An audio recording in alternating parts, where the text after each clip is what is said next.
Air Force targeted missile launchers in Iran, which were ready for launch before the morning barrage that took place targeting cities in Israel. So, the visuals on your screen have been released by the Israeli Defense Forces. They say they are there from this morning, and they are showing the Israeli Air Force using various munitions targeting Iran's launch sites that were prepped. As you can clearly see, a missile there, which seems to be on a launch pad. They say these missiles were prepped for launch, which was a morning barrage, which did take place on Israel. But the IDF says that they managed to curtail a certain quantity of it by taking on the missiles immediately before they were launched. This was, of course, the attack.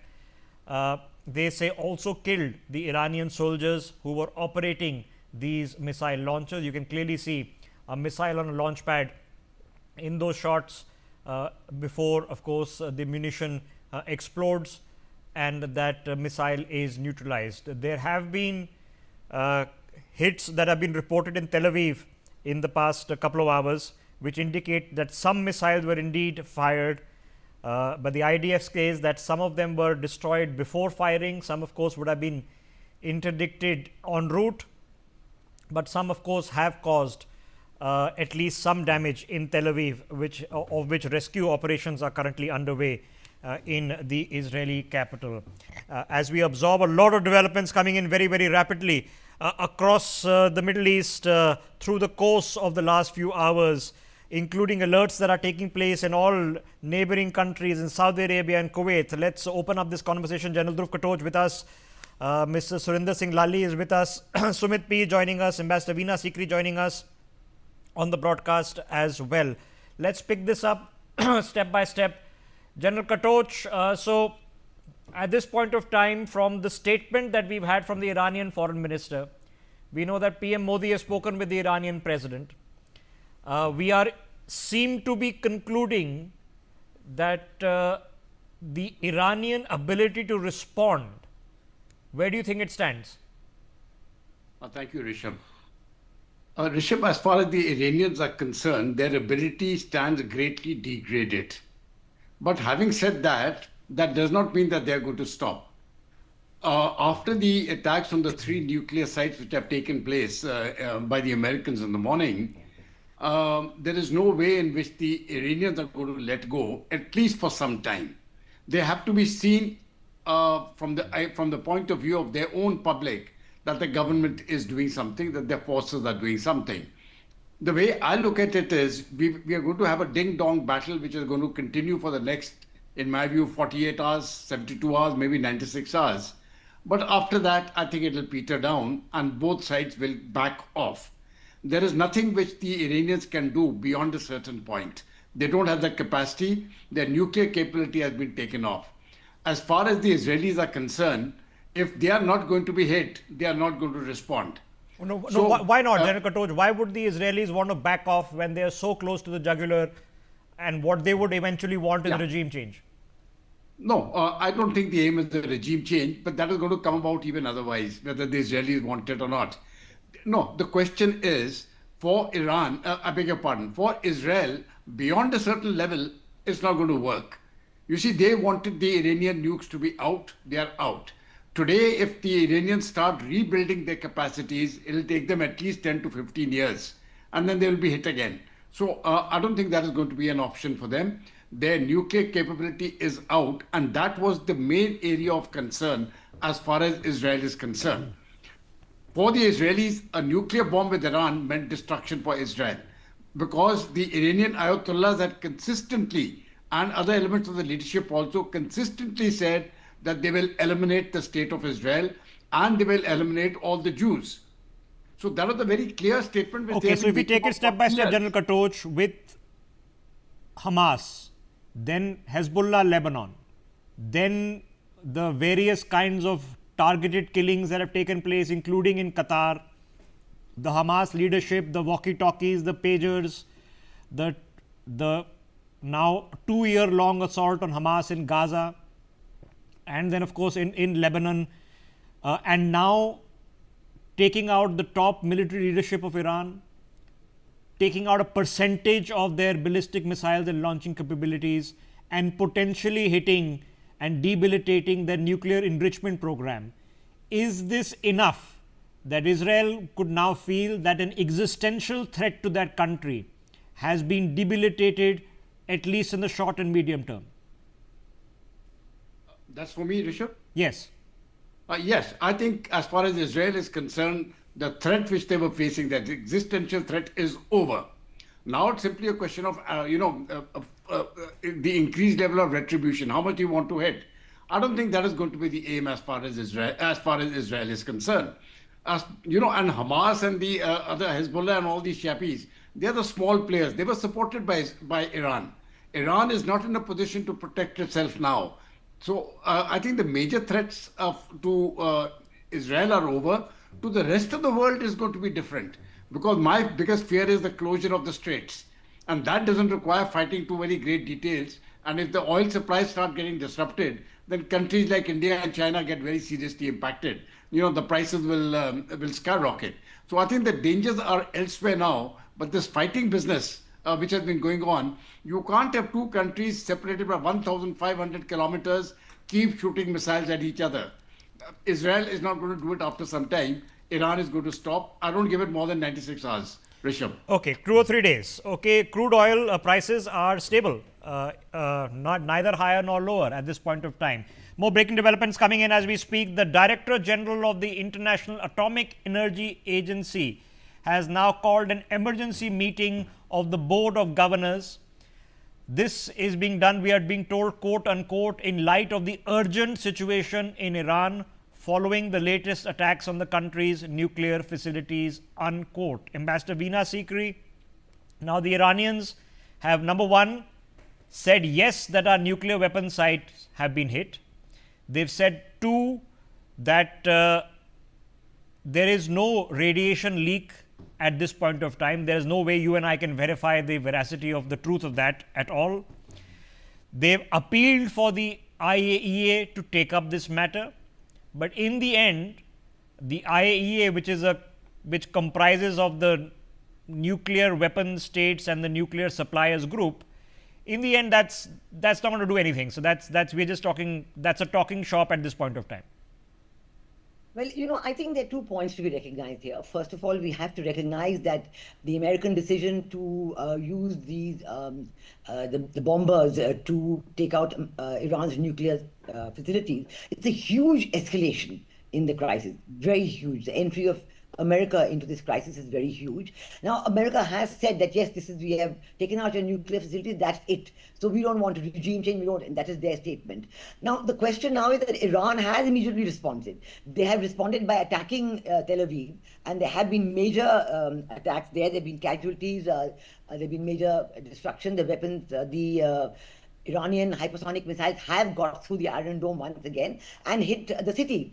The question is, what now? Will there be an escalation? Iran has threatened escalation through closing the Straits of Hormuz, through attacking American regional bases, attacking any American they see. We do know that our Prime Minister has spoken to Iranian President Pezeshkian. That is a very major step, a very major initiative by our Prime Minister for de-escalation, dialogue and diplomacy. This is very, very important that our Prime Minister has taken this step. I think the critical step now is going to be what kind of response Israel is going to give to the Iranian hypersonic missile. Now, if we agree that there were nuclear talks going on between America and Iran, and there was a session scheduled as recently as Sunday, the 15th of June, but it didn't take place because of the Israeli attacks on Iran. And Iran has said that as long as Israel attacks us, we are not going to go for the nuclear talks.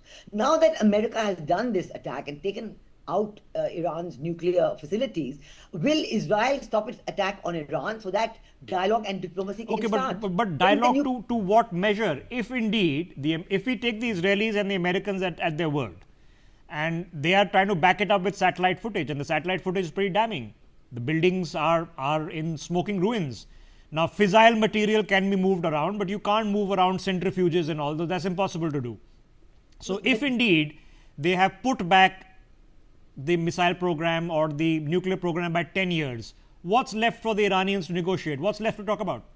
No, the negotiation would be that, okay, a commitment that Iran would not go nuclear in the future. They would stop their nuclear. What about their civilian nuclear reactors? Would that be allowed to go on? China has built civilian nuclear reactors. There's a whole lot of issues on the issue of the future of Iranians' nuclear program, civilian or otherwise. The commitment that all right, we will not do, Iran as a signatory to the NPT, and so on. All these issues are there. There are many issues to tie up, many details to be tied up, which can bring about a complete de-escalation that our Prime Minister has spoken about, Okay. and will lead to regional peace and security. And I think that has Okay, to be the what has Iran got left in its cards, negotiating table? What have they got left? Straits of Hormuz, it got Straits of Hormuz, it got control of Iranian supplies, it got possible attack on regional American bases in the area. Qatar, as you know, is a very, very big American base. There's a huge amount of escalation further possible. I don't think that we can rule out that, that I don't think one should say that Iran is completely now finished and forget about it, nothing more is going to happen.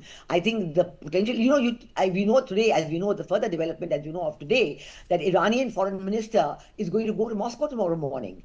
And Putin has made, one of Putin's top aides has made a statement. He's going to have talks with President Putin, the Iranian foreign minister, and Putin top aide has made a statement. Oh, there are many countries are willing to give Iran nuclear warheads. There are all kinds of escalatory things which could happen, although many other people are saying, no, we are sure that President Putin and President Trump has agreed. Okay, I have to ask you, is there a potential then of a Cuban situation where an attempt is made, or at least a purported attempt is made, that a different power, nuclear armed power, could say that, all right, we are opening up a base in Iran, and we intend to transfer our nuclear facilities or our nuclear launch capabilities to this base, as was what happened in the Cuban Missile Crisis? This is very escalatory. That would be extremely escalatory. And I think that everybody is saying we're already in World War III. But I mean, I think to have something like that a country like Russia or China, saying we're going to station nuclear warheads would be extremely escalatory at this point. And I don't think anybody would want it. And I think that's one of the reasons that our Prime Minister took the initiative to speak to the Iranian president. We do not want an escalation right now. We want de-escalation, dialogue, and diplomacy. We should be working for that completely and strongly. And I think that Russia and China too should be on that side to prevent an escalation. Okay, I mean, all right. It's very important to have prevented escalation under all costs. Other than for the Iranians themselves, I would not even say it is in the Indian interest for Iran to have nuclear weapons. So there will be few takers to say that yes, Iran should have gone down the nuclear road or should continue going down the nuclear road. They'll find few takers for that.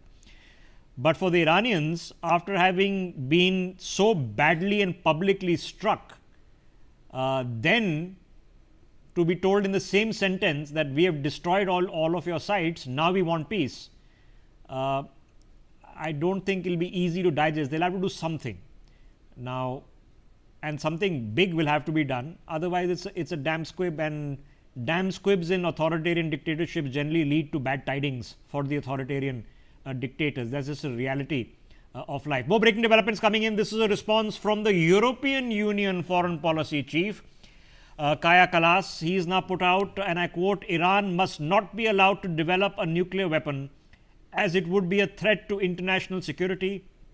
I urge all sides to step back, return to the negotiating table, and prevent further escalation. EU foreign ministers will discuss the situation tomorrow.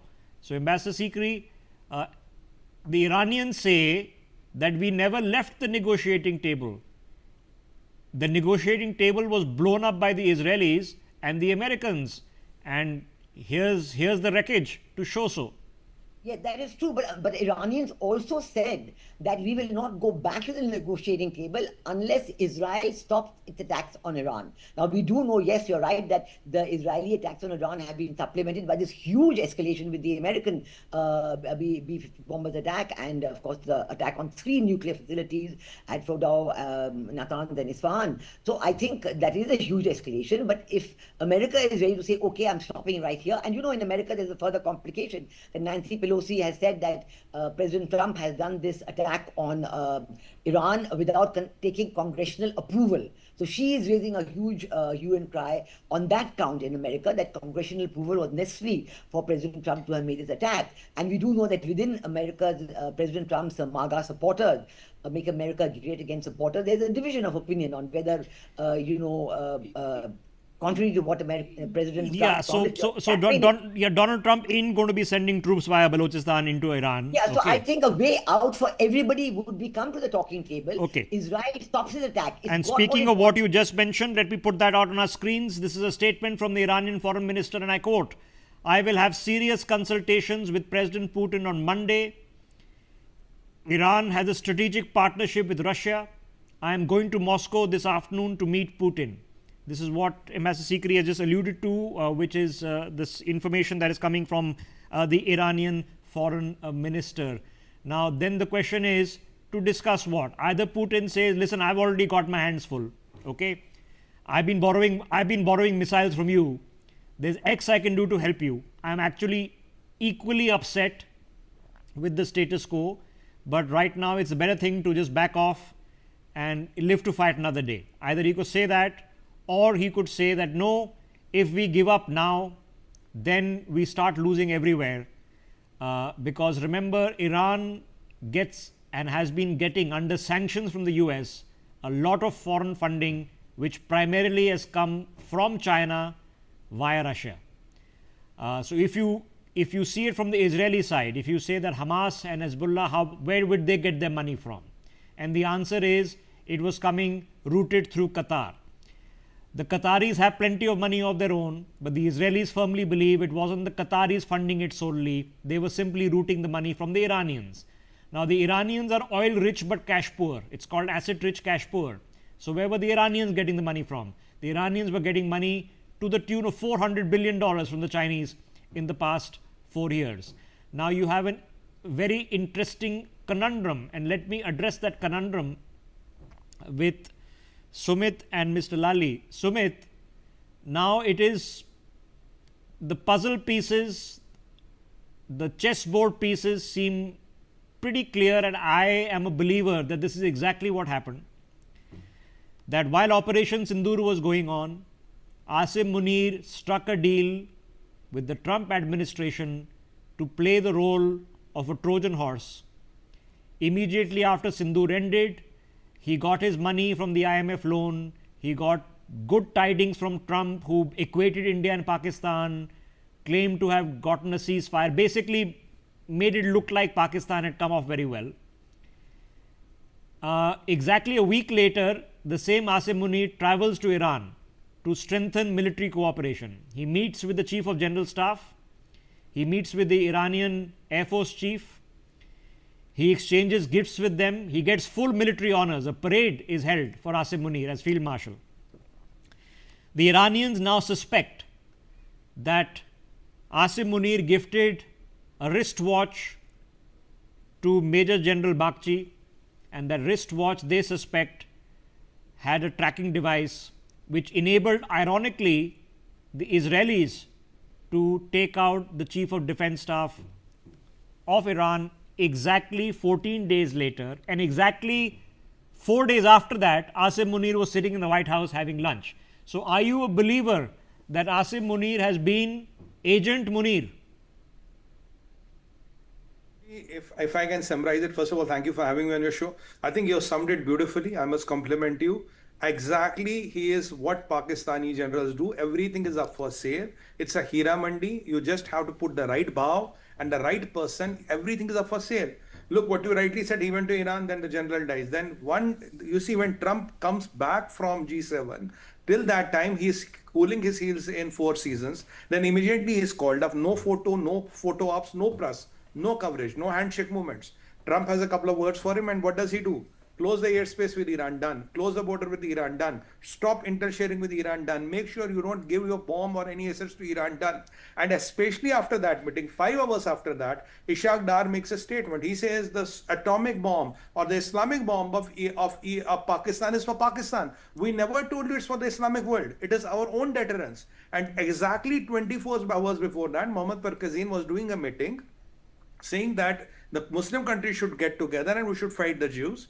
And it is believed that when Munir met Khamenei, he assured him that if push comes to shove, he will give his atomic weapons to be used against the Jews. That was point number one. And point number two is, even if you look at the Iranian parliamentarian, he said in the Iranian parliament, we are a member of the Surah Council, where we promised the Islamic bomb or the atom bomb, let's get that atom bomb and teach Jews a lesson. So there was some commitment he did with Khamenei, he did with Baghdad. Exactly, Trump got him what he wanted, gave him something, whatever he wanted, and he backed off. He sold the interests of Iran and the commitment of Ummah to the Trump's interests. Okay. I mean, Pakistan not very good friends with Iran. I mean, remember there's a major Shia-Sunni conflict as well. Iran being the only Shia majority Islam country. The Saudis are also not crying over Iranians' nuclear weapon programs being targeted. So it is very complex. But Mr. Lally, the Iranian press is reporting this, that they've been trying to figure out how indeed the Israelis had such exact intelligence of one of the most secretive movement of their chief of defense staff in the middle of a hot war. Now, I can't, maybe the Israelis have had sleeper agents, moles. I won't pretend they've not had them at the past at the most senior levels they have. So don't underestimate Mossad. But at the same time, their conclusion is it was Asim Munir. Do you think the same? Well, I have no reason not to, because given Pakistan's reputation and the Israeli Mossad skill on what they call the cyber kinetic warfare, I have little reason to believe otherwise, Mr. Gulati. But Mr. Gulati, allow me to take this from the top, and in such a distinguished panel, this intrigues me. So I'd love to enlighten myself, if I could, including you, oblige me to educate me. I mean, what is Israel and America trying to achieve? I mean, are they trying to denuclearize? Well, that can happen to an extent, although the jury's still out if Iran didn't move them out before time. And that's why Donald Trump had to expedite the process, and his usual 2-week moratorium didn't exist, and he attacked in the middle of negotiations. But that's for a different discussion. The second is regime change. Oh, now that's a brilliant one. America went to Afghanistan. I mean, there is no match between Afghanistan and Iran. I mean, Iran has the third largest reserves, and it's 1.6 square million kilometers. It's bigger than France and Germany put together. America spent $2.3 trillion, out of which the rogue insurgent armies fleeced them of $32 billion. That's Pakistan. And look where Afghanistan is today, or for that matter, Iraq is today, or Syria is, or Libya is. Now, what are they trying to achieve? If they're trying to do a regime change, now, can that happen without American boots being on the ground? I don't think so. And number one. And number two, if anything, they're making Iran even more stronger. I mean, Ayatollah Khomeini is not just a political leader, he's a spiritual head. And as you rightly said, of the Shia sect. So if they are even able to dislodge, Khomeini, I don't know. I mean, I feel scared to even think the state of affairs a country of 9.5 crore people would get into. I mean, the Middle East, this part of the world would be on fire, because, the ISIS would be, ignited in this, and then the Shia and the Sunni. And imagine the fire that Middle East would be on. And for us, I mean, we have, Pakistan, Afghanistan, Bangladesh, Maldives, China, Sri Lanka, and Iran as neighbors. So it really scares me to even think that what are they trying to achieve? Because without being boots on the ground, you can't do a regime change. And as General Katosh rightly said, fighting from 1,200 miles away, I mean, it's costing Israel $725 million. I don't think the Israelis are concerned about the money. So I can understand what the Israelis are trying to achieve. They are trying to eliminate what they consider is an existential threat. That is Hamas, Hezbollah, which we know got its funding from the Qataris and the Iranians. Okay. We know that there is a global Cold War which has already started. These are only Ukraine, Iran, these are only Gaza, these are only hotspots in a greater war, because the Chinese are providing monies to the Iranians. Okay. There is not a coincidence that the Iranian foreign minister is headed to Moscow as we speak. Why is he going there? Okay, because these are friendly faces, friendly forces. But within the Arab world, Iran has been backstabbed by the Pakistanis. Okay, the Saudis are bitter enemies. The Qataris are friends but can't do much. The only thing they have is money. Okay, which at the present moment doesn't solve the problems of missiles and drones and what you need. The Turks, who are known for all sorts of games, and Erdogan right now can't do much. Okay, the Houthis can create problems to some shipping lanes for sure, but those are not strategic problems. They'll have to be tactical level problems. The Egyptians, the Jordanians aren't going to do anything. So Iran is not in a good position, but it's a reasonable question. What were the Americans trying to achieve? I can only summarize that they didn't want Israel to go away with all the credit of destabilizing Iran's nuclear program. So they've thrown in a few missile strikes of their own to show solidarity. That's my only assessment. More breaking developments coming in before I rope the other guests in. This is a statement from the Egyptian foreign minister who is, we are being told, postponing his visit to India. He was supposed to arrive in India tomorrow. So the Egyptian foreign minister who was supposed to arrive in India tomorrow has postponed his visit. No surprises that has happened given the state of affairs in the immediate backyard, because remember, some of the missiles that fly from Iran into Israel, well, they have to go over places like Egypt and Jordan before they get there and hit Tel Aviv and Haifa and other places. So that's an assessment there. That's the man on his screens. He will not be traveling to India tomorrow. More breaking developments coming in, and I'm being told that this is coming in reported out of Moscow. And this is relevant for us to digest as well. This has come from the Kremlin, which has now issued a statement on the US strikes on Iran.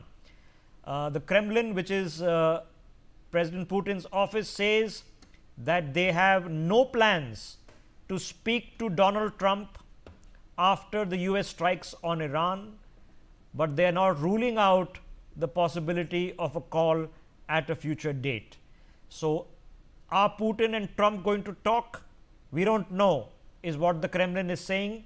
Not right now, not in the next few minutes, but could be happening at any point of time. Now, in this context, we do know that the Iranian president has spoken with Indian Prime Minister Modi. We do know that he made the call.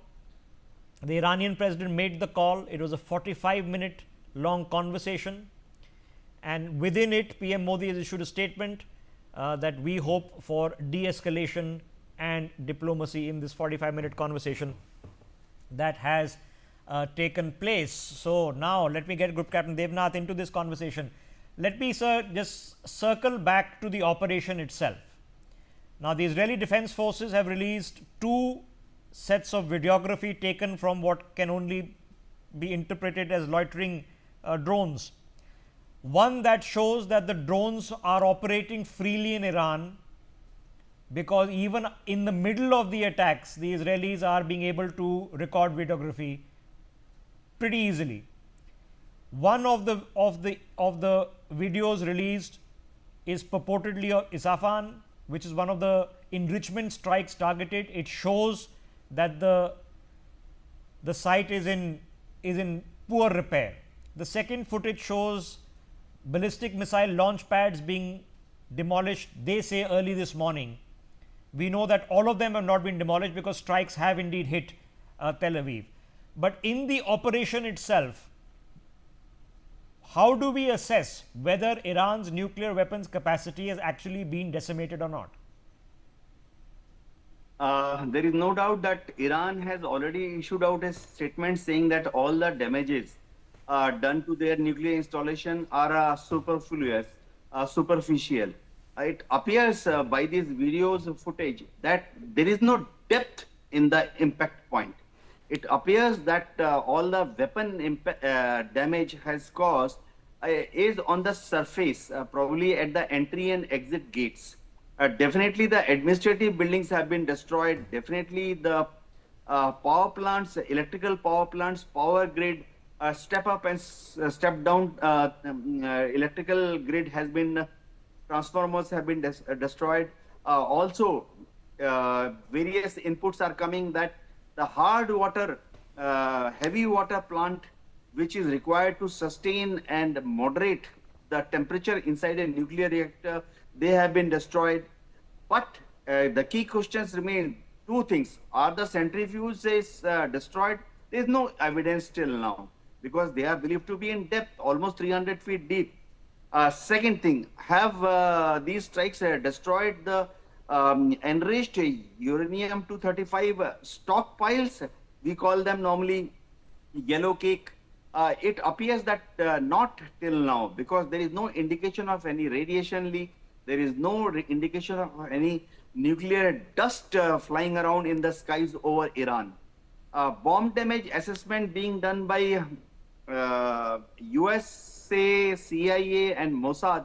That report probably they will keep with them for next 10 to 12 hours before releasing it to international media.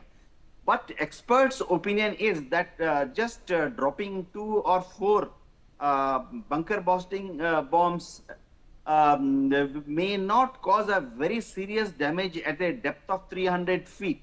It must be remembered that once it impacts the ground, thereafter, depending upon density of the ground, nature of the soil, rocks position, and concrete angles, the bomb may deflect left or right. So it may hit the ground at correct place, but finally may not rest and explode at the correct required place.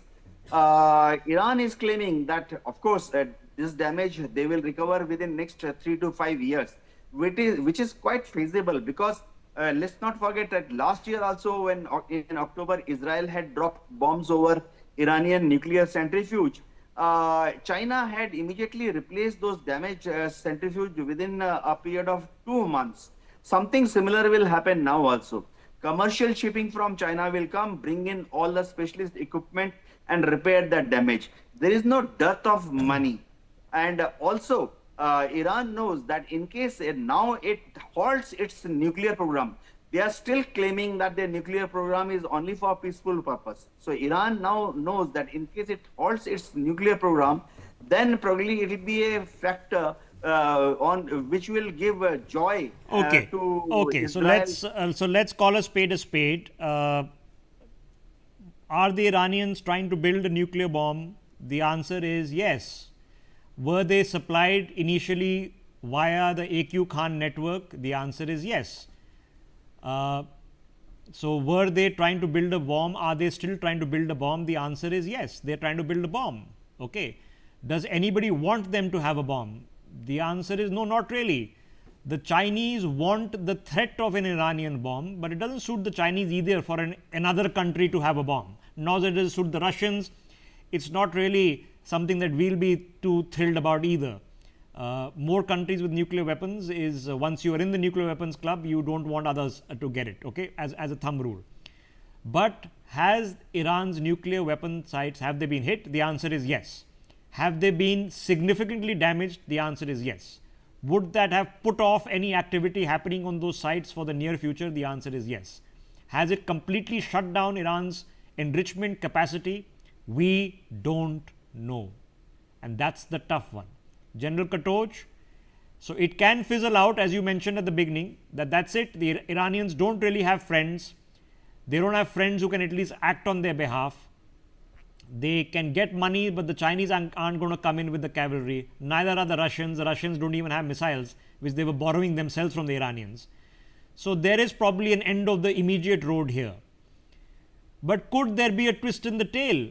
Could the Iranians have snuck away some enriched fuel, just enough, to do a nuclear test? At this point of time, anything is possible. Actually, very frankly, I don't think that is going to happen. I think the bigger danger, the way I look at it is, the Iranians' capacity to make a dirty bomb. You've got a little bit of this uranium, etc., and you don't need a bomb. You just put it into a normal explosive, and that becomes a dirty bomb. It has a very limited impact, but the point is there will be radiation, and there's going to be an impact. I think one thing which as of today, Iranian society is very firmly behind their leader because they are under attack. But let us understand one thing. In Iran, there is widespread opposition also to Khamenei's rule. Now, at the point of time, they are united because there's a third force has attacked them. That has put the Iranians together. But I don't think that situation is going to continue for long. And I think a very large percentage of people within Iran are not very happy with this fellow and they would like to have him out. Now, obviously, by having him out, they don't want somebody brought by the American, that Shah fellow. They don't want him either. But you will have somebody coming up from within Iran. Their president is a good bet to take over the reins of power. So I have a feeling there is going to be an alternate government. It will be outside the mullahs. The mullah rule has actually ruined this country, and I have a feeling that as far as the Iranians are concerned, they want this rule to go. That is going to happen. But to what end, sir? Because I mean, if we just scan around in the neighborhood, okay, Libya after Gaddafi, Iraq after Saddam, it's ISIS controlled in large parts. Afghanistan, as Sumit was pointing out, went straight back to the Taliban, and they've got all the American Humvees and choppers with them now. Regime change has just happened in Bangladesh. I don't know how that's going either. So regime change, I mean, do you suspect if a regime change is going to happen, it's going to be like Gaddafi, that there's going to be a rebel force, a civil war, and then in this case, members of the Ayatollah's clan are really dragged and strung up? Or do you suspect more like Bangladesh, where they have to flee and somebody takes over quietly? No, I think neither of them. You see, the question of stringing up the Khomeini and all that, that's not going to arise. The difference between this and all the other countries, Iran is a civilizational state. They have a sense of history. They go back to Cyrus the Great. They quote him. So, unlike the other countries, they've got no sense of history at all, including Bangladesh. I mean, maybe not Bangladesh, but the Iraqis had their sense of history and they didn't do very well with it post Saddam's exit. All the museums have been looted. No, that is true. But the way I look at it is, in Iran, I think there is going to be a movement from inside to form a government outside the Ayatollah. That's it.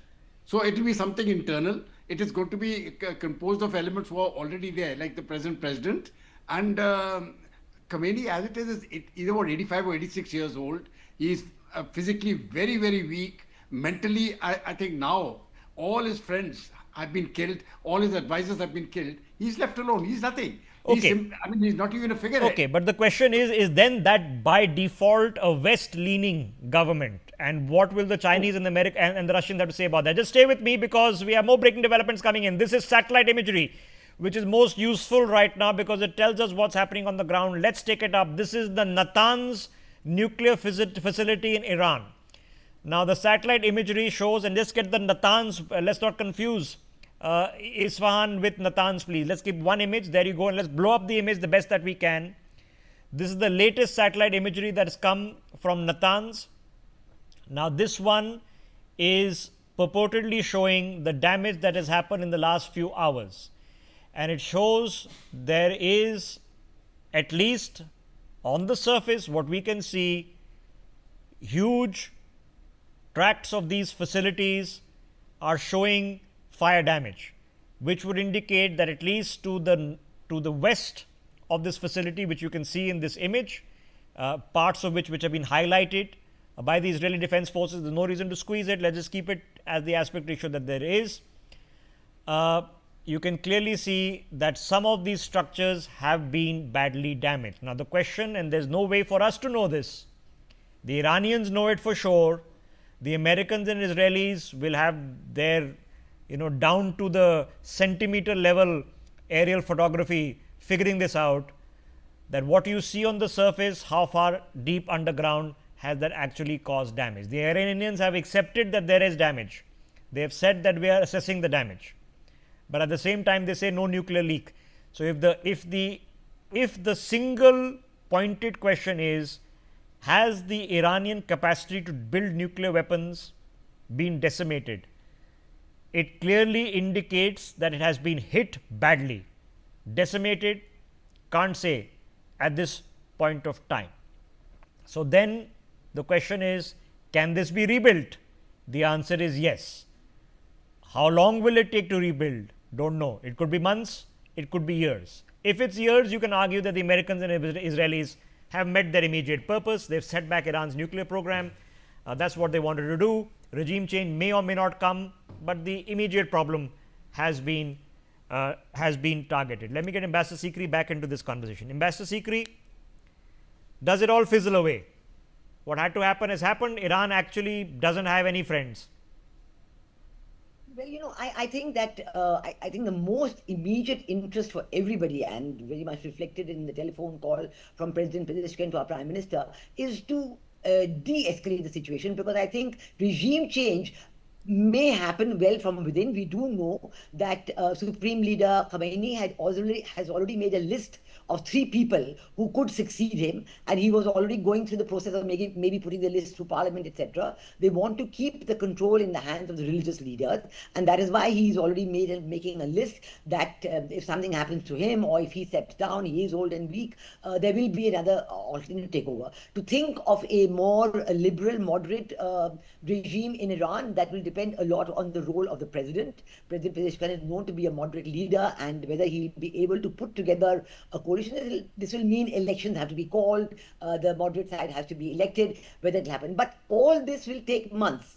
And I agree with you that the assessment of the complete damage, based on what the information we have also heard about the likely impact, I think this is also going to show that the damage may not be as deep as originally thought, but still it is enough to defer the nuclear program for a fairly long time. So in the meanwhile, I think our interest should really be in de-escalating, not allowing Ambassador Sikri, will Iran actually say tomorrow morning or a week later, we've changed our minds?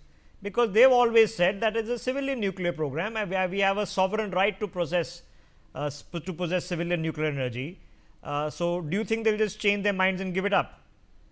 In the talks that will or should take place, I think, as part of de-escalation, certainly the civilian nuclear program of Iran should be protected, and I suppose it will be protected with all the safeguards of the IAEA, etc. Those will happen, but that can only be agreed if there's a proper framework agreement on this.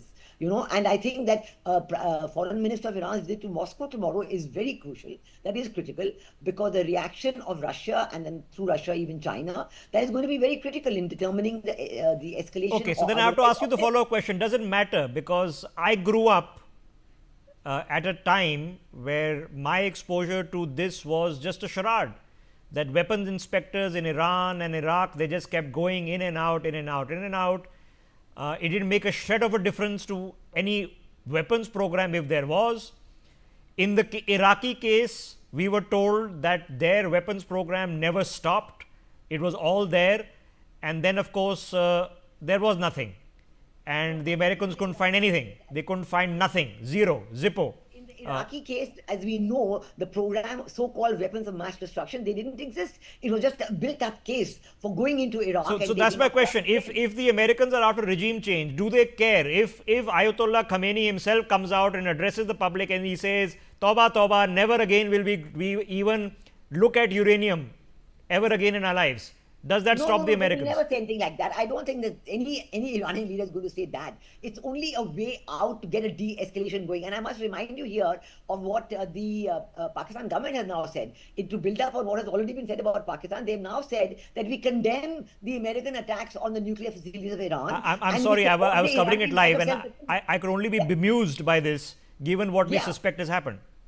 Exactly. So I think that really for the world and for us to have a safer world, a more regional stability, because we know that any attempts to close the Straits of Hormuz can be so devastating for the world economy and for India and China and many others. Okay. So what do you think the Chinese are going to be telling the Iranians? That listen, live to fight another day, or is it listen, if we lose here, then we lose everywhere. So you have to fight it out. We'll supply you with what you need. What are the Chinese going to be saying? Well, the Chinese, I think, are going to play a double game. They're not going to, encourage Iran in any way, because they don't want the regional stability to be disturbed. They depend on Iran a lot. They have a huge economic program in Iran. They built their civilian nuclear reactors. They have given so much aid, in the billions and billions of dollars, and their oil supplies, etc., will be threatened. They will not want regional stability to continue to be. So we can conclude China will not go to war for Iran. China does not want the Straits of Hormuz to be blockaded by anybody for any reason. Okay. Absolutely. So, Yes. so they are going to be saying, listen, don't block the Straits of Hormuz. No, we're not going to go to war with you. We will help you rebuild your weapons capacity. We will provide you with the monies and the better drones and more ballistic missiles. But it seems to me that right now they'll be saying, okay, we walk away from this fight and we live to fight another day. 3 years later, 4 years later, 5 years later, we'll see. So that could be the reasonable Chinese assessment. We are making assumptions here. But let me get Sumit Peer back into what the conundrum that we are in. Sumit, it is a conundrum because what Donald Trump has done in the past 1 month, okay, has been bending over backwards to make Asim Munir his blue-eyed boy. Asim Munir is now a field marshal.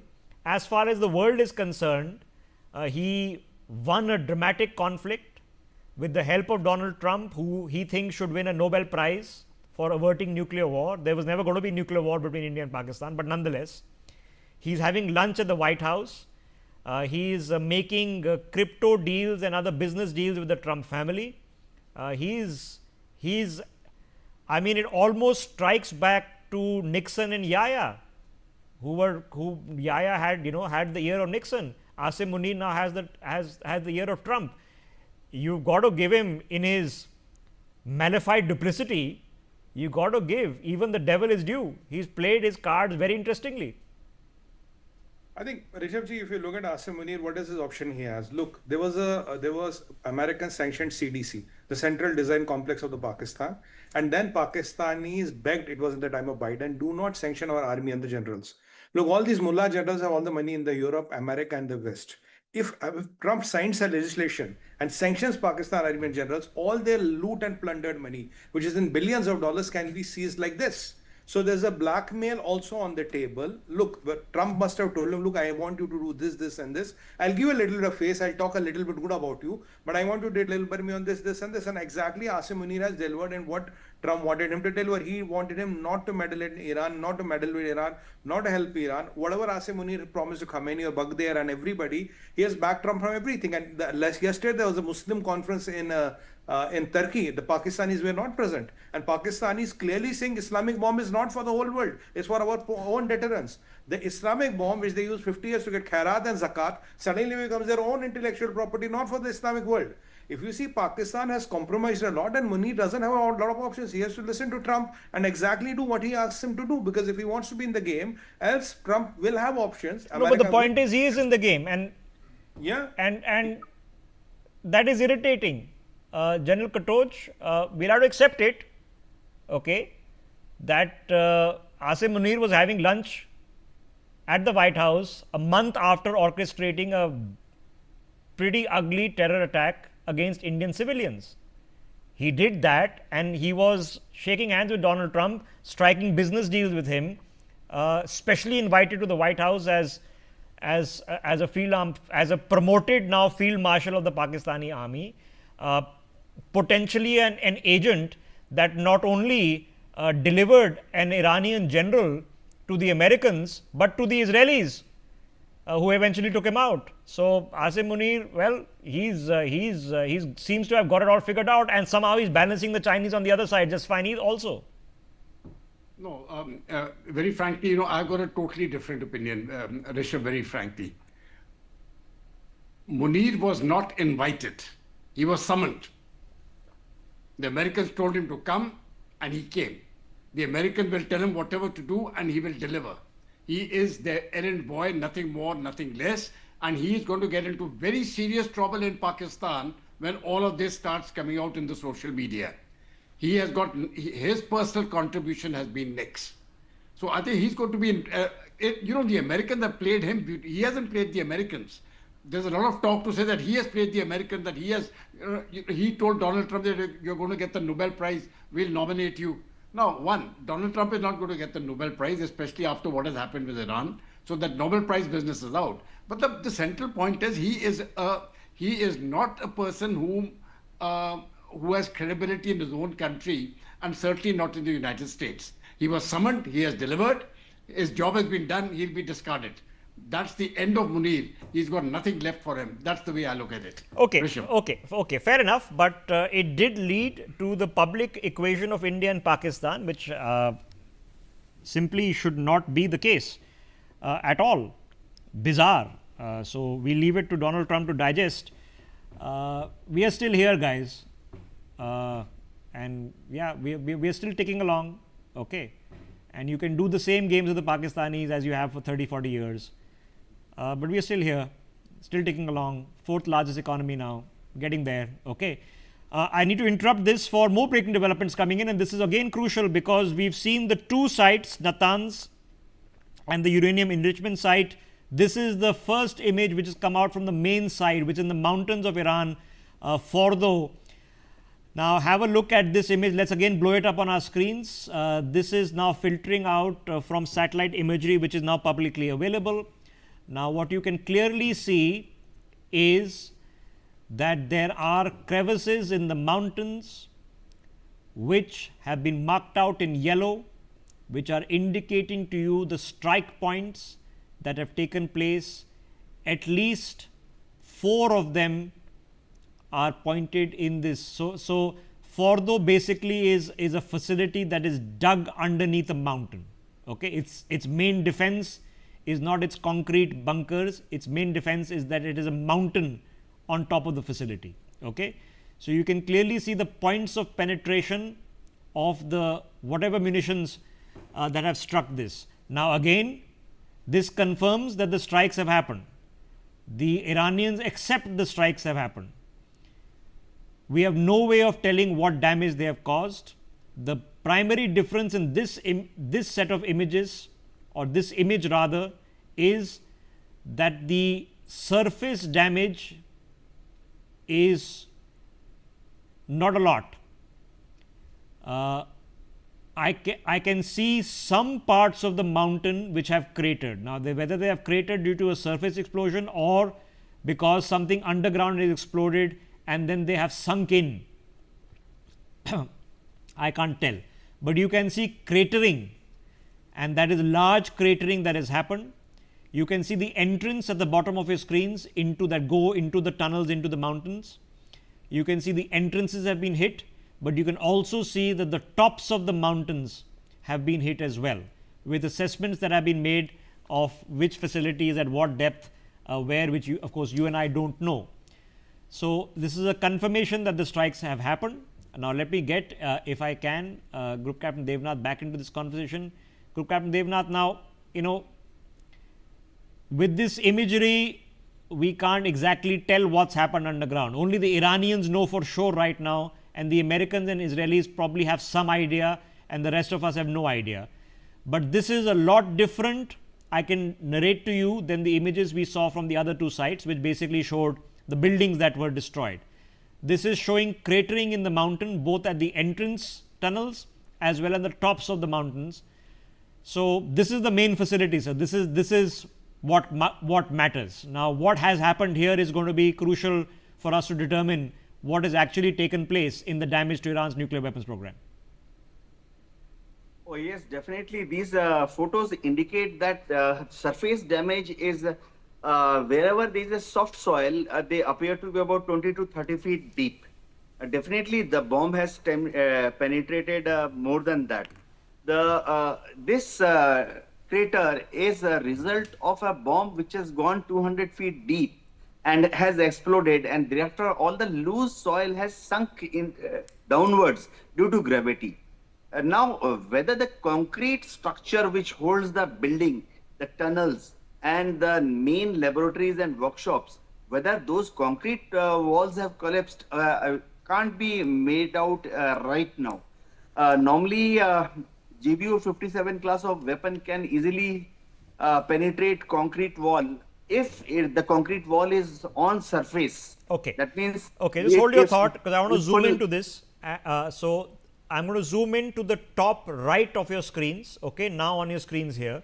This is towards the top of the mountain. So the top right of your screens. Now this is on your screens right now. Okay, let me zoom in as much as I can. All right. Let's get rid of these bands at the top so that we can see this clearly. Now this is clearly showing that the top of the mountain has significant cratering. Okay.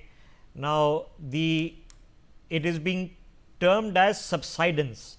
So, something has sunk into the ground, there is a hole in the ground. Okay. That hole in the ground looks pretty deep, it does not look like a surface crater. So, something has penetrated reasonably deep into the mountain. Now, whether it has only penetrated rock or it is actually penetrated into an occupied site within the cave area, and because of that, because of the top of the rock collapsing, that entire site is now completely destroyed, we do not know. But this is the clearest image you have, which is different from the images that we have seen before, which is indicating that yes, indeed, something has been damaged underneath the surface. You can see that this is a small structure which is sinking downwards, and if you are assuming that this structure is a building, and we assume it's a reasonable sized building, it gives you the scale of the subsidence and the cratering that has happened. You're talking about a football field or a couple of football fields worth.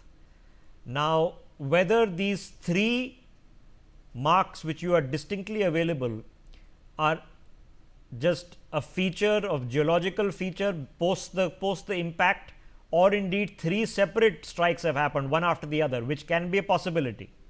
Okay, that the same strike has been hit by three missiles back to back to achieve the maximum possible penetration. I can't tell, but you can see from this apparent structure here that this is a large area which has caved in, and this is the main site, this is the main facility. This is where they would not only be doing enrichment, but this is where they would actually be trying to construct the weapons, if indeed there are weapons here, and we have to draw an assumption that there indeed are. So, this is the main site, this is what matters, this is where the nuclear weapons program runs from. The other are subsidiary sites which provide fuel, which provide enrichment, which provide other ancillary facilities to construct the bomb, but this is the main site and is literally dug into a mountain. Okay. So, here we have it. Now, let me try to open up this conversation the best that I can before we look at the larger picture. I still have with us, in fact, joining us is General Sudhakar ji, and Air Marshal Ravi Kapoor is on the broadcast with us. I see Mr. Kabul Sibal also with us. Ambassador Sibal, I am just coming to you in a second, sir. Let me just address this image, then I will come straight to you. General Sudhakar, now we have had images that have come out from all three sites. The first two in Natanz and the nuclear enrichment facility for sure show substantial surface damage. The main facility is this one, and it's been hit pretty badly. We have no way to tell how deep this goes into the mountain, how deep the devastation has happened inside the mountain. So, other than the Iranians coming up and fessing up, which they never will we ever really know how much damage took place? Rishabh, firstly, good evening. Thank you for getting me to your show. Frankly speaking, the damage assessment is a very laborious exercise, and neither Iran nor USA has got any surveillance platform to give a kind of a detailed assessment that we are looking for. Maybe the Air Marshal in the panel, very distinguished personality, he will have some know-how on the subject, but to the best of my understanding, we don't have. What has happened under the rocks, under the mountain, is just a presumption, maybe a guess, may have happened, may not have happened. But the fact of the matter remains that these targets, all the three targets have been engaged after prior disclosure, after prior announcement, after having told Iranians that the Americans will be striking them. And the time was not given, date was not given, I suppose. But the fact that they have been told, as also the Iranians were anticipating that this was going to be targeted, my take on the whole issue is that out of 2,000 kgs of enriched uranium available in the world today, Iran has got around 400 kgs. And one has been very fortunate to have gone around not these areas. One is in touch with the course mates and batch mates. I am told they had removed the enriched uranium from this particular site and dispersed them to very clandestine locations which are unknown to us. Maybe they have some plans to carry out covert exercise because everything is acceptable, but science and knowledge cannot be bombed by anybody in the world. Back to you, Rishabh. Okay, so is it possible to move enriched uranium? The answer is yes. Is it possible to move semi-assembled warheads? The answer is yes. Is it possible to move heavy water facilities? Is it possible to move the centrifuges? The answer is not very easily and probably no. So the Iranians, let's be clear, had 2 weeks almost knowing that this was coming. This is the final step in a series of events that had started, and if you look at it step by step, first the Israelis went in and targeted their command and control personnel and infrastructure. Then they targeted their ability to fight back, which is aerial defense, radar stations, anti-aircraft batteries. Then they targeted their ballistic missile systems, including storage and launch sites and launch facilities and launchers. And finally, the Israelis and Americans together have gone and targeted their nuclear weapons sites. Now, whether that has completely decimated Iran's nuclear weapons program, we don't know. Let me take a quick thought in from Air Marshal Kapoor. Air Marshal Kapoor, so an operation has happened. It has caused destruction on the ground. We have imagery, some of which is released by the Israeli Defense Forces themselves, showing it that this is what we've damaged. You and I can't make an assessment sitting here what has actually been destroyed. So how do we assume whether Iran's purported nuclear weapons program has actually been put back by several weeks, several months, several years, or completely destroyed? Yes, I think it would be too premature at this point in time to say how far back Iranian nuclear program has been set back, but suffice it to say that there would be extensive damage. I think the whole the way this 8-9 days conflict has panned out, I think it's a very well planned out conflict in which US entered only for giving the final blow into this trying to denuclearize or defang the nuclear capability of Iran. And from the images, what is very, very clear is that at least 2 to 3 weapons have gone into the same point. And as we know, this massive ordnance penetrator, or the GBU-57, each one of it can go through about 60 meters, which is 200 feet. But the facility was about 280 to 290 feet. And if we give the concrete part, which reinforces the tunnels, it would be even more. And so a single bomb could not have entered the tunnel. Okay, so let me stop you there. You assess that in this image where you can see those 3 black craters, that this is actually not 1 munition, but it is at least 3 munitions which have gone in back to back. Yes, I think it is 2 to 3 munitions, because if we see the satellite imagery which I saw on the social media, it shows 2 points of impact. And if we see these 2 points of impact, and we take it that 6 weapons or 8 weapons were dropped, then I would say 2 to 3 weapons would go in one place. And that is what was earlier also anticipated, that at least 2 to 3 weapons would be required for the final weapon to drill through or go through the entire rock, which was above the tunnels, and penetrate the concrete, which was reinforcing the tunnels, and then go and explode inside. You see that tunnel infrastructure is always made in a manner where there are compartments which are separated from each other. Yes. And so hitting one place would not cause the complete damage or collapse of the tunnel infrastructure. So what would happen is that the entrances could be taken up by the Israelis using their own bunker busters, which are the 5,000-pound ammunition. But this going inside the tunnel and exploding was only possible with the MOP or the GBU-57, which has been done. And so what the subsidence also shows, when the explosion takes place, uh, all the rock and everything will fall inside. And so the amount of damage, see what will happen is this whole site will become inaccessible to the Iranians for a long time. Because to access it, the entrances are blocked. One has to plow through the entrances, and then whatever damage has been caused into the tunnel infrastructure would also be. Now, second point, if we see the kind of intelligence penetration that the Israelis had in Iran, I would not be surprised that they knew some kind of a map of this tunnel infrastructure. And that is how they chose these points of impact. Because if you see the accuracy of the GBU 57 is about 1 to 2 meters.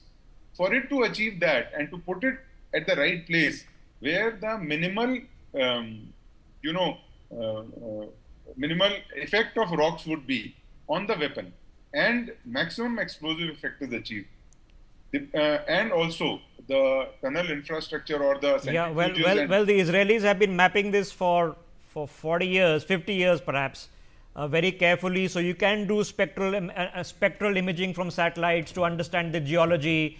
You can have intelligence that gives you a rough map.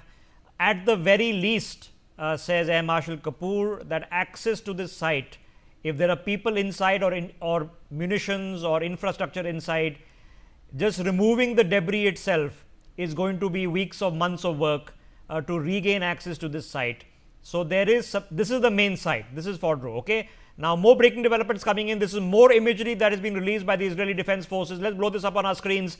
This says the IDF is an airstrike that has eliminated 2 Iranian F-5 fighter jets stationed at Desful in Iran. The Israeli military has released images of 2 more fighter jets after the infamous images of the Tomcats being taken out. Well, those are the F-5 fighters that are being taken out. Now, let me get Air Marshal Kapoor. Air Marshal Kapoor, it seems to be almost a freedom of operation, because in the past 1 hour we've seen images of ballistic missile launch sites being taken out, which missiles actually on the pad. We've seen now these 2 aircraft being taken out. We've seen all the 3 sites that have been hit. It seems that their munitions, their missiles, and all the planes that were jet fighters which were sent in, which all exited unharmed, that Iran's capacity to prevent an aerial assault seems to be greatly diminished. Absolutely. They have very methodically gone about it. It's a classical air campaign in that sense. They dismantled or destroyed or neutralized the Iranian air defense capability first. So the SIAD, or the suppression of enemy air defenses, was the first operation that was taken on, followed by the threat from Iran to Israel is primarily from the long-range ballistic missile and their drones. So taking their aircraft out initially would not have been a big requirement, primarily because they could destroy the air defenses, which are the eyes and ears of any air force. And consequently, they went about systematically targeting the ballistic missile launchers. If we see, Iran might have about 2,000 ballistic missiles, but the launchers are very limited. They are about 350 to 400 launchers. And so it is not important to destroy the missile, but important to destroy launchers. And that is what exactly they have been doing. And because there is no air defense left, most of the aircraft of Iranian Air Force are very long vintage. They're 60s, 70s aircraft. And so with the kind of, virtual air dominance over Iranian airspace, they can fly with impunity. Okay, so let's look at the facts on the ground. The Israelis claimed that they took off 40 to 50% of Iran's ballistic missile capability. Now, let's assume for a second that's an overestimation, okay? Because the facts on the ground tell you that in the last few hours, large strikes have hit Tel Aviv. So something has gotten through. How much is left in the Iranian capacity to respond? Over their skies, it seems nothing much, because not only are the strikes taking place, again you're seeing loitering drones which are recording the strikes and relaying this back to Israel. which would indicate that even the loitering drones are operating freely. The jets have come and gone and conducted the strikes overnight freely.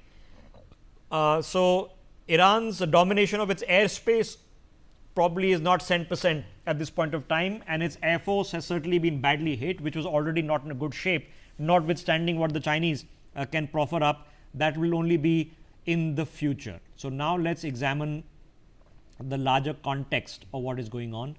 Former Foreign Secretary of India, Ambassador Kabul Sibal, has been sitting and listening in to the actual strike analysis. Ambassador Sibal, thanks for your patience. So let me quickly take the most relevant to immediacy of where we are sitting question with you first. Iranian media, sir, is reporting that the Pakistani Army Chief, Field Marshal Munir, planted on the person of their Chief of Defence Staff a wristwatch with a GPS tracker that allowed the Americans to track him and kill him 2 weeks later. And of course, 4 days later, Asim Munir was sitting in the White House. Would you think that something like this could have indeed happened? To my mind, this is not the crux of the problem at all. I mean, one can say this in order to develop a rift between Iran and Pakistan. Now, as you know, Pakistan has very strongly condemned the American attack on Iran, but they have shown a considerable courage in doing so, especially as they were preening themselves that after the White House invitation, the relations with the United States were now becoming strong, and as always, they have always looked upon these relations as a pressure point on India, and Trump has been promising a lot of investment, more trade with Pakistan, and lauding Pakistan in various ways, showing his love for Pakistan. So they were preening themselves. They were very happy that in the India-Pakistan equation, they had gained advantage over India, especially as simultaneously Trump has been annoying us, provoking us about how he brokered the ceasefire and his offer to mediate in the India-Pakistan dispute over Kashmir, etc., etc. And now Pakistan has been forced to condemn this attack on Iran, precisely for the kind of reason you are mentioning, that there shouldn't be any suspicion that Field Marshal Munir and Pakistan and the visit to the White House was in a way America trying to get understanding support from Pakistan against. All right. So let's address the larger question then, sir. And there are 3 straightforward questions. One has to be based on the assessment of whether the Israeli and American strikes have changed the position on the ground, that Iran is no longer in a position to protect its skies, defend its facilities.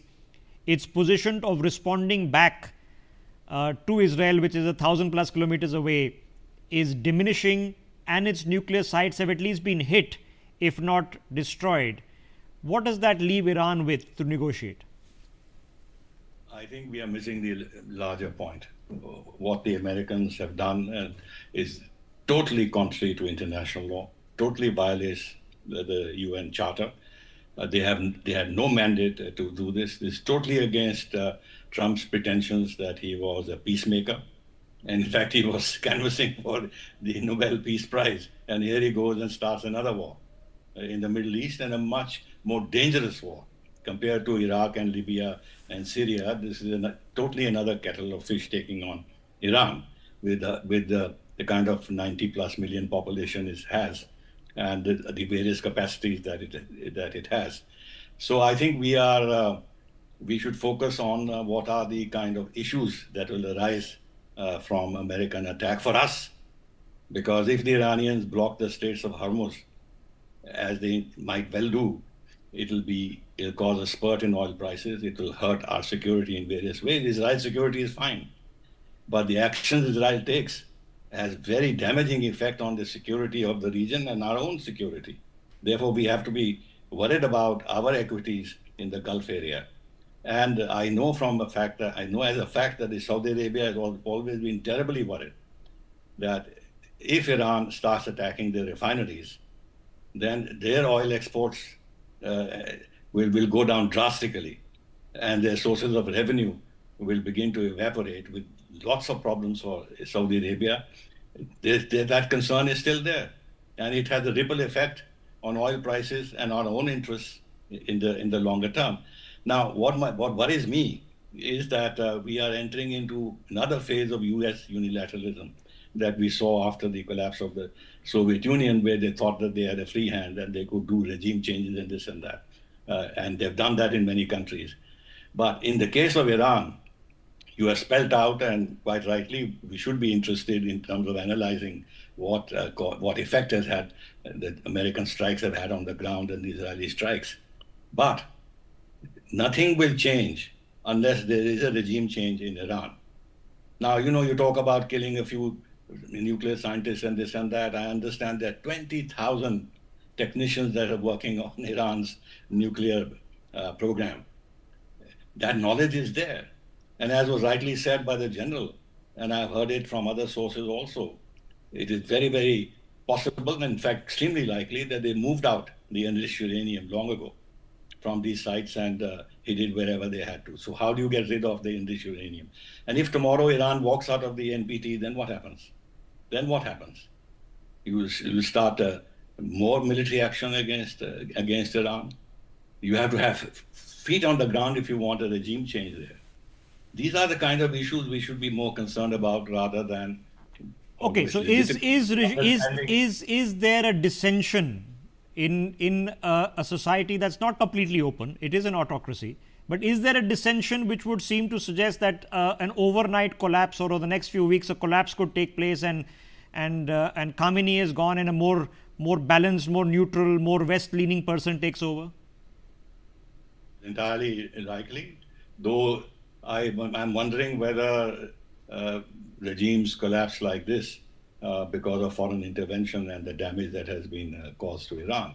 It is entirely possible. There are lots of dissidents within Iran. In fact, when in 1979 Khomeini took over, there was almost a civil war in the country.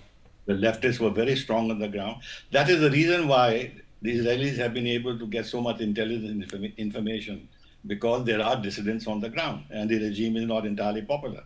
So what you are saying is possible, but we can't say with certainty that this is going to happen. It could also be that they could unite together and have greater national solidarity, because what the United States and Israel has done is totally contrary to international law.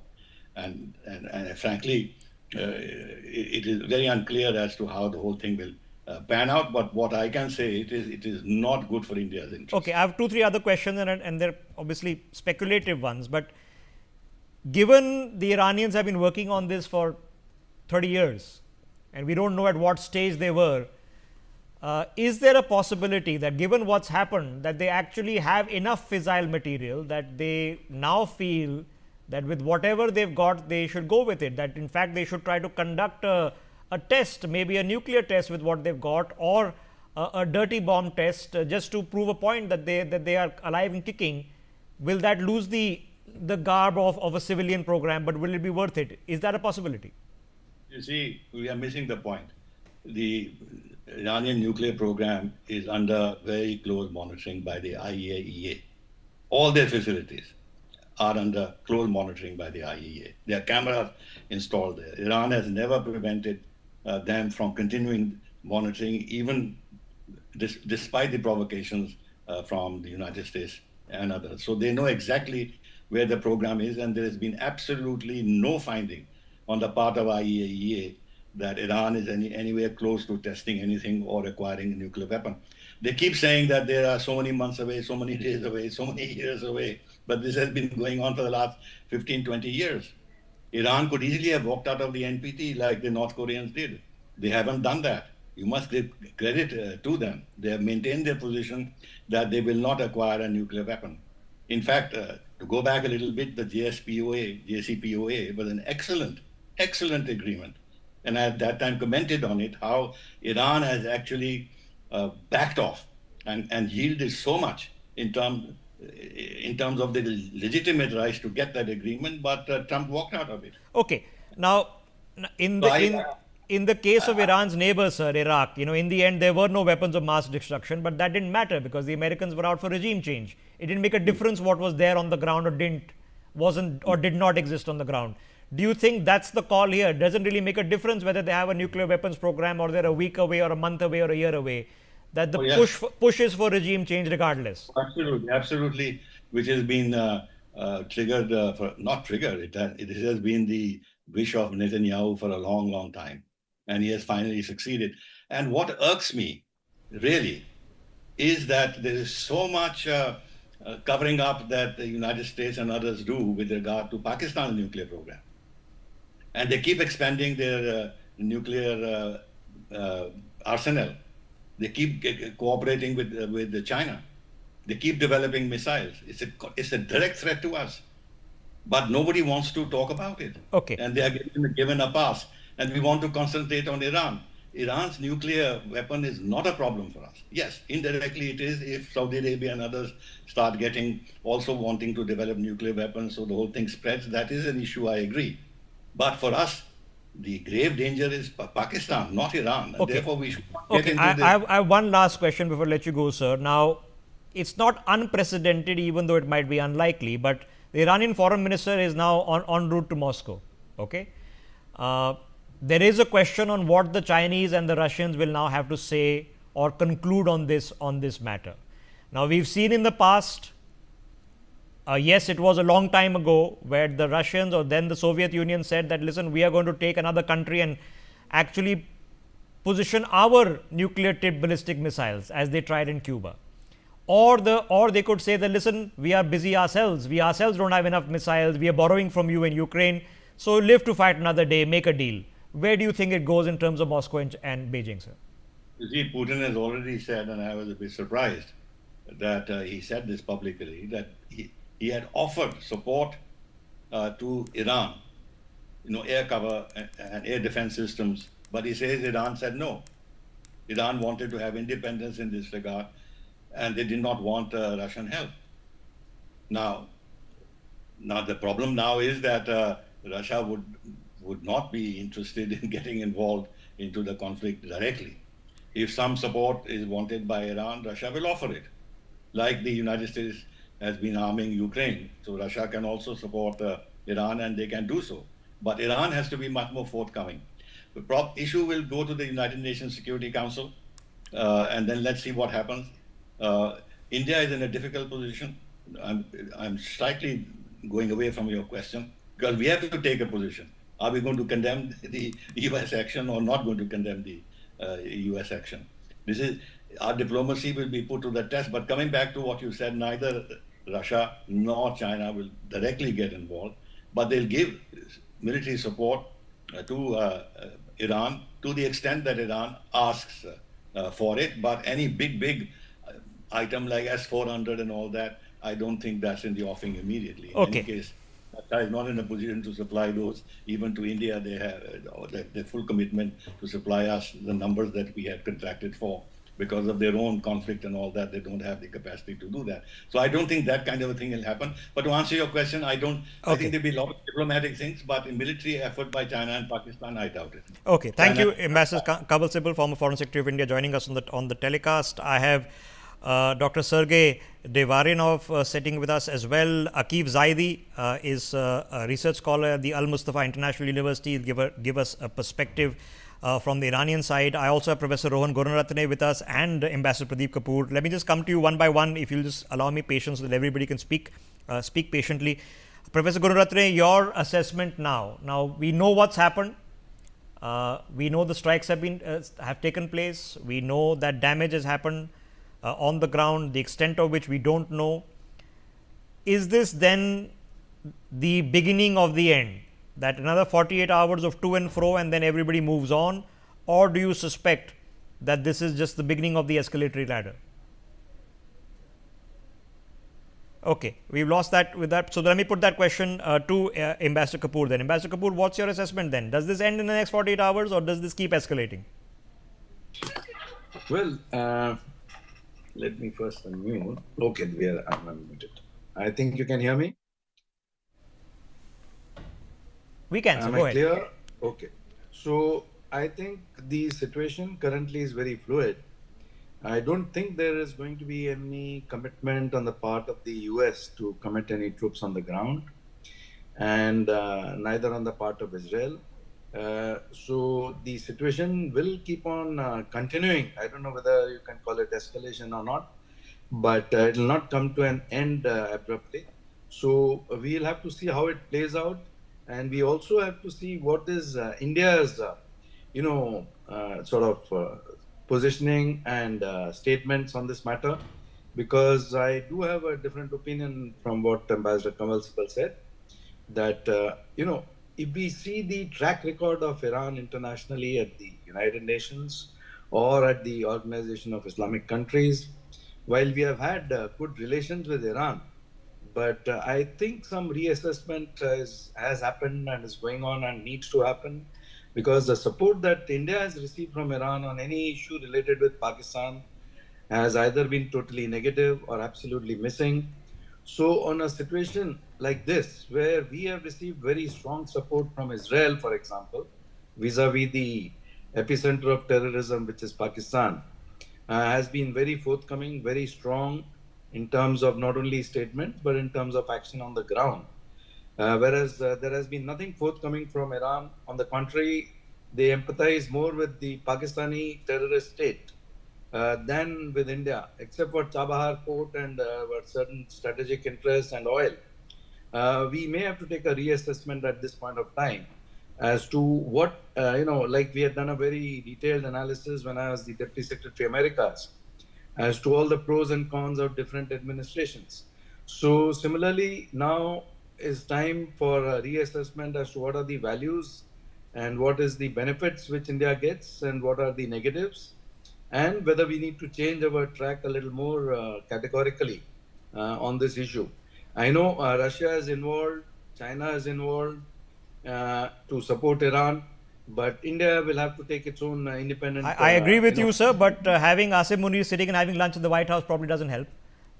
So that's an odd one. I just need to interrupt for a second because we have breaking developments coming in, this time from Tel Aviv, where I've just been told that loud explosions are currently being reported from the Israeli capital in what can only be concluded is the second wave of Iranian retaliatory strikes. The first one took place earlier this morning, local time. A second one has taken place where we can report that loud explosions are being reported. Can we listen in? E continua.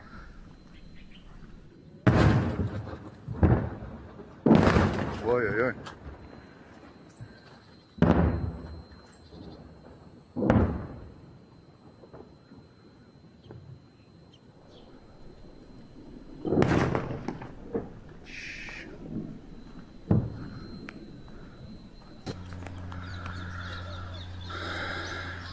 Lì.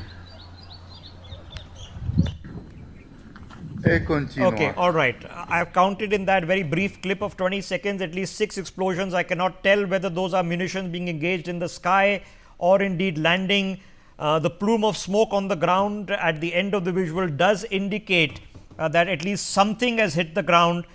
And we have further information from a bit earlier that yes, indeed, Tel Aviv, there is rubble from a building in which evacuation is currently being done, which indicates that there has been impacts in the first wave as well. It's an evolving situation, so we'll have to bear this one out. Let me quickly get back to Ambassador Pradeep Kapoor. Ambassador Kapoor, so then the big question, I mean, what we do is of course a little more important to us, but sidestepped from the immediate issue.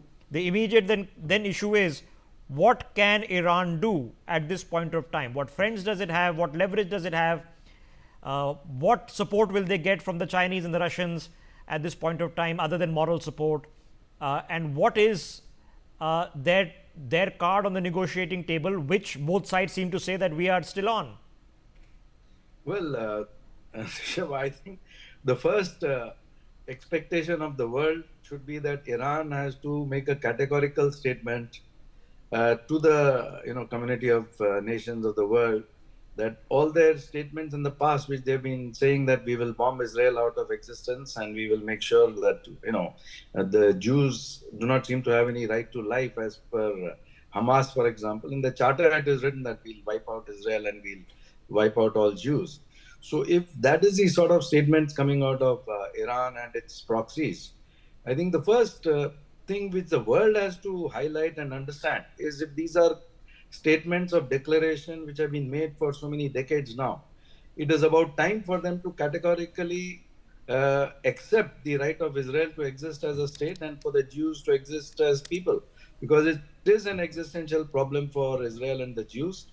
And till they adjust their views on this aspect, Russia will not have sufficient capacity at this point of time, except for helping. Iran has been helping Russia in its Ukraine war, so Russia may do some take some token steps to support Iran in some way or the other, whereas China will definitely try to help in a bigger way to weaken the Israel-US capacities on the ground to further create damage in Iran.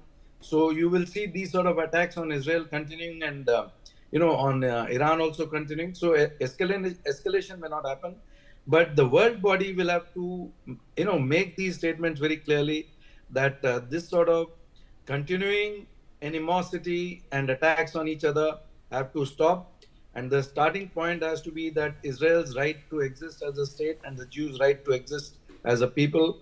That has to come in front in very categorical form. Is that statement coming tomorrow morning? It's probably unlikely. So there is going to be some escalation before it ends. Iran is going to respond.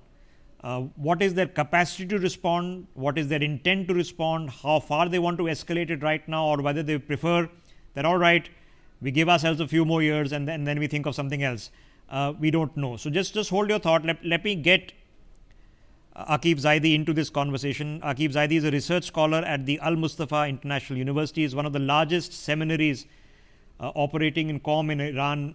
Mrs. Zaidi, appreciate your time. I know it's a difficult time in your country right now. Can you just give us an assessment of what is happening around you?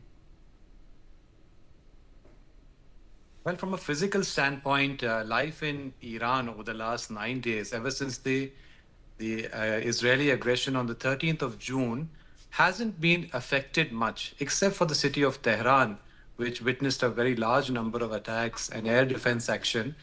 Other cities, such as the city I live in Qom, which is very close to Fordo, and most other Iranian cities, most of the Iranian population in this period of 9 to 10 days hasn't heard a single explosion, seen a single damaged building, seen anyone injured in any way. So life more or less continues on normally for me and most other people who live in Iran. So that's the situation. But when it comes to the mental position of the Iranian people, there are three important things to keep in mind. One is that there is immense joy and happiness in the Iranian population at the fact that their country is able to strike at the genocidal Zionist regime with more than 1,000 missiles and drones. And obviously, this is something that a very large part of the world's population wanted, some way in which Israel can be chastised for the ongoing genocide in Palestine. Then there is an element of confidence that victory is near at hand, because they've seen their own military capabilities, they've seen that Israel is not able to prevent missile and drone attacks. And there is this belief that since we have been attacked in an unprovoked and criminal fashion, first by Israel and this morning by America, there is this belief that God is on our side. And with God on our side, victory is guaranteed. Okay. So there is immense confidence and anticipation of a great victory being near at hand. Okay, but how is it supposed that that victory will come? Because we have actually seen that, yes, strikes have happened in Tel Aviv, sir, but there's no denying that strikes have happened inside Iran as well. The 3 nuclear sites have been hit. The American and Israeli jets came and went. The drones are operating as we speak. There is senior leadership from the Iran's military which has been killed. So victory what? Is it going to be a land war? Do you expect friends to come in? Where do you see it going from here? When I say that the Iranian people are confident that victory is near at hand, this does not mean that they feel that this victory will be achieved without any cost. They understand that they have paid some cost. The fact that they are the only free power in this part of the world has come at a cost over the last 45 years since the Islamic Revolution. And they understand that they may have to pay a greater price as they go ahead. But they are confident of victory. And in terms of other people coming to the aid, my own understanding is that we are not going to see any other country come to the military assistance of Iran.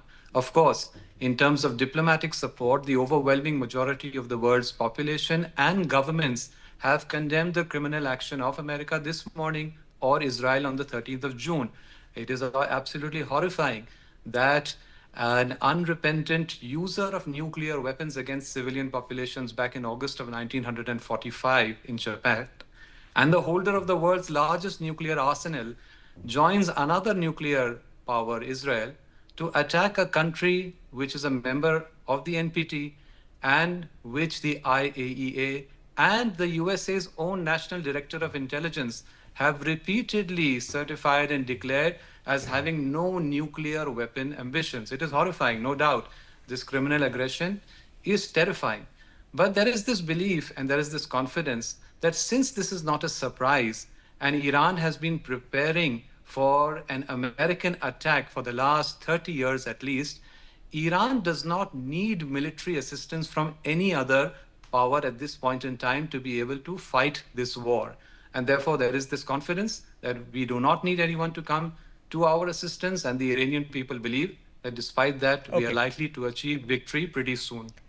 Some of the Iranian papers this morning, sir, have also reported, and some late last evening, concerns about a meeting that took place between the Pakistani army chief and the chief of defense staff of Iran, who was killed about a week ago. And the meeting took place on the 27th of May. And they're concerned about Pakistan's role with the fact that the same army chief was sitting in the White House a few days later. How do you make of your eastern neighbor? What do you make of your eastern neighbor in Pakistan, sir? Well, Pakistan is my western neighbor because I'm an Indian citizen. But speaking from the Iranian perspective, for whom Pakistan is an eastern neighbor, from the Iranian perspective, this is an absolutely irrelevant topic. It is not a topic of discussion or even under consideration among Iranian strategic and political circles at this point in time. They see this as fundamentally a war between Iran and on the one side, there is Iran and the Islamic resistance axis that it leads, that is often dismissively, derisively, and inaccurately referred to as the proxies of Iran. And on the other side, you have the global imperial axis, which is led by America. And if there is a proxy in this region, it is the American proxy, which is in the form of the Zionist state of Israel. It sees that the conflict has been between these two fronts and axes, and other countries, even like Pakistan or Turkey, which are moderate-sized military powers, they are seen, at this point at least, as being inconsequential to this fundamental clash between these two axes. Okay, what about the Saudis? The Saudis are not seen as an important strategic or military player in this region. Okay, fair enough. It's going to be difficult times. Of course, hoping that all civilians, including you, stay safe and nothing escalates beyond this. It could. We don't know at this point of time, but we certainly hope it doesn't. Aqib Zaidi joining us from Qom, where he is a research scholar in that Iranian city. Thanks very much for joining us. Let me get in Dr. Sergey Dvoranyov, who has been very patiently listening into perspectives from everyone. Dr. Dvoranyov, let me ask you a straightforward question. There is a lot of condemnation of the strike because a sovereign country's territorial integrity has indeed been violated. Its nuclear sites have been targeted. But the question remains now is, what is a reasonable response? Because I'm assuming all of us don't want this to escalate. Yes, thank you so much. Namaste, namaskar to everybody. Thank you for this opportunity to give my also voice to support peace. First of all, the situation is very complicated in this region, particular region, always. And we can see that we're right now in the middle of the war of civilizations. And I just 2 days back, I saw some very funny poster where exist two images of China, Xi Jinping, and Honorable Shri Narendra Modi, national leader of India. And the statement from Narendra Modi is that leader of... Okay, I'm sorry to interrupt you, sir. There is a briefing from the Pentagon. Let's listen. It might have some value add. Including decoys, as the 4th and 5th generation aircraft pushed out in front of the strike package at high altitude and high speed, sweeping in front of the package for enemy fighters and surface-to-air missile threats. The strike package was supported by U.S. Strategic Command, U.S. Transportation Command, U.S. Cyber Command, U.S. Space Command, U.S. Space Force, and U.S. European Command. As the strike package approached Fordo and Natanz, the U.S. protection package employed high-speed suppression weapons to ensure safe passage of the strike package, with fighter assets employing preemptive suppressing fires against any potential Iranian surface-to-air threats. We are currently unaware of any shots fired at the U.S. strike package on the way in. At approximately 6:40 p.m. Eastern Standard Time, 2:10 a.m. Iran time, the lead B-2 dropped 2 GBU-57 massive ordnance penetrator weapons on the first of several aim points at Fordo.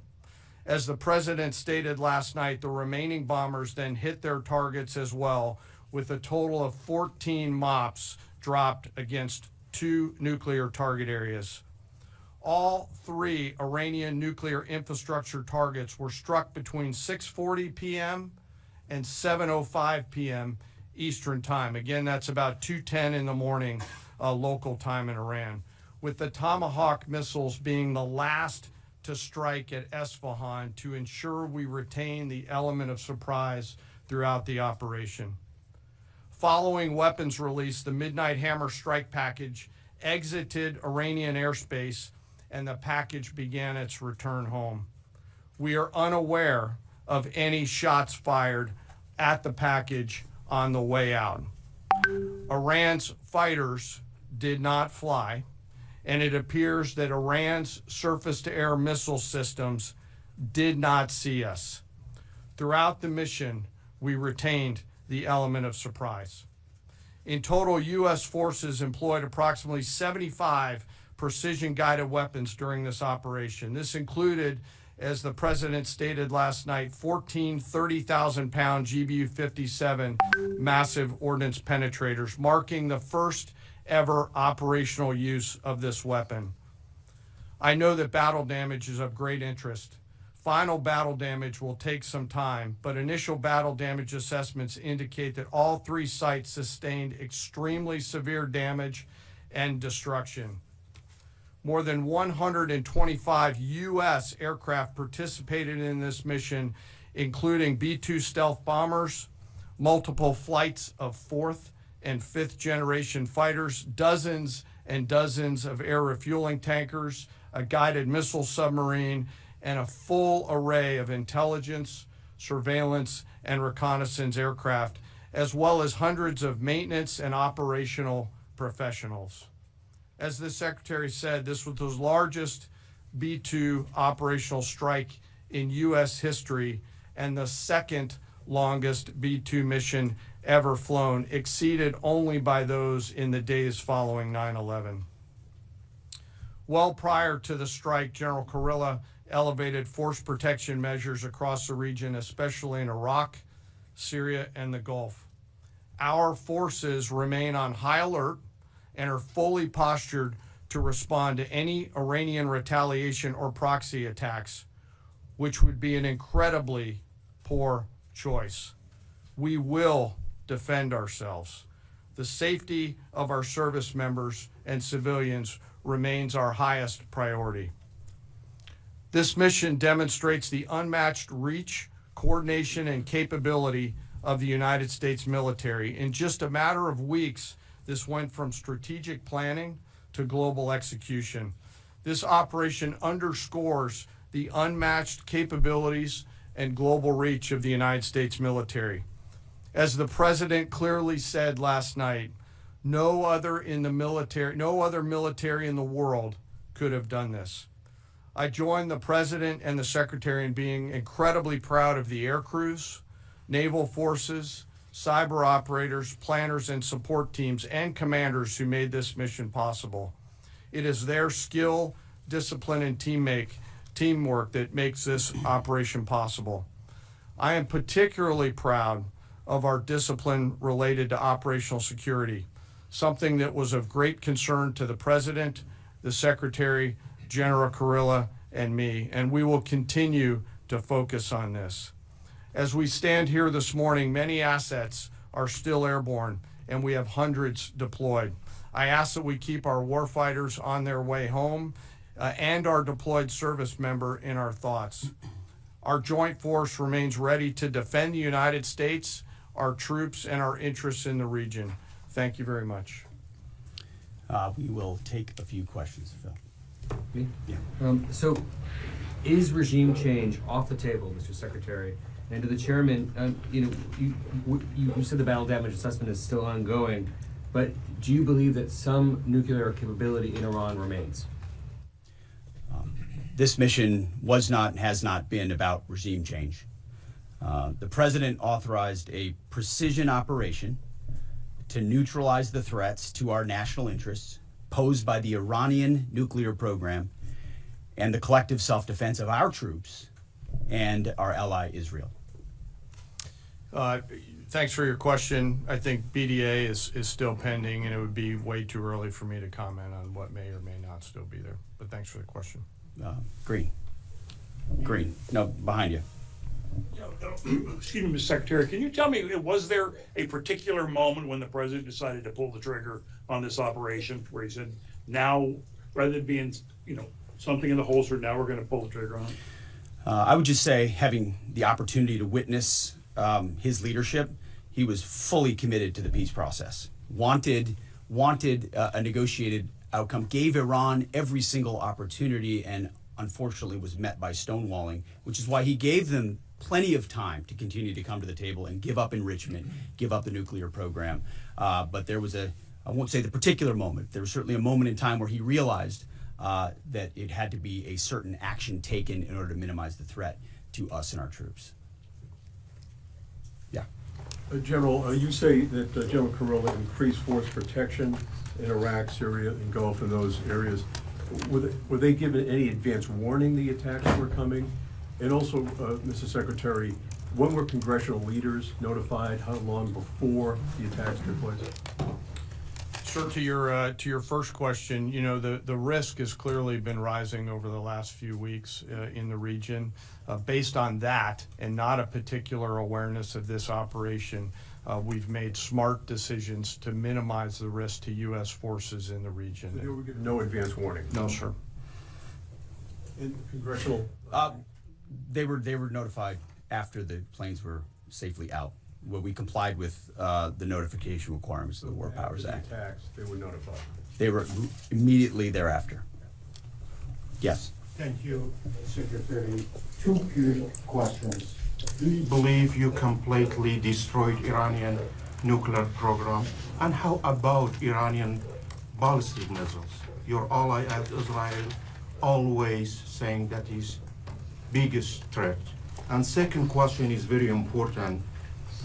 What will be your next step if Iran or militias under Iranian influence in the region attack U.S. interests or allies in the region? And you can chime in on this too, Mr. Chairman. The battle damage assessment is ongoing, but our initial assessment, as the chairman said, is that all of our precision munitions struck where we wanted them to strike and had the desired effect, which means especially in Fordo, which was the primary target here, we believe we achieved destruction of capabilities there. Ultimately, wherever it may be, whether it's in Iraq or Syria or bases in the Gulf, as the president said, it would be as the chairman said, it would be a very bad idea for Iran or its proxies to attempt to attack American forces. Yes. Thank you, Mr. Secretary. Regarding retaliations, Iran and North Korea are cooperating on nuclear and missile development. Do you think there is a possibility that Iran, North Korea, and the other forces, such as China, will join forces to retaliate against the United States? Well, unfortunately, because of the policies under the previous administration, we drove those countries together, and ultimately that creates a challenging environment. For this particular operation, the focus is on Iran and Iranian nuclear capabilities. That's our focus here, is to not just say that they can't have, but President Trump has said from over 20 years, frankly, Iran cannot have a nuclear weapon. And ultimately, he decided this is the moment, given their stonewalling, when direct military action had to be taken to prevent that from happening. Yes? Thank you very much. General Kane, I understand OPSEC, I respect OPSEC. Can you say at all what security procedures are being taken to protect U.S. troops in Iraq and elsewhere in the Middle East? And Secretary Hegseth, as a global war on terrorism veteran, what do you say to veterans who may be concerned the U.S. is getting into another open-ended war in the Middle East over weapons of mass destruction? Thanks, sir, for the question. I won't comment on what force protection measures are being taken in the region. What I will say is we're being proactive and not reactive, and being very thoughtful about ensuring that we do all that we can to protect our forces out there. And I would just say, as the president has directed and made clear, this is most certainly not open-ended. It doesn't mean it limits our ability to respond. We will respond if necessary. The most powerful military in the world is postured and prepared to defend our people. But what the president gave us, as I said, was a focused, powerful, and clear mission on the destruction of Iranian nuclear capabilities. Those were the targets. That's what was struck. That was overwhelming. That's what was overwhelming. That's what the Iranian regime needs to understand, as the president put out last night. He wants peace. There needs to be a negotiated settlement here. We ultimately demonstrated that Iran cannot have a nuclear capability. That is a very clear mission set on this operation. Yes, hold on. Yes, right there. Thank you, Mr. Secretary. Question for the Secretary and the Chairman. How was this strike coordinated with the Israelis on a strategic level, militarily, and on a tactical level? Was there any direct Israeli military participation in this operation? Well, I would say certainly Israel had an incredible military success, especially at the beginning and ongoing, in degrading Iranian capabilities, in degrading Iranian launchers, MRBMs. It's been incredible to watch what our ally Israel has been able to do. And there certainly have been conversations. I mean, General Kurilla at CENTCOM has worked closely in the defense of Israel for many years. And part of this operation was the defense of Israel and the ongoing defense of Israel. But as it pertains to this strike, this was U.S. operated and U.S. led. We took advantage of some of the preparatory work that's been done over the past week and a half in terms of axis of approach. I won't get into the particulars, but as the Secretary said, it was a U.S. strike. We made sure we were not in the same piece of airspace and sky. Aside from that, that was the extent of it. We'll take a couple more. Yeah, right there. Question to the Secretary first. Are you concerned whatsoever now about the reaction from U.S. allies given the strike, particularly those in the Gulf? And to the Chairman, if I may, I understand you don't want to speak to specific assets and force protection measures, but do you anticipate at least having to bring in any further assets from other theaters to aid in force protection over the coming days? We certainly understand the challenges of allies in the region, and we have been respectful and in working in collaboration with them as it pertains to basing and sensitivities there. Ultimately, they've got a lot of assets and people in those locations also where American troops are co-located. So that's a consideration of ours. We've been in close consultation with them, and we appreciate the support that we have gotten. Thanks for the question on sort of the global picture. And as you know, that's one of my jobs, is to look globally at the entire range of challenges. We are always carefully considering our force posture around the world, and then offering options to the Secretary and to the President. I won't comment on any future things, but the American people should know that we carefully consider those moves around the world and try to modulate as needed our force structure in the region. Absolutely. Yeah, right here. Thank you. What communications are being sent to the Iranians right now, and is there any possibility of diplomacy now or in the coming days? I can only confirm that there are both public and private messages being directly delivered to the Iranians in multiple channels, giving them every opportunity to come to the table. They understand precisely what the American position is, precisely what steps they can take to allow for peace, and we hope they do so. Yes. The president may not want an open-ended conflict. The Iranians may disagree. Are you prepared for a protracted war? Well, anything can happen in conflict, we acknowledge that, but the scope of this was intentionally limited. That's the message that we're sending. With the capabilities of the American military, nearly unlimited. So Iran, in that sense, has a choice. But we've made it very clear to them, this is nuclear sites, this is nuclear capabilities, this is the line that the president set, and we set that back. Now is the time to come forward for peace, but I think one of the takeaways from this as well is the unprecedented level of ongoing cooperation. I can't speak highly enough of the chairman and his staff and General Kurilla in CENTCOM, what they've done to look around the corner, to pre-position, to understand how an operation like this comes together. The scope and scale of what occurred last night would take the breath away of almost any American if you had an opportunity to watch it in real time. And I think Tehran is certainly calculating the reality that planes flew from the middle of America in Missouri overnight, completely undetected over 3 of their most highly sensitive sites, and we were able to destroy nuclear capabilities. And our boys in those bombers are on their way home right now. We believe that'll have a clear psychological impact on how they view the future, and we certainly hope they take the path of negotiated peace. But I could not be more proud of how this building operated, of the precision, the sensitivity, and the professionalism of the troops involved in this effort. I will take one more. We'll take one more question. Yes, right there.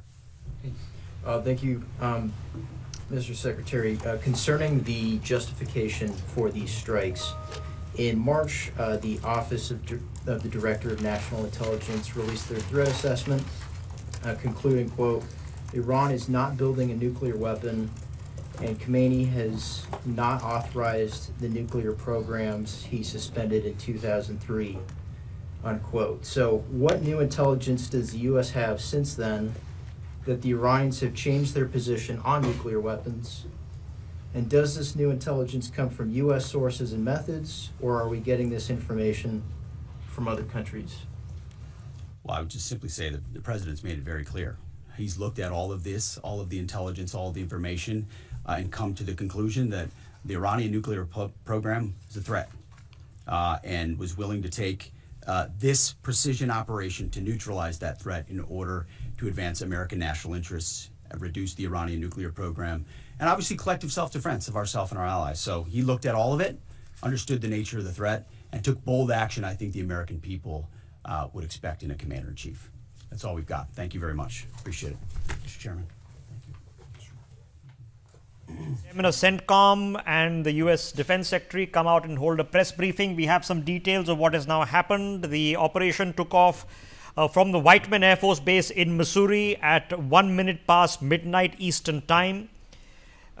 This involved B-2 bombers. The reason it involved B-2 bombers, which operated from the mainland United States of America, was because they were carrying the GPU-57, the massive ordnance penetrator, which weighs 13.5 tons and is 20 feet long.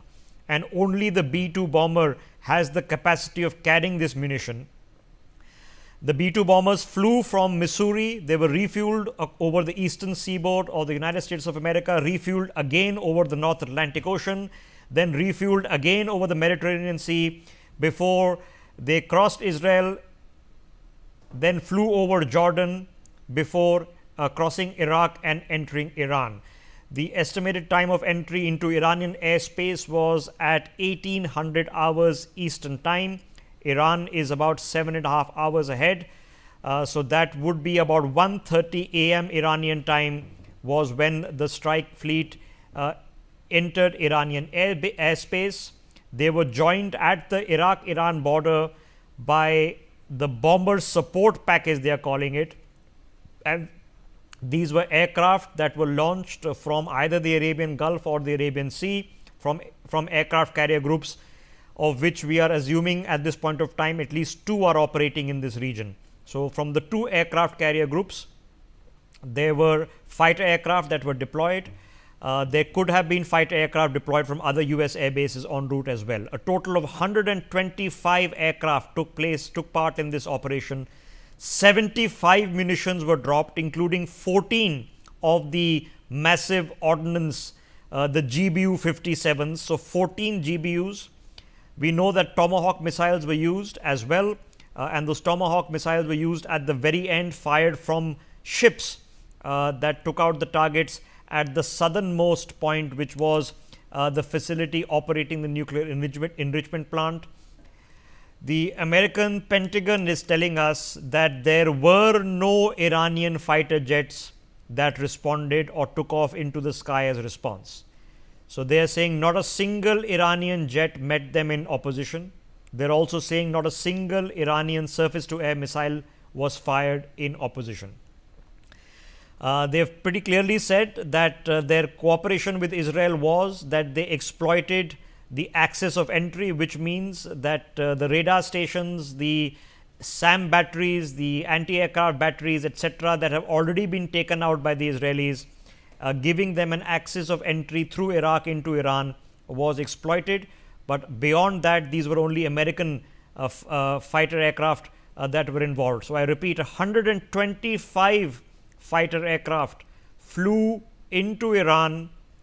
The operation lasted for about 1 hour in Iranian airspace. They engaged the targets at about 40 minutes after entering Iranian airspace. So, at about 2:10 in the morning Iranian time, when the first base, which was Fordo, which is the northern and westernmost base, was hit, which is the main Iranian or alleged Iranian nuclear base. The operation lasted 20 minutes.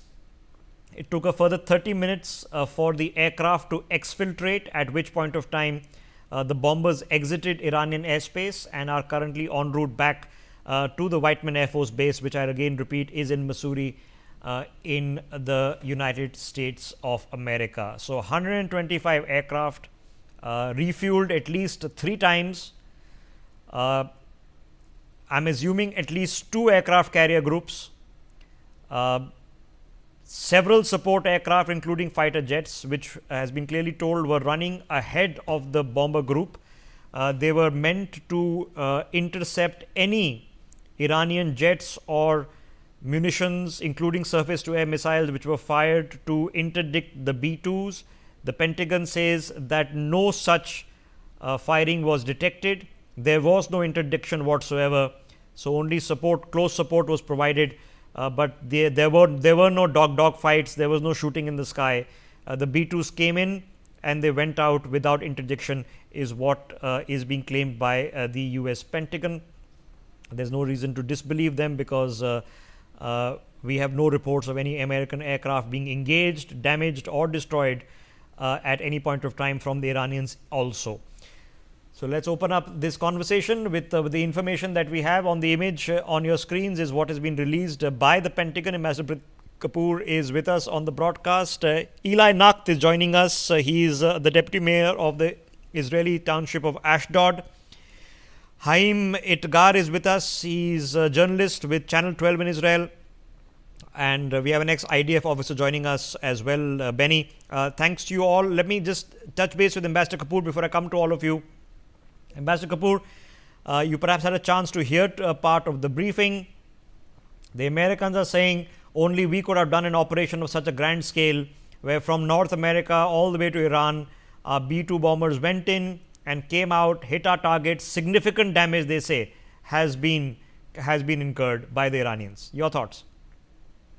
Well, I think the scale of the operation was very massive. If you have 125 Air Force assets of the US flying over, half the world practically, being refueled, some of them being refueled 3 times to reach their targets, and then dropping 14 MOPs, massive ordnance penetrators, the GBU 57s.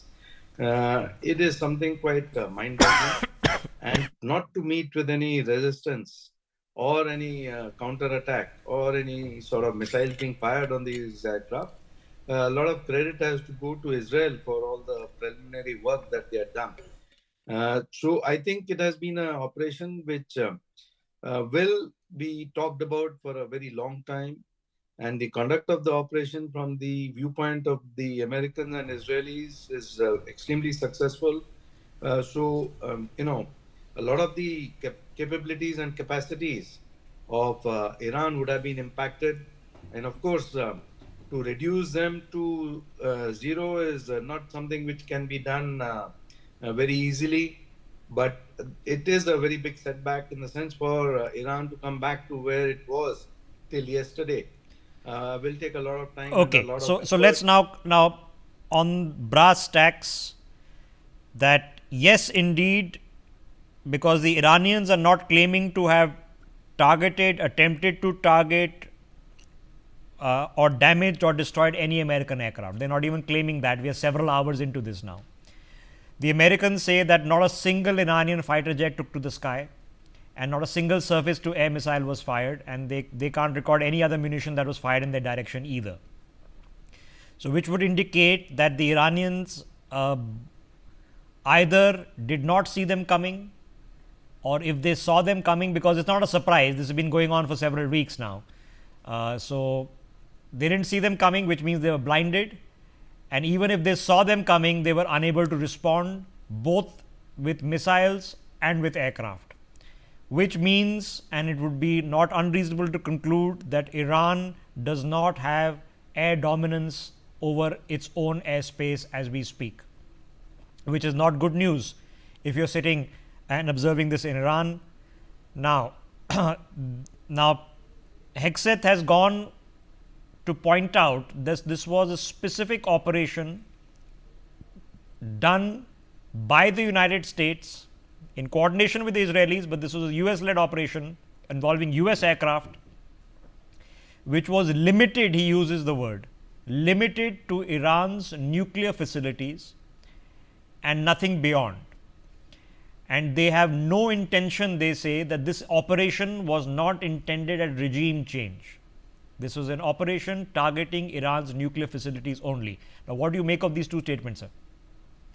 Well, the first statement is very clearly what is parallel or similar to the situation between India and Pakistan, where India very clearly targeted Pakistani terrorist sites in the first round of attacks, training camps and terrorist centers.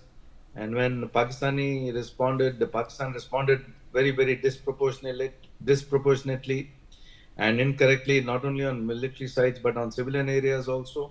Then India responded further on military sites.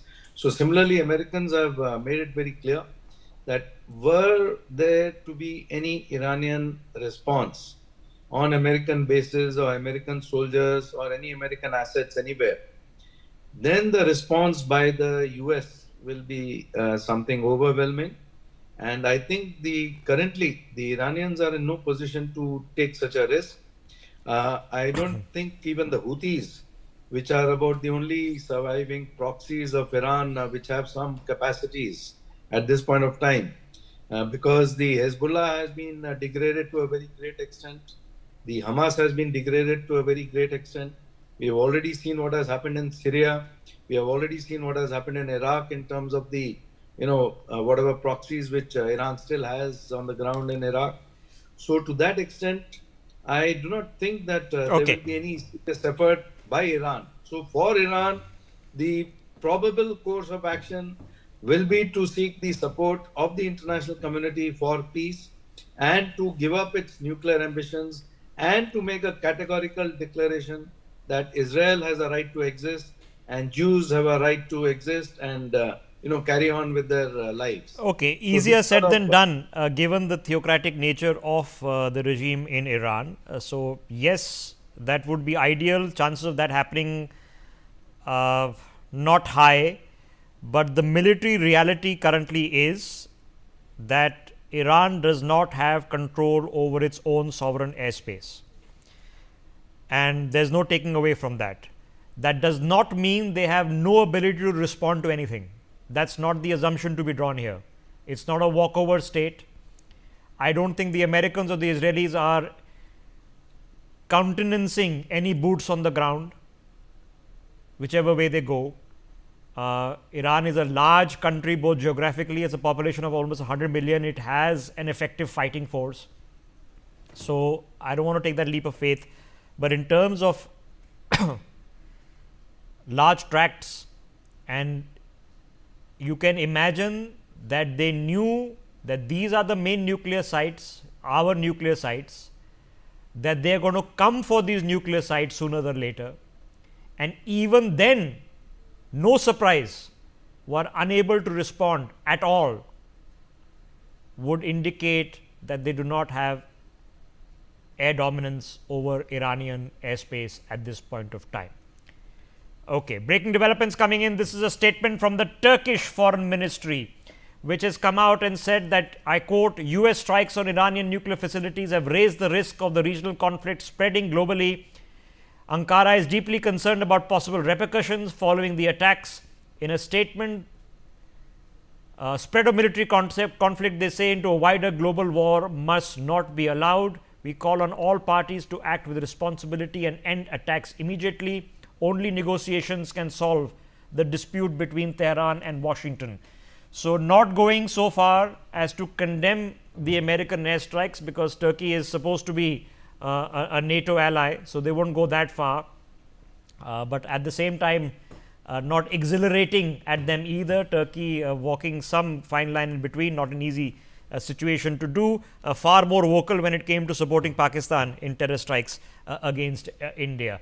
Okay. Ambassador Kapoor, stay with me. Let me sort of open up this conversation to the best I can with our guests who are joining us from Israel. Eli Nakht, as I mentioned, is with us. General Sudhakar is also with us. General Sudhakar, I'm just coming to you in a second, sir. Eli Nakht, let me come to you and let's just take just an assessment from where you are. I have had the privilege of visiting Ashdod a year or two ago. We are getting reports, sir, of explosions and a couple of waves of Iranian attempted strikes into Israel. How are things as you are placed right now? Right now, the situation is quiet. We didn't have any direct hits into Ashdod. We have the sirens that alarming of the missiles were coming, and thank God we didn't get any hits for right now. Let's hope it will stay like that. Is there a remaining concern that Iran will try to retaliate and has the potential to further retaliate? I have no doubt about their motivation of trying to make a damage and make a big hit on Israel. I have no doubt about that. I'm not sure that they have the capabilities they wish to, but we need to be very careful, since all the ballistics rockets that being shot into Israel, each one of those ballistic rockets, and just this morning we have a couple dozens of those, okay, and they cause a lot of damage and a lot of injured people and killing people. So each rocket is of course deadly and very dangerous, but comparing to what they would like to see their attack and comparing to what they thought they are capable of and desire to target Israel thousands of rockets in the same time or something like that, as they were telling, I have to say that the comparison to what they are saying to what they're doing is a big difference. So everybody right now in the state of Israel is trying to stay close to the bomb shelter because it's life-saving, and we hope it will of course pass away soon. And we are giving all the space and time to our army to clear all the threat, all the arsenal and the ammunition and everything that is threatening the state of Israel from Iran.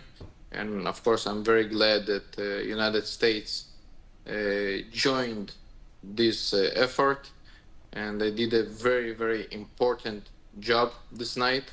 Okay. For the peace of the world. Okay, as an Israeli citizen and as a deputy mayor responsible, you will have friends and family. Given what's happened over the past almost 2 years now in Gaza, then in Lebanon, from the pagers to the walkie-talkies to what's happened in Qatar, subsequently now what has happened in Iran over the past week or so, do you feel safer? Yes, of course. I feel much safer, and we can see it.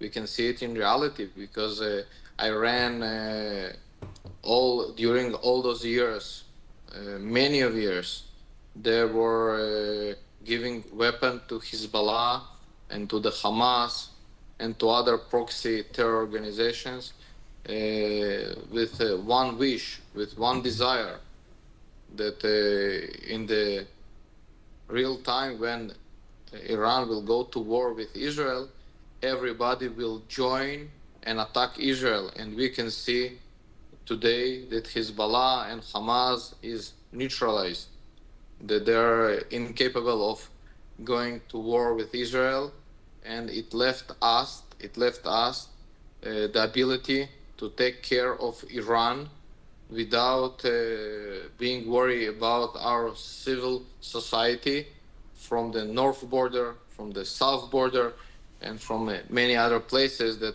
if on the let's say 2 years ago we've been talking about this, of course much more damage, much more rockets were shot into Israel from Hamas and from Hezbollah and from Iran if this will take place back then. So okay, so Eli, I have to ask you, and I know this is your personal opinion, you don't speak for government in this sense, but in your personal opinion, has enough been done?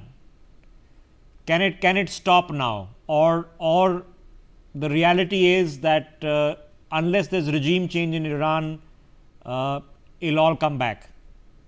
I can give you my understanding, and I believe this is the most understanding of the most Israelis. Okay, this is of course not an official statement and not an official position of our government, but this is what we as a citizens feel. We feel that we need, as I said before, to give to our IDF, to our army, the ability to finish their work. You can see that Israel is not targeting and is not hitting none of the civilians in Iran. All the population of the civil population, innocent people, we love those people, we care about them, and we are not fighting the Iranians as a nation, and we are fighting the radical terror regime, who is also a big damage to their own population.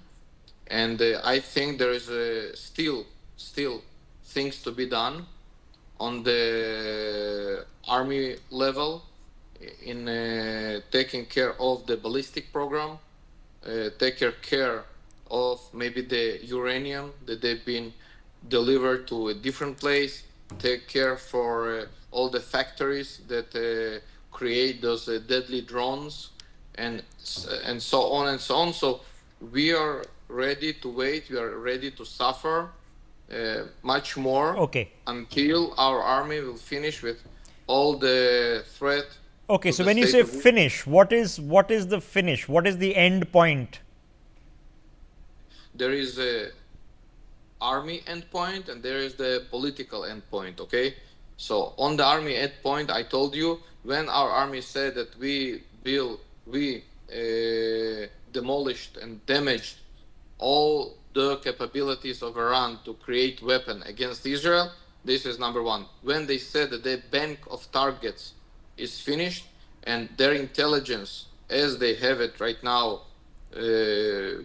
everything was taken care of on regarding the army level, it's one thing. The other thing is the political negotiations and some sort of agreement that needs to be, of course, forced and being able to guarantee our safety by the United States, I believe, and maybe some other mediator, maybe the Emirates or some other countries who can guarantee our safety, that Iran tomorrow will not start once again recreating and manufacturing weapon, nuclear program, etc., etc. Okay, all right.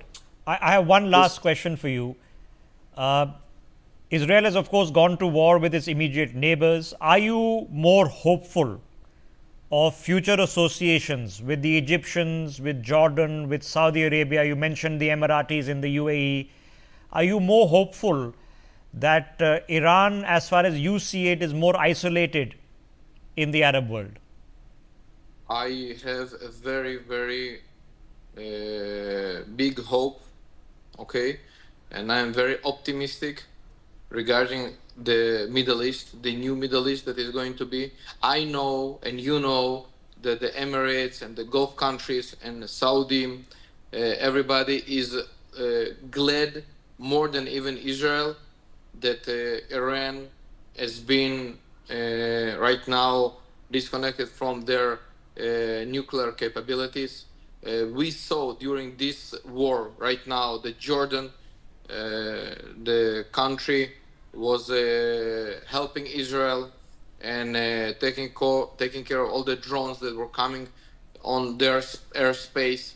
And I hope that the Abraham agreements will be expanded to more countries right now in the region, because some of those countries were afraid of Iran and their proxies.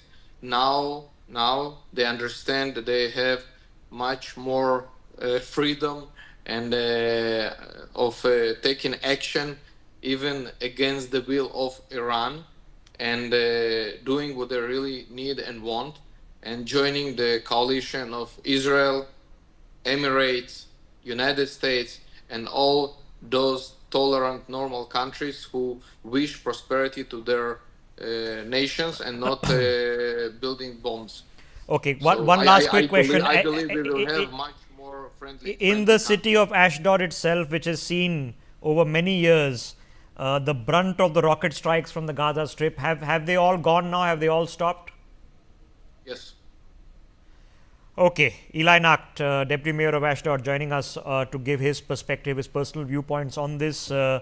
Thank you very much for joining us. I still have General Sudhakar with me, and General Sudhakar, I want to now just go through the entire summary of what all has happened so that we can just put a perspective on very rapidly changing developments. Let's put this on our screens. So, ladies and gentlemen, here we are. Okay, now this is just a quick map to put you in geographical perspective before we begin. Okay, let's just blow this up on our screens. Okay, so that we are absolutely sure of what we're doing. Okay, so marked in the blue in the west, that's Israel.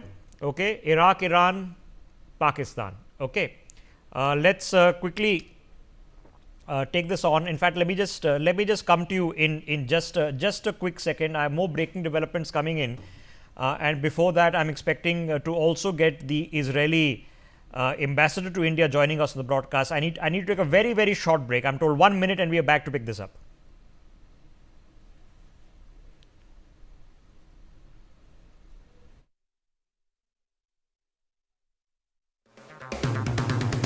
अगर आप बनना चाहते हैं anchor या फिर आप में है जुनून एक तेज तर्रार न्यूज रिपोर्टर बनने का, तो आप ज्वाइन करें ITV और इंडिया न्यूज Newsx का media school. ITV next media international school का कोर्स आपको मौका देता है देश के दिग्गज एंकर्स के साथ काम करने का। ITV next media international school में आप बेहद नजदीकी से देख पाएंगे किस तरह से ITV नेटवर्क के दिग्गज पत्रकारों की टीम दिन रात खबरों पर काम करती है। इस कोर्स के दौरान आप सीखेंगे एंकरिंग की एक एक बारीकी उन एंकर्स के साथ जो देश को रखते हैं हर खबर से बाखबर। ITV next media international school का ये कोर्स आपके एंकरिंग स्किल्स को करेगा इतना सशक्त, मजबूत, जिससे आप बनेंगे पत्रकारिता की दुनिया का वो चमकता चेहरा जो दुनिया देखेगी और पसंद करेगी। I'm Megha Sharma and I'm reporting from the locales of Kananasis, the tourist town that is located in Canadian Rockies in Alberta in Canada. Kananasis is the location where the G7 Leaders Summit is going to take place between June 15th and June 17th. Prime Minister Narendra Modi has been invited by Prime Minister of Canada, Mark Carney, and he has graciously accepted that invite and will be arriving in Kananasis to attend this big event.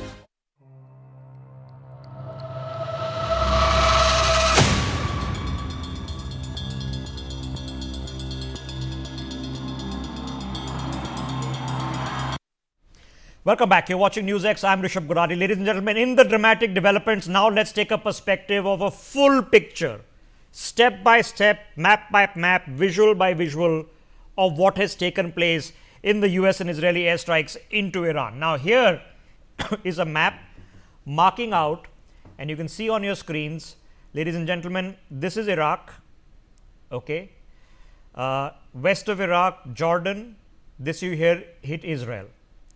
Here in the center is Iran, the Arabian Gulf, right at the bottom of your image over here, the Straits of Hormuz. These are the three principal alleged but widely believed Iranian nuclear facilities. They are nuclear facilities, no doubt, whether they are making civilian nuclear power or indeed researching weapons program, as many people suspect. I will leave that to your interpretation. The northernmost and the westernmost is called Fordo. Fordo is literally drilled into a mountain. It is the principal nuclear site of the Iranian nuclear program. Then southeast of that is Isfahan. The Isfahan nuclear facility, while it might have underground facilities, is not drilled into a mountain. It is a surface facility. And this is where nuclear enrichment takes place. And further south of Isfahan is Natanz.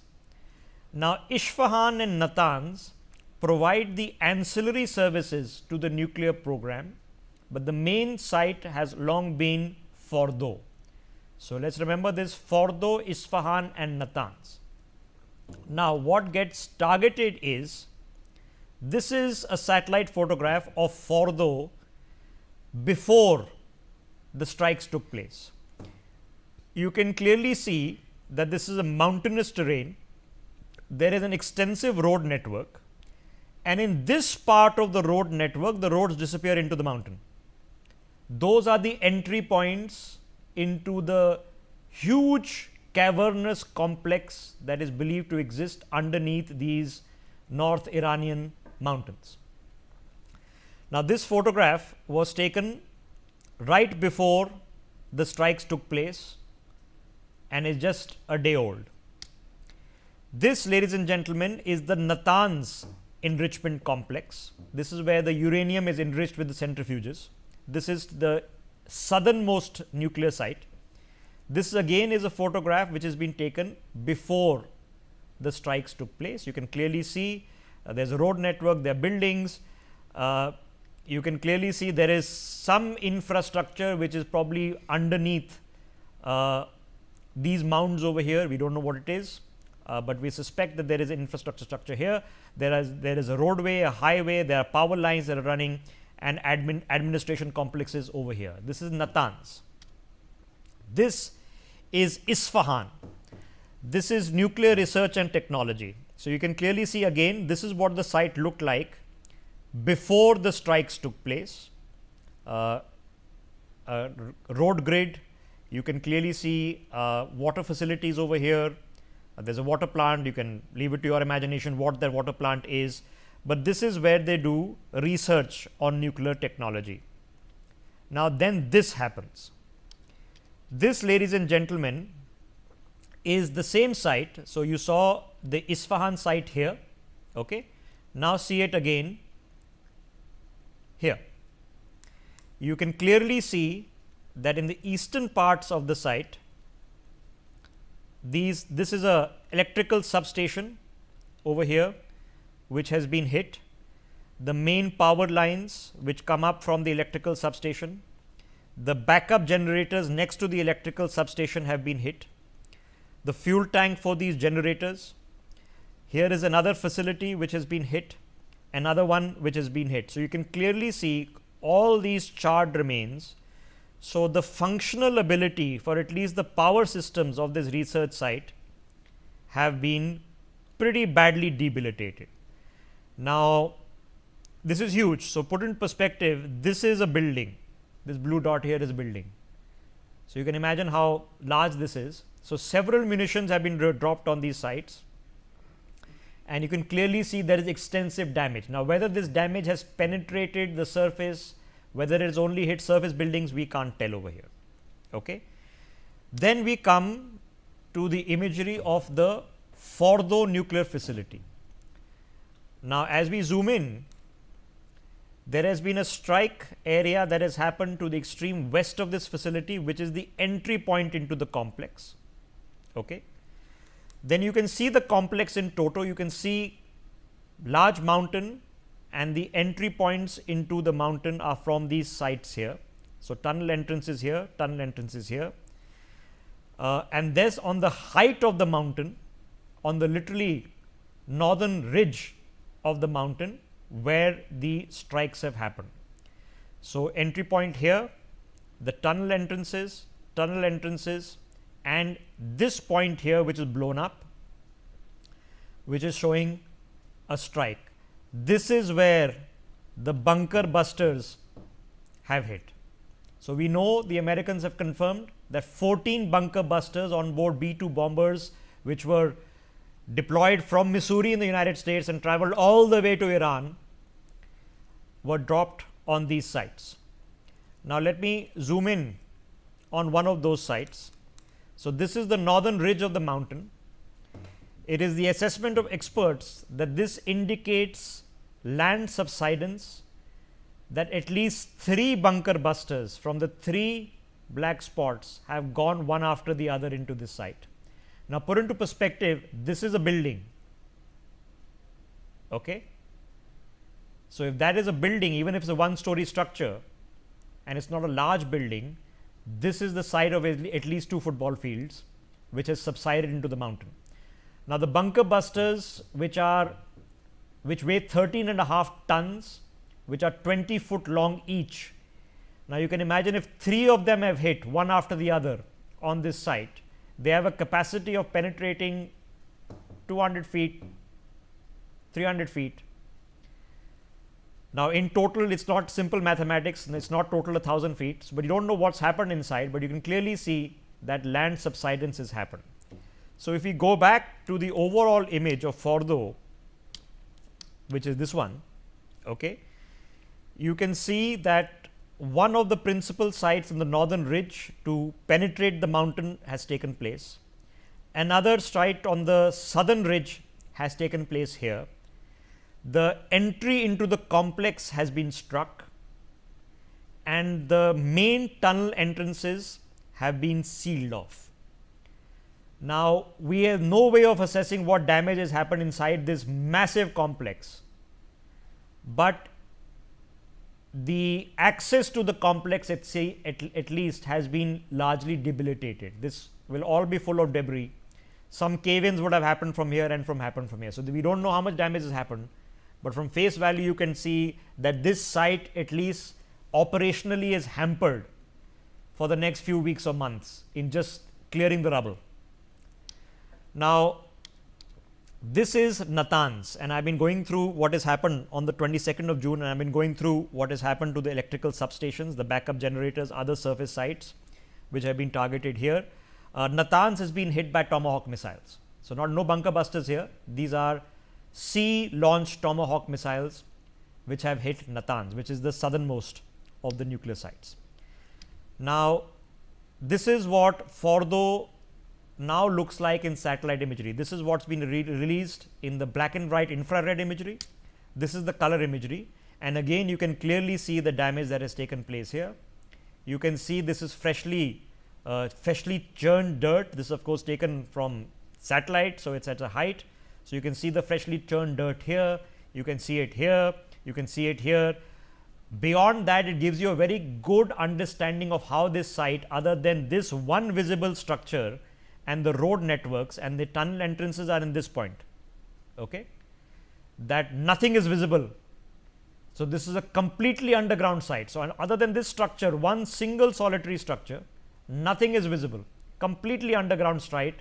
But you can see that these tunnel entrances have been struck here, and these ridges, you can see freshly churned dirt, which is supposed is from subsidence that has happened. Now, this is a photograph that was taken on the 19th of June, and the reason there is speculation that some of the fissile material could have been removed is you can count the number of trucks entered this site 2 days or 2.5 days before this operation took place. 1, 2, 3, 4, 5, 6, 7, 8, 9, 10, 11, 12, 13, 14, 15, 16. A convoy of 16 trucks is entering the sites. There are other vehicles which are parked here. There is another truck to the northernmost point of this image here. So, anywhere between 16 trucks at one particular point of time entered this site on the 19th. What they entered, why they entered, what they removed, we do not know, but it is a perspective for you. This is what was happening on that site when those 16 trucks were entering. You can clearly see heavy activities happening in this site. These are the tunnel entrances, tunnel entrance 1, 2, 3 and 4. There is a fourth entrance that goes into this structure, which has literally been carved out of the mountain to make allowance for this structure over here. Okay. So, something was going on the 19th on this site as well. Now, this is what is supposed is inside this strike in the northern part of Iran. Fordo, the support building, the 4 tunnel entrances are pointed out, the entrance to the site. This is the security perimeter with a security road, perimeter road. There is a further tunnel entrance to the south, which is here, and the centrifuges were on this mountain ridge which has been struck. Okay. Total capacity of 3,000 centrifuges. These are the 2 ridges which have been struck by the bunker busters, the massive ordnances. Okay. Now, whether they have penetrated to the centrifuges, damaged them, we do not know, but that is what has been struck. So, it gives you the topography of the site or the assessment of the topography of the site. Now, this is what has happened. In Fordo, they dropped the bunker buster bombs. In Natanz, the Israeli attacks had already damaged the country's largest uranium enrichment center. The near bomb grade nuclear fuel storage was happening in Isfahan, and these were the sites that are targeted by both the Israelis and again by the Americans. And for perspective, they are just south of Tehran. Now, over the course of the Israeli strikes, these are the number of people in the Iranian command and control structure who have been reported as killed. Sayyid Izadi, commander of the Palestine Corps of the Quds Force. Dawood Sheikhian, commander of air defense. Behnam Shariari, commander of the Quds Force Weapons Transfer Unit. Mohammad Hassan Muhaqiq, deputy head of the IRGC. Mohammad Kazmi, head of intelligence. Khusro Hassani, deputy intelligence chief of the aerospace unit. Iranian military leaders killed 1, 2, 3, 4, 5, 6. Amir Ali Hajizadeh, commander of the Iranian Republic's aerospace force. General Ghulam Reza Mehrabi, deputy head of intelligence, general staff. General Mehdi Rabbani, deputy head of operations. Major General Hussein Salami, commander in chief. Major General Muhammad Bagheri, chief of staff. Major General Ghulam Ali Rashid, head of headquarters, all dead. So, the commander in chief, the chief of staff, head of GHQ, commander of the Air Force, deputy head of intelligence, deputy head of operations, deputy head of the IRGC, head of intelligence, deputy head of intelligence of the Air Wing. the commander of the Palestine Corps, which was operating out of Iran, the commander of air defense, and the command of the Quds force, all eliminated. So, other than the Iranian Navy, the senior command, which means chief of staff, commander in chief, all killed. This was in the first wave of Israeli strikes before the nuclear sites were targeted. Now, this is an Israeli strike on Iranian UAV facilities. You can clearly see this is one of those Shahed drones. This is an Israeli strike on the Iranian missile launchers. This is, ladies and gentlemen, is a ballistic missile launcher. Right here you can see the missile. So, the Israelis have struck, and in the end you can see the crosshairs. This destroys the missile launcher. This is the nuclear strike as shared by the Israelis in videography from a loitering munition in Isfahan, where you can clearly see extensive surface damage. These buildings are completely destroyed. This was a nuclear enrichment and storage site. This is on the 21st of June. This is that F-14 Tomcat, which was destroyed by the Israelis. This is the Desful airport in Iran. This is on the 20th of June, which are various command posts that have been targeted. Okay, these are just south of Tehran. Iranian internal security headquarters. 4 of the command posts were destroyed in Israeli strikes. This is in Tehran, where you can clearly see a missile launcher here, which has been eliminated by the Israeli strike. This is in Isfahan. You can clearly see an air defense system next to this truck and this building here, which was struck. This is on the 20th of June, so one day before this main strikes. This is again in Isfahan. So, first they went in, and you can clearly see the launch pad here. Okay. So, first they went in and they took out whatever, I do not know if this is a truck-borne missile launcher or not, but you can clearly see the missile launcher here. So, first they went in and took out all the air defense systems that these sites had, and the next day they went in and hit the sites. This is the Arak heavy water reactor. This was again hit on the 18th and on the 19th. You can clearly see before and after. The heavy water reactor has been completely, the dome is completely destroyed. This is the Emad missile launcher. You can see the missile which has been struck by an Israeli munition right before it launched. This is on the 18th of June. On the 17th of June, this is a surface to surface missile that was being about to be launched, which was hit by a drone. This is another F-14 jet. This was in Tehran on the 16th, which was taken out. 2 jets here destroyed by the Israelis. So, one towards the south, one towards the north, and 2 towards the north in Iran. So, 3 F-14s that were taken out. These are strikes on trucks launching weapon launchers near Tehran. This is the 16th of June, where surface to air missile launchers in Tehran were destroyed. This is in Piran Sheher, where again surface to air missile launcher facilities were targeted and destroyed. This is Isfahan again.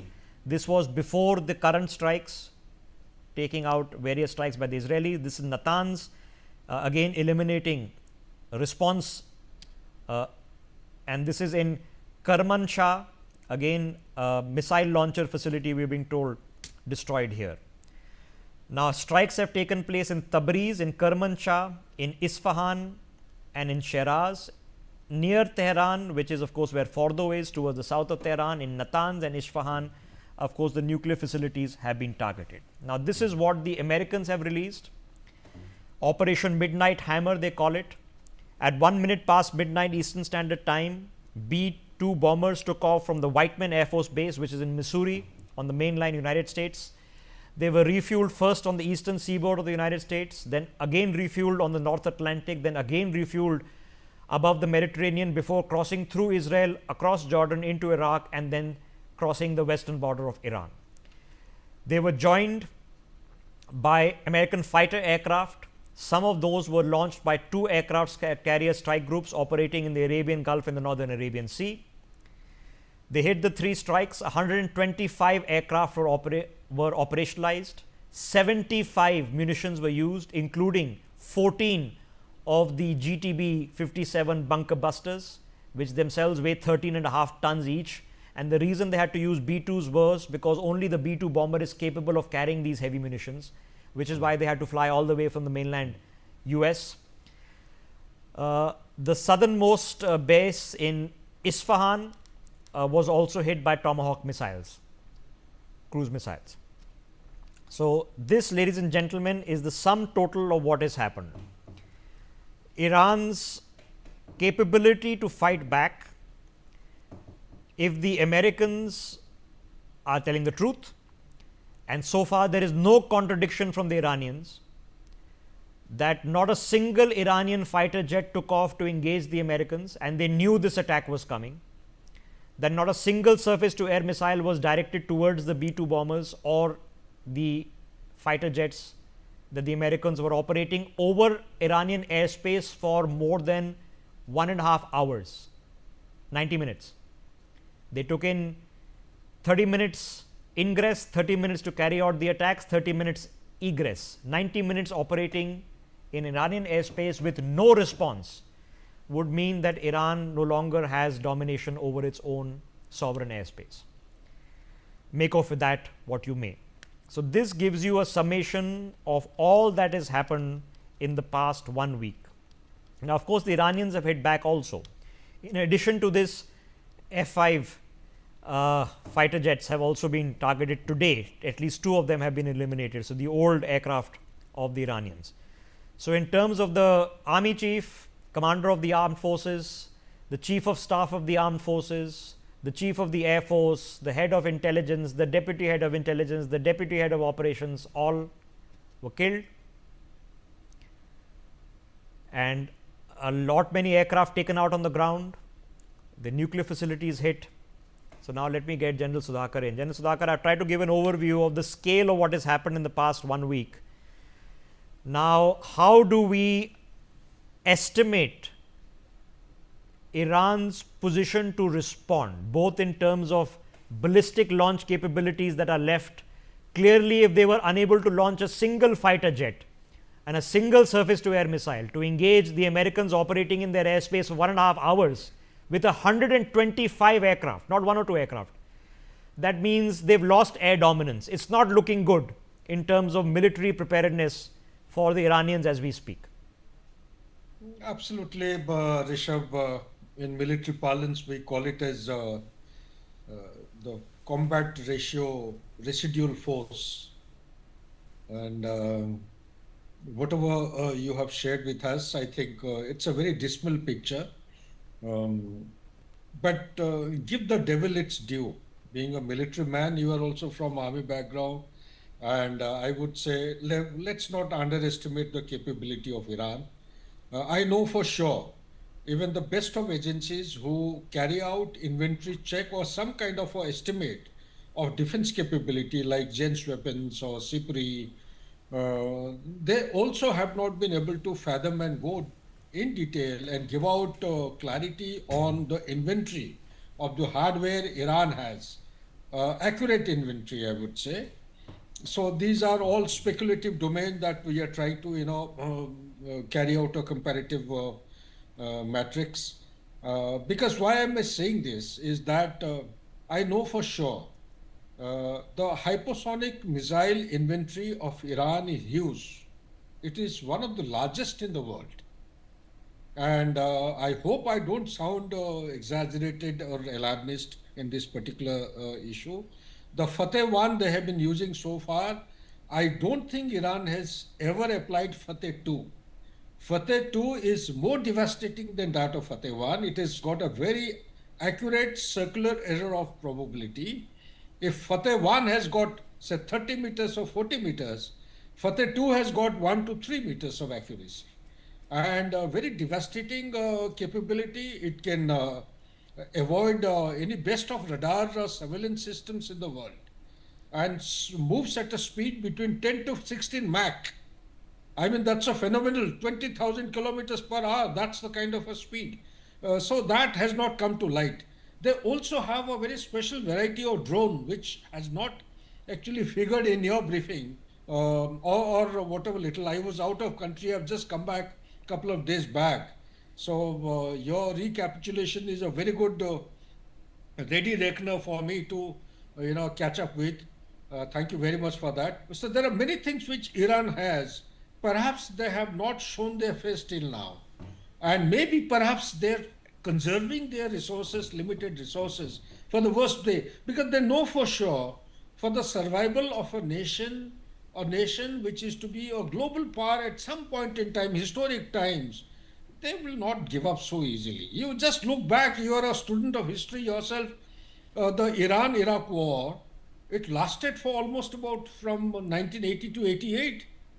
And at the end of it, there was a stalemate. So that war also was quite intense and highly devastating onto either side. They lost a lot of people, a lot of resources. So I think they are prepared. Okay, for the worst. so you are saying down but not out. Okay. Absolutely. Yeah. So they are down.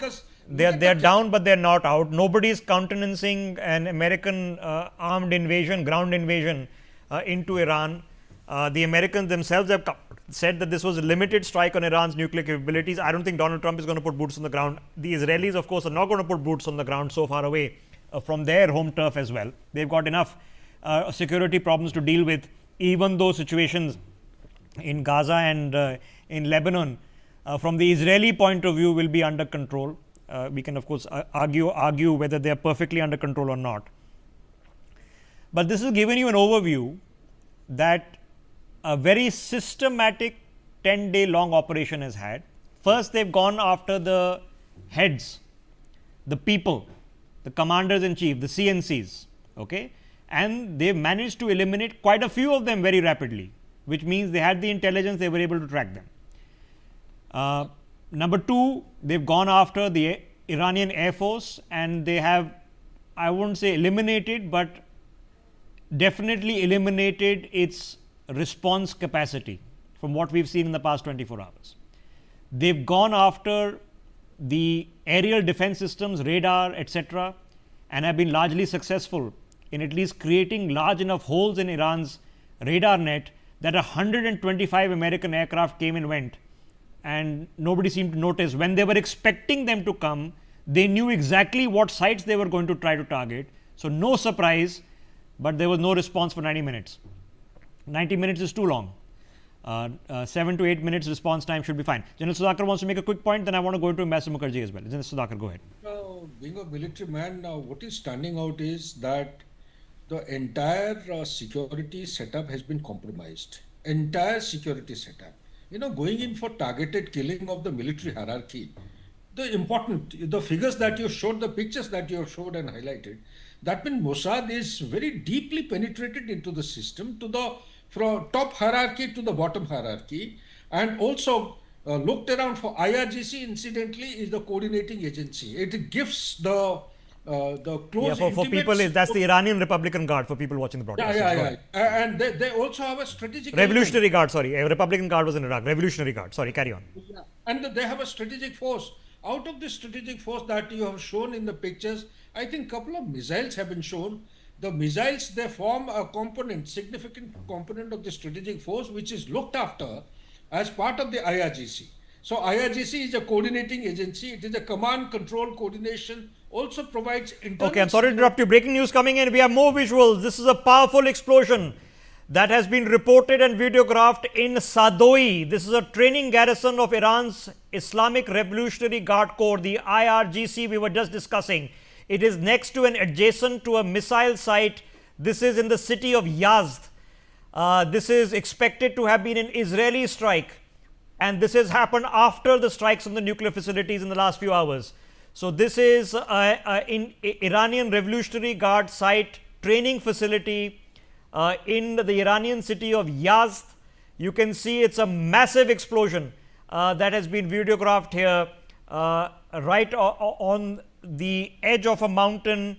A huge explosion targeting there. So the Israeli strikes, General Sudhakar, are still continuing. They have hit the center of gravity. This is the strategic force. Can I say a few things? Yeah. Kindly. Yeah, Ambassador Mukherjee, go ahead.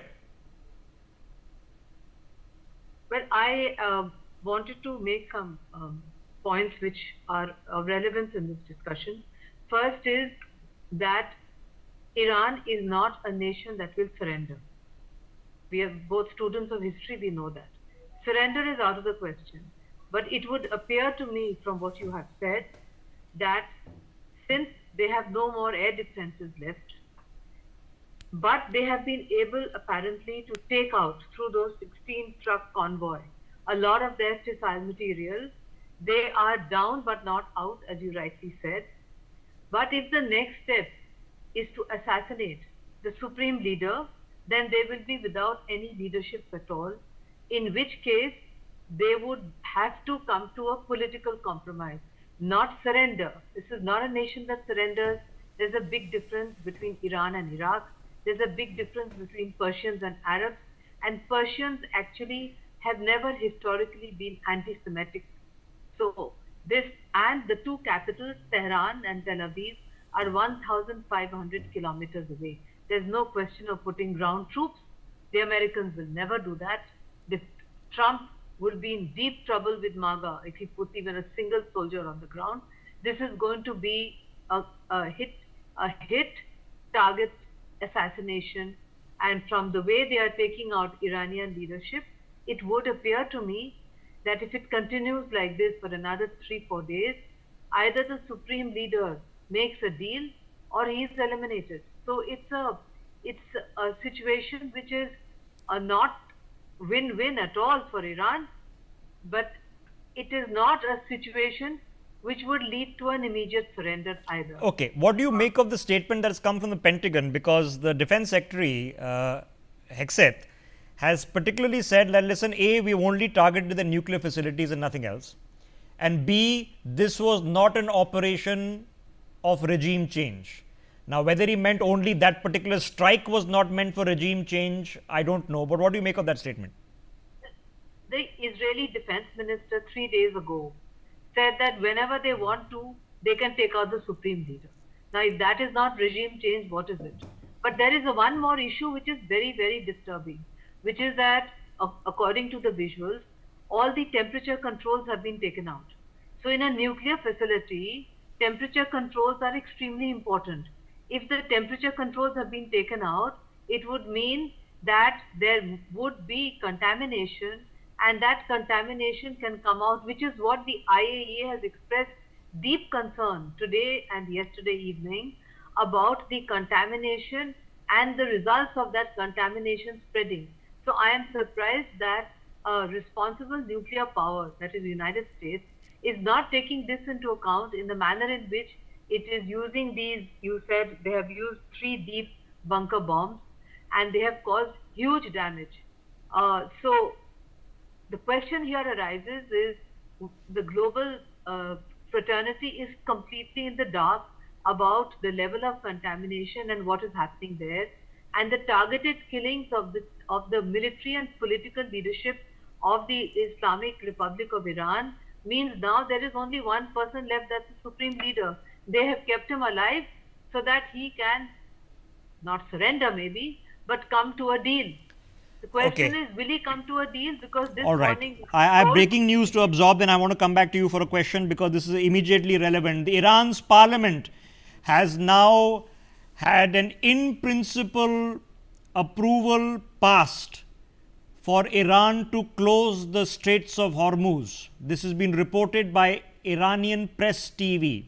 They are quoting that this now resolution, which has been passed by the Iranian parliament, has been sent to the Iranian High Command and the Revolutionary Guard for them to decide on a course of action. This is a statement that has now been put out by the Iranian new Revolutionary Guards commander, Esmail Kosari.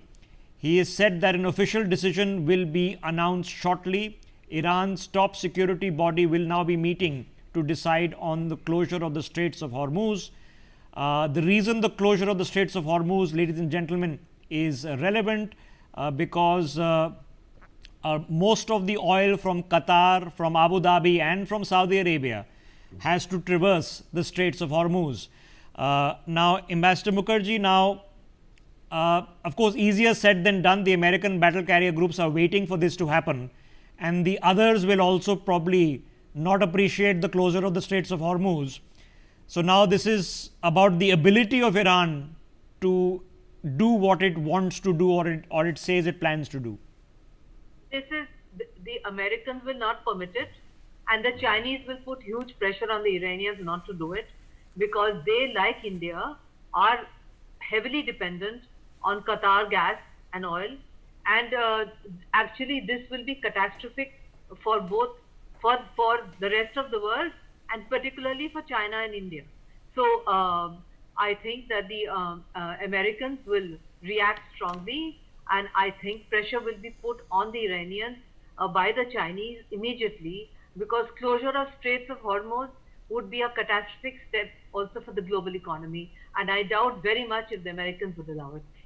If such a threat has happened, I very much fear, I don't want to say it, I'm not an astrologer, that the supreme leader is sealing his fate in his bunker, because this is not something that is would be a wise step for Iran to take at this point.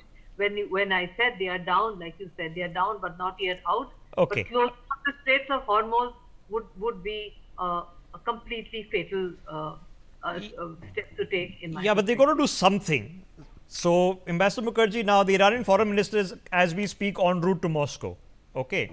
Now, Vladimir Putin currently has his own headaches, as you're well aware. In fact, so much so that they've been taking some missiles from Iran, allegedly, to use in Ukraine. The Chinese will not go to war for Iran.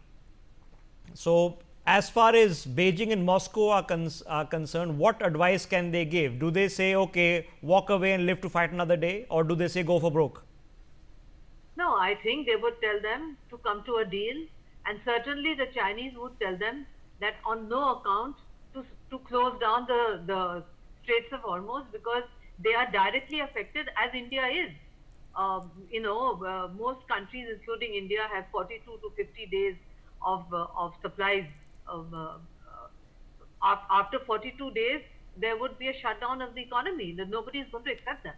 So it is going to affect not just the Americans. It will affect India. It will affect China. It will affect a huge number of countries who are dependent on Qatar gas and oil. So I think that they would definitely tell them to cool it and to make a deal. And the deal which has been given to them, which is that they cannot anymore use nuclear energy for peaceful purposes, that could be modified because their reactors are under IAEA safeguards. They are permitted under the IAEA to enrich up to 5%. If they are not going to be allowed to do that, that would be a violation actually of the IAEA safeguards. But some kind of deal could be reached. I think that is precisely why he's flying to Moscow.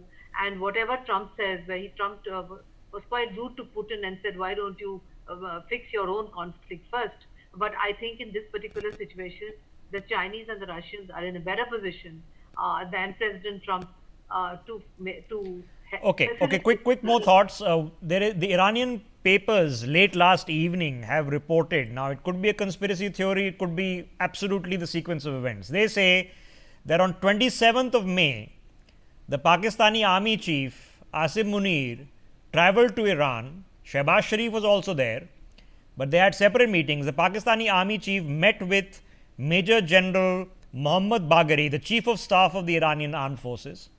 He then met with the head of the Iranian Air Force.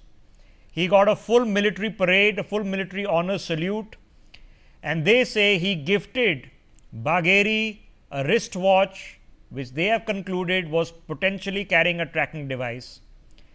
And the same Field Marshal Asim Munir, 4 days later after Bagheri was killed, was sitting and having lunch in Washington and being the blue-eyed boy of Donald Trump. So they are saying the Pakistanis were running a Trojan horse operation and Bagheri was entrapped by Munir. Now, it might be a wild goose conspiracy theory. It might be exactly. What do you suspect, ma'am? Could Asif Munir, who happened to be in Iran on the 27th of May, when we knew the United States was already planning this, and in talks with Munir at that point of time, who just happened to be there, was he just there innocently, or was he an agent potentially? Anything is possible, because this man Munir, along with the rest of his nation, is clearly a nation for hire. They can be hired by anyone. So they have been hired by Donald Trump. But I can assure you that if indeed he has done this, given a tracking device so that this man got assassinated, I can assure you that from my knowledge of Iranians, they are not going to forget, and they will definitely take revenge on him. But that's not my problem. But it's the most drastic act that I've never... Last question, ma'am. Now, the Iranian president, we have been told, has spoken with PM Modi. He spoke for 45 minutes. PM Modi released a statement that we want the hostilities to end. There has to be diplomacy. It's an awkward position because Donald Trump was having lunch with Munir 3-4 days ago. Okay, he's been equating India and Pakistan for the past 2 weeks, demanding Nobel Prizes for having brokered peace. Plenty of irritations, let me put it, in the past few weeks have happened. But while we buy oil from Iran, Israel is an excellent friend. They backed us even in the past 1 month. And there is a larger arc to our trajectory with America. So what do we do? I mean, do we just sit it out? Prime Minister Modi, in his conversation from the reports that have come back informally, was urging the Iranians to de-escalate and accept a deal, which is exactly what the Americans want. So from that perspective, Prime Minister Modi was suggesting to the Iranians that they accept, they are reasonable, that they accept that for the moment the power balance is against them, and that if they want to live to fight another day, as somebody pointed out, I think you did, they should accept a deal. In fact, they have no other alternative because their top leadership has been taken out. Only the supreme leader is left. And the Israeli defense minister has said he knows exactly where the bunker is and he can take him out whenever he wants to. He just lifts a little finger and he can be taken out. So under those circumstances, the supreme leader has also named yesterday evening 3 possibilities as his successors in case they are assassinated one by one. There are 3 people in the row. It's rather a macabre situation. When he's eliminated, so his successors will be eliminated. So he's named 3 people, 1, 2, 3, to succeed him. So under those circumstances, Prime Minister Modi must have tried to talk some sense into the Iranians and to say accept a deal, which is exactly what the Americans want and the Israelis want. So I think if they don't do that, Rishabh, by tomorrow, you and I may be discussing something much more macabre. Okay, all right. Ambassador Mukherjee, thank you for joining us on the broadcast with your thoughts on this. Professor Madhav Nalapat is with us, also Ambassador Prabhu Dayal joining us, General Asthana is with us, Vibhuti Jha is joining us. He's President of the Federation of Indian Industry in the US chapter. Professor Nalapat, well, if we wanted exciting times and dramatic times, well, we've had our full share of them, it seems, in the past few weeks. We've almost gotten used to loitering munitions and bunker buster munitions and explosions happening in various parts of the world. So let me ask you the fundamental and most obvious question. Why did the Americans and Israelis decide to strike now? Well, I would say, Rishabh, that the answer to that also would be obvious, that they believe Iran is close to the enrichment level, way past 5%, at which moving to criticality is very easy. In other words, they will have a nuclear device in a very short time. And that's exactly what Tulsi Gabbard said. I mean, they're hardly, they're a screwdriver away from having a nuclear weapon. So I think that's the reason why President Trump acted as he did and speeded things up. And as for the deal, I don't think the Americans will agree to any deal that involves any uranium enrichment on the part of Iran. And as far as President Putin is concerned, I hope he doesn't join the Chinese in giving massive help to the Iranians, because that is going to hurt Trump's efforts, Prime Minister Modi's efforts to ensure that the Russia-Ukraine war is stopped, and that it is understood that, that this delusion that the Europeans seem to be suffering under, that Russia will fall to pieces, should not allow them to forget the real fact of the real situation, and that involves China and the Indo-Pacific. The Straits of Hormuz is an international waterway, as are the Malacca Straits, as is the South China Sea, These are all international waterways, and no one country has a right to shut them. No country has a right to shut them. So that would be a breach of international law.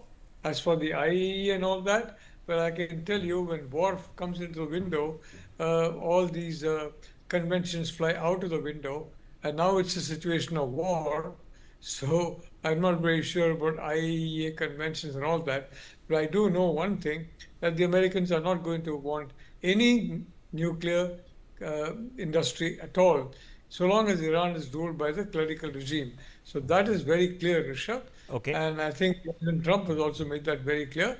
As far as Prime Minister Modi is concerned, as you said, we have a lot of fish to fry with the Americans, and he's been moving very carefully and very diplomatically in this matter, and I think very successfully. Thank you. Okay, just stay with me because more breaking developments are coming in. This time a statement from the French Foreign Office, and they have suggested an urging restraint and a diplomatic solution, negotiated solution. I quote, France is convinced that a lasting resolution to this issue requires a negotiated solution within the framework of the NPT.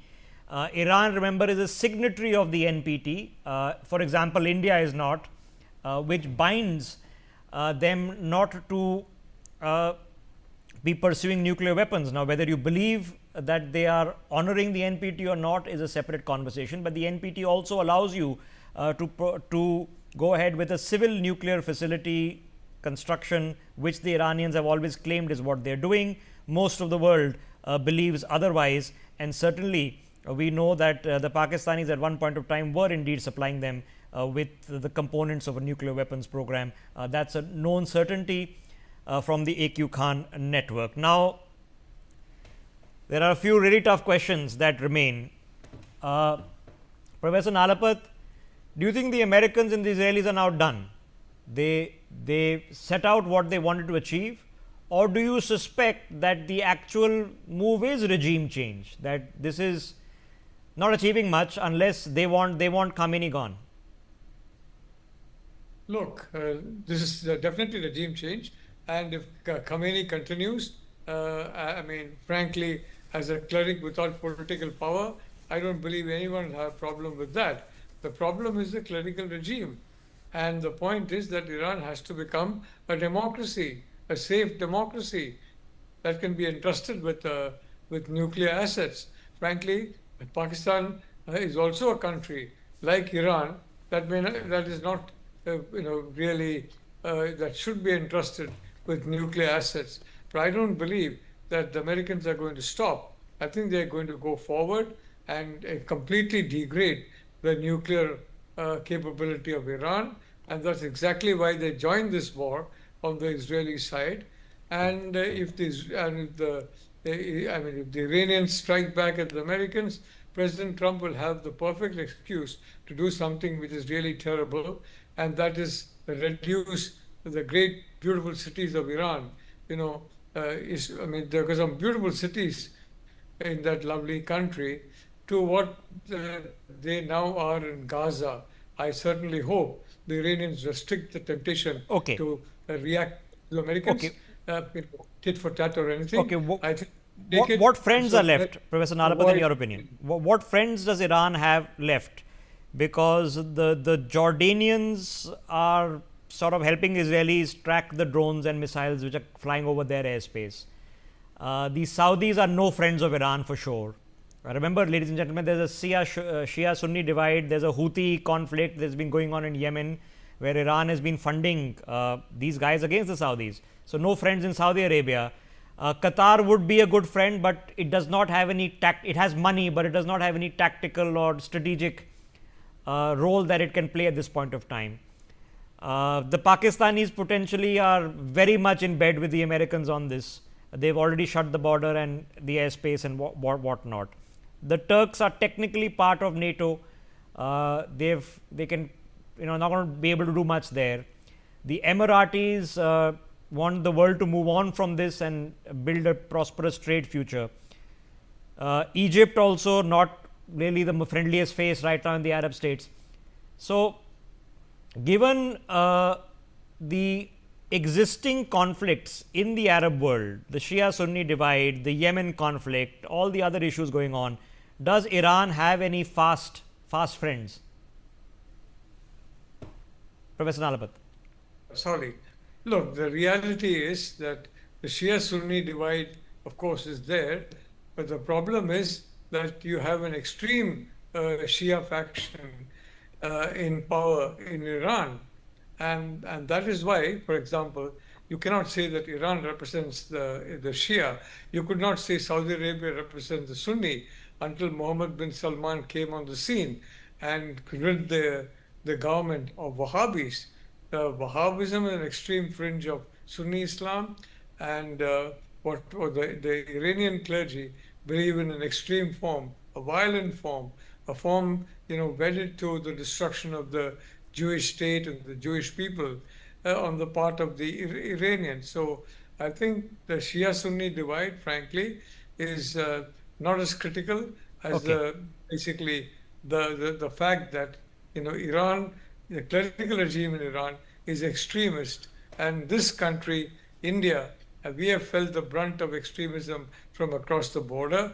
And of course, frankly, I hope Putin does not sign on like China to help Iran, because that will help Modi and Trump to ensure the separation of, some of the Europeans at least from this fixation on the Ukraine war against Russia.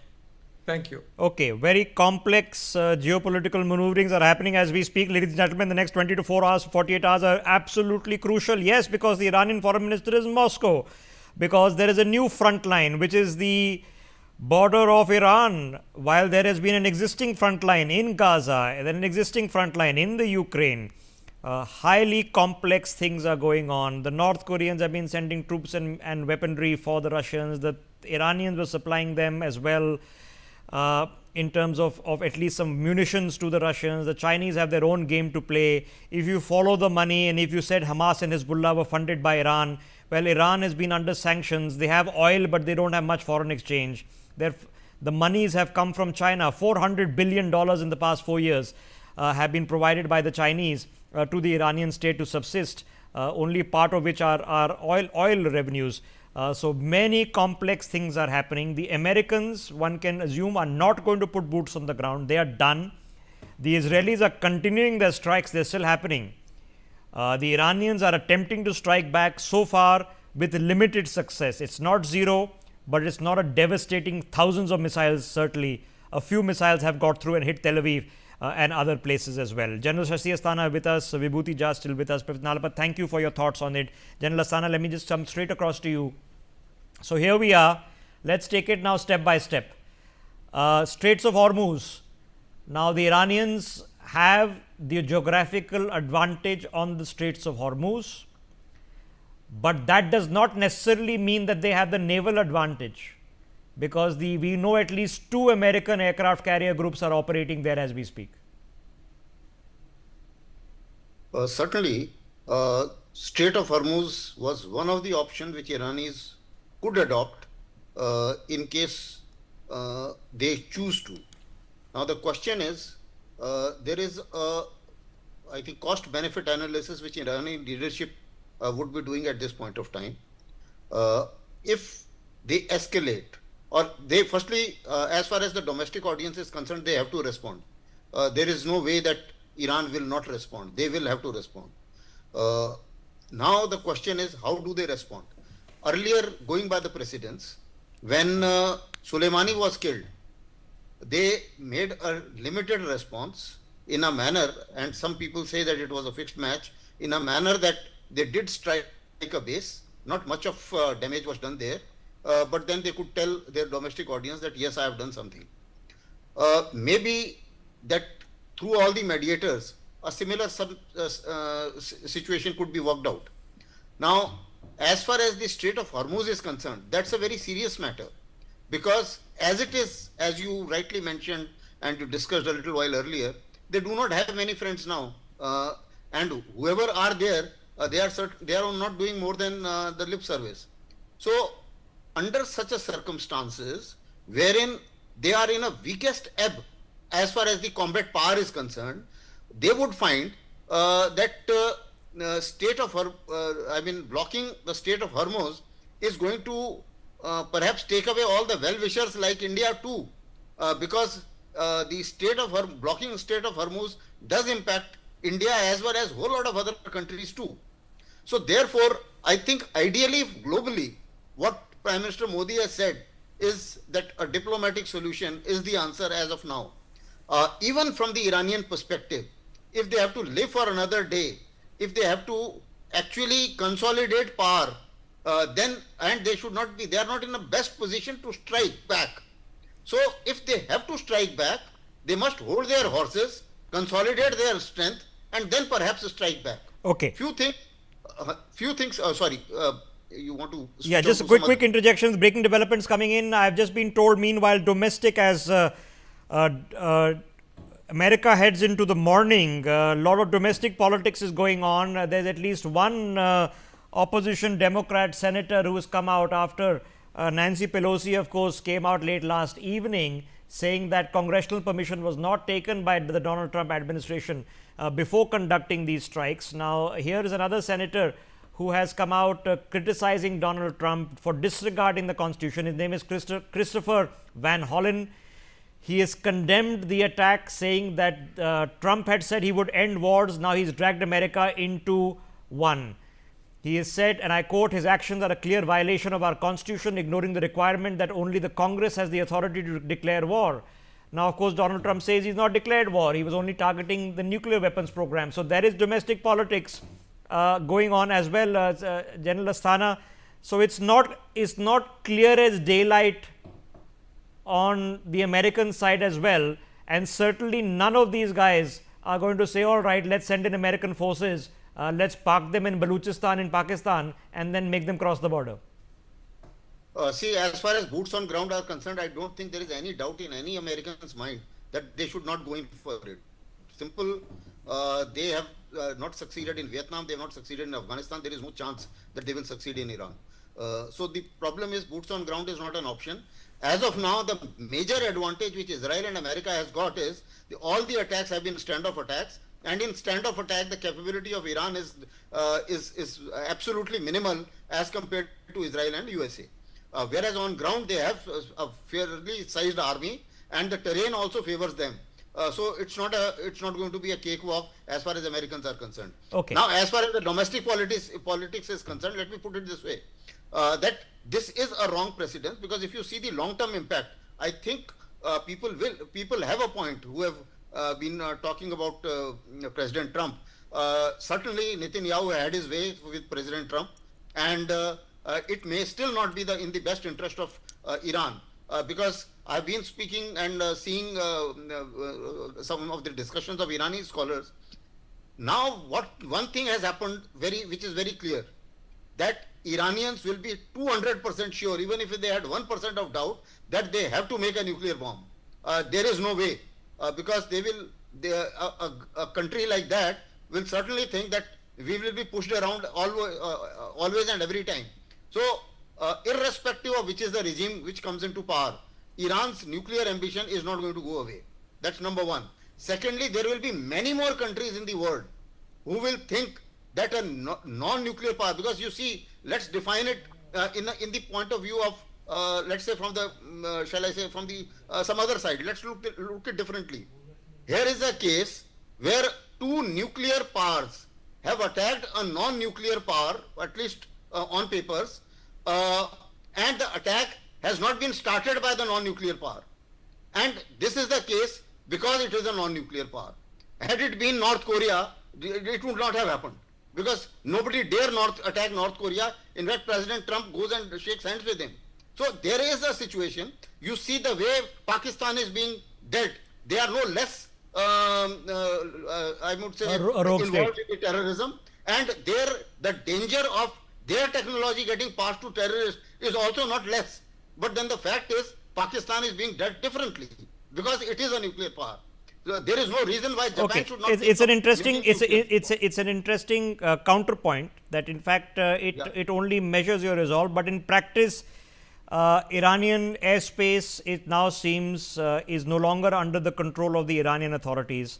I don't think they'll have the capacity to blockade the Straits of Hormuz or will get support from anyone if they attempt to do so. So the military options at this point of time remain limited. That does not mean that Iran is down and out, and therefore protests are breaking out in the streets of Tehran. So far, they are not. Okay, so let's just take it a step at a time. More breaking developments coming in. In fact, this time from Tehran, where I've just been told the Islamic Revolutionary Guard, its chief, or rather new chief, Major General Mohammad Pakpour, has now issued a statement. He says, I quote, Iran is going through a sensitive period, that despite the bombings, the unity and cohesion of the people has grown stronger. This is a divine blessing. Now, it's the rhetoric is fine. The reality is a lot more complex and difficult. Let us not underestimate the capacity of the Iranians to do something. That will be a very foolish thing to do. But at the same time, we'll have to acknowledge the fact that a large segment of their command and control personnel have been eliminated in the past 1 week. I mean, think about it. The commander-in-chief of the Iranian Republican Guard, Hossein Salami, Mohammad Bagheri, the chief of the Iranian Armed Forces, who was chief of staff, he's gone. The Iranian Revolutionary Guard's commander of the Air Force has been killed. The deputy head of intelligence has been killed. The deputy head of operations has been killed. The deputy head of the Iranian Revolutionary Guard, Mohammad Hassan Muhaqiq, has been killed. The head of intelligence of the Revolutionary Guard, Mohammad Kazemi, has been killed. The deputy intelligence head of the aerospace, which is the Air Force, has been killed. The commander of the Quds Force Palestine Corps has been killed. The commander of the Air Defense Force has been killed. I mean, they took them all out, and 125 aircraft were operating in Iranian airspace for 90 minutes. 30 minutes ingress, 30-minute operation, 30 minutes egress. 125 aircraft were operating without any challenge. That does not bode well militarily. Okay, that's the reality. Now, whether that changes things, impacts things, it's an open conversation. Let's open this up. Vibhuti Jha has been very patiently listening in. Vibhuti ji, now obviously there are very complicated military and strategic matters going on, but on an overall picture, is this the mess we wanted to be in? That we thought we were coming to an end in Gaza, but that hasn't happened. We were told that Ukraine will, as soon as the Trump presidency starts, Ukraine will come to a grinding halt. That hasn't happened either. We've seen Pakistan doing terror strikes into India and causing Indian retaliation. We have now seen a very dramatic hit, and Iran is a sovereign country, whether we like it or not, or the Americans like it or not. Is the world a safer, more relaxed space, or have we just mucked it up for all of us? Thank you. Very well put. The challenge ahead of us. Look, I'm not going to comment upon what is actually happening, because the news is still unraveling. Correct. It is right now, it is he said, she said kind of a scenario. So let's wait for that. But there's one point which is very critical. What is the impact and implication of what has actually happened? The impact and implication is very simple. You said it very correctly. There's a sovereign nation called Iran, and its right to exist. Here is a very important question, and that is, I'm saying this as an Indian American living in New York, as a Hindu, as a national of all the entire world. This is a crisis which has religious overtones to it, written all over it. It is the 21st century version of jihad and crusade clashing again, for one reason or the other. The victims in this entire war are the poor Indians, Hindus, and Israelis and Jews. Neither of these countries are at war with either Christianity or Islam. But those two people find us as a problem. This is a very important point for the rest of the world to get up to. This is critical to know that. This is also important from the point of view of the fact that, as you said, global peace, is it a misnomer? Because the world has been at war at any point in time for one reason or the other. Now, BlackRock recently floated an ETF for defense companies. Guess who is making money out of that? Democracy is on trial. Iran talking about international law is a very cruel joke on us, because we follow law as part of our democracy and the rule of law. Do they follow any element of rule of law? No, they don't. It's always a question of convenience. So in my shows and in my conversations, I have said that these people have configured it very smartly. Give the devil his due. Very smartly, they have configured that the freedoms can be used as the fault line of democracy. Freedom for me, not for thee. This is a very tricky area that is operating on. And that is the reason why the configuration of tension is happening everywhere. Whether it was in New York, my home, my city, or my state, or anywhere in the United States, you are looking at... But Vibhuti, there's an irony here, right? Because as you speak, 3 days ago, the now Field Marshal of the Pakistani Army was sitting and having lunch in the White House as an honored guest. Here is a very important point. I was talking in conversation with former Foreign Secretary Mr. Kawal Sibal, and I characterized Pakistan as the courtesan of the West and America. You know why I said that? Because the Defense Minister of Pakistan went on his own TV and confessed that they have been doing the dirty job of Western America for as many years. As a result of which, the courtesan always has encashed one of her chips in relation to America. So that's the issue that one has to understand Pakistan in that reference. It's available to the highest bidder. But then the Americans are clearly also willing to go bidding. They don't care whether you are a terrorist hosting Osama. They don't care what happened in Libya. Iraq, they went in, there were no WMDs. And at the bottom line, Iraq became the genesis of ISIS. So look at things. In Libya, Gaddafi is gone, but is Libya doing okay? I don't know. Iraq doing okay? I don't know. Bangladesh, a coup happened. Is that better off today? Bangladesh seems to be heading into an Islamic extremist force or Islamic extremist government at any point of time. So I don't know. So my overall picture that we thought that we are going to see a closure of these conflagrations. Now, you've said this is a clash of civilization, that as Samuel Huntington put it. Or is it the world war? Is it actually China versus the US? Because there seem to be camps and Iran seems to be in the other camp. You are absolutely right, Mr. Gulati. You have said it correctly, because this is not the war. This is not the era of conventional war anymore. It's a question going to be tactical and a strategic war. People were talking about, I was on another TV channel and say, what will Iran do? And I said that Iranians and other people have configured that the democracies are remarkably vulnerable because of their own rules and regulations. India, West, America, everybody else is vulnerable to the terrorist attacks that can happen in our malls, to disrupt our bridges, and to basically live a tormented life, because those people are quite capable of doing so. A Pakistani friend told me soon after 9/11, that none of the Islamic countries has the ability or the strength or the capability to fight a conventional war against any non-Islamic country. But we can cause terror. We can indulge in terrorist activities, which is what we are seeing happening on the streets of democratic countries. This is going on rampantly. And that's what is the challenge which the rest of the world faces. Yeah, but wouldn't that be nicer if we have been taking on terrorism? You can argue that there are state sponsors of terrorism, and if we argue that Pakistan is one of them, the Americans and Israelis can easily argue that Iran was the other one, and perhaps even more infamous. So you can argue whether this fixes things. I don't know, because it didn't fix it in Iraq, it didn't fix it in Afghanistan, it didn't fix it in Libya, it didn't fix it in Egypt. It's probably making it worse in Bangladesh. So I don't know. Is there a quick fix for this? I don't know. So I don't have a straight answer for you. But nonetheless, for taking on the larger thoughts on this, Vibhuti Jha, joining us with your thoughts. Yeah, finish your thought if you want to add something, sir, before I let you go. Go ahead. Just wanted to add. Yeah. Albert Einstein said it correctly. Any intelligent fool can complicate a simple problem. It takes courage to move in the other direction. And if all the United Nations Security Council, 5 nations, if they stopped selling weapons They are the largest weapons sellers in the world.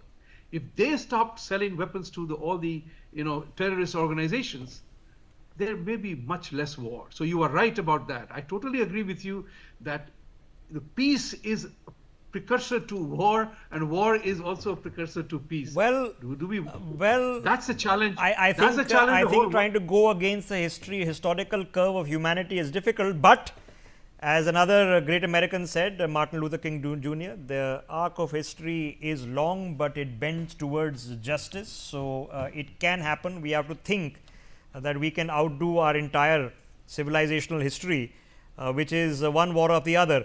We say Alexander the Great, but if you want to know what Alexander did in Persepolis and other places, you would reconsider that cognomen. But nonetheless, Vibhuti joining us in a complex time, and what I can only say is a complex time, difficult. Ambassador Goyal also joining us on the broadcast. Ambassador Goyal, I'm coming to you. Let me just touch base with Daniel Roth. Now, Daniel Roth, ladies and gentlemen, works in running an organization that wants to campaign against nuclearization in Iran. So, Daniel Roth, what is your assessment? Are you a happy camper today that some progress has been done pretty ruthlessly? Hello, yes, very happy camper. I think referring to your earlier question, is the world safer? I would say indisputably safer than it was 24 hours ago. I think President Trump has made an historic, consequential decision that needed making. This was an historical necessity. I think it was done with courage, with clarity. Absolutely, the world is safer. The region is safer. I would suggest that analogizing everything to Iraq is not the way to go here. I think Iran is a country that has been occupied by its regime. The Iranians themselves, it seems to be a big majority, do not approve of this Islamist government, this regime that's been occupying and oppressing them for 46 years since the revolution in 1979. Every single president since Bill Clinton has said the same thing. Iran cannot get a nuclear weapon. They established red lines, but they wavered upon them ultimately. There was only one president that actually enforced the red line, and that was President Donald Trump. I think the world should be saying a big thank you to the president right now. Okay, so now let's just examine Iran's response or lack thereof. Now, the Pentagon says 125 US aircraft were involved in an operation that lasted 90 minutes over Iraqi airspace, and not a single aircraft deployed or a single surface-to-air missile fired. Now, I'm assuming that this was no surprise. The Iranians knew this was coming. They knew where it was coming. Perhaps the exact date and time was not known. So, and I'm assuming they did not choose not to respond. They would have if they could have. So, is that your summation that Iran is no longer in control currently of its airspace? I think Iran's been in control of its airspace for the past week or so. I think the Israeli Air Force established dominance over most of the country, if not all of the country, several days ago. The Iranian foreign minister actually had to ask permission for the Israelis to return to Iran from Geneva, where side talks with the Europeans were taking place. I think we should certainly commend, as I say, the Israelis for kind of clearing the way for this. It seems they've taken out half of all the launchers that could have affected any aerial bombardment.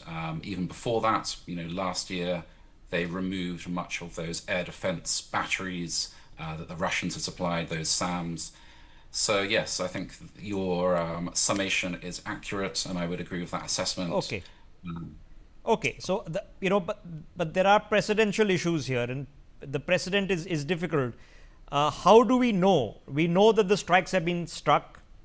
The Iranians accept that they've been struck. Okay, they're not claiming that nothing happened. They're not claiming to have downed American aircraft, so they accept that we did not respond. We can't see underground, but we can above ground, at least on the two sides in Natanz, you can see above ground damage. In Fordo, you can clearly see the bunker busters have gone in. Several of them have gone in. What damage they've done, we don't know. But the Iranians knew this was coming, right? So they had plenty of days that if they had, people, technicians, fissile material, they had every opportunity to remove it, don't you think? I think the Iranians were expecting that Trump's offer to extend his decision another 14 days was a genuine one, but that seems to have been a misdirection. It is certainly possible that some material was used, although I've seen reports from the good ISIS, International Science Security or International Security, which is probably the most reputable monitor of these developments. They have strongly suggested that Fordo is completely inoperable right now. Having looked at those satellite imagery, you can see several huge holes where those MOPs would have penetrated, several hundred meters. And I would suggest the centrifuge halls are now looking in very shoddy shape. The Iranians, as they always do, always say nothing's happened, although they've admitted that the air strikes did occur. They are suggesting that damage has not been taken. I completely would ignore all of that. I monitor Iranian state media very, very closely. In fact, if you look right now at every single Iranian state website, they are all down. They were all down as of 5 minutes ago. Okay. You can check right now. Okay, all right. So, we are assuming that Iran's nuclear program has faced some sort of debilitation. If it's now out of commission for a few weeks or a few months or a few years, we don't know. Things can be rebuilt, but in these cases, they're difficult to rebuild. There are people who could provide them with new uranium enrichment centrifuges. The Chinese come to mind and others.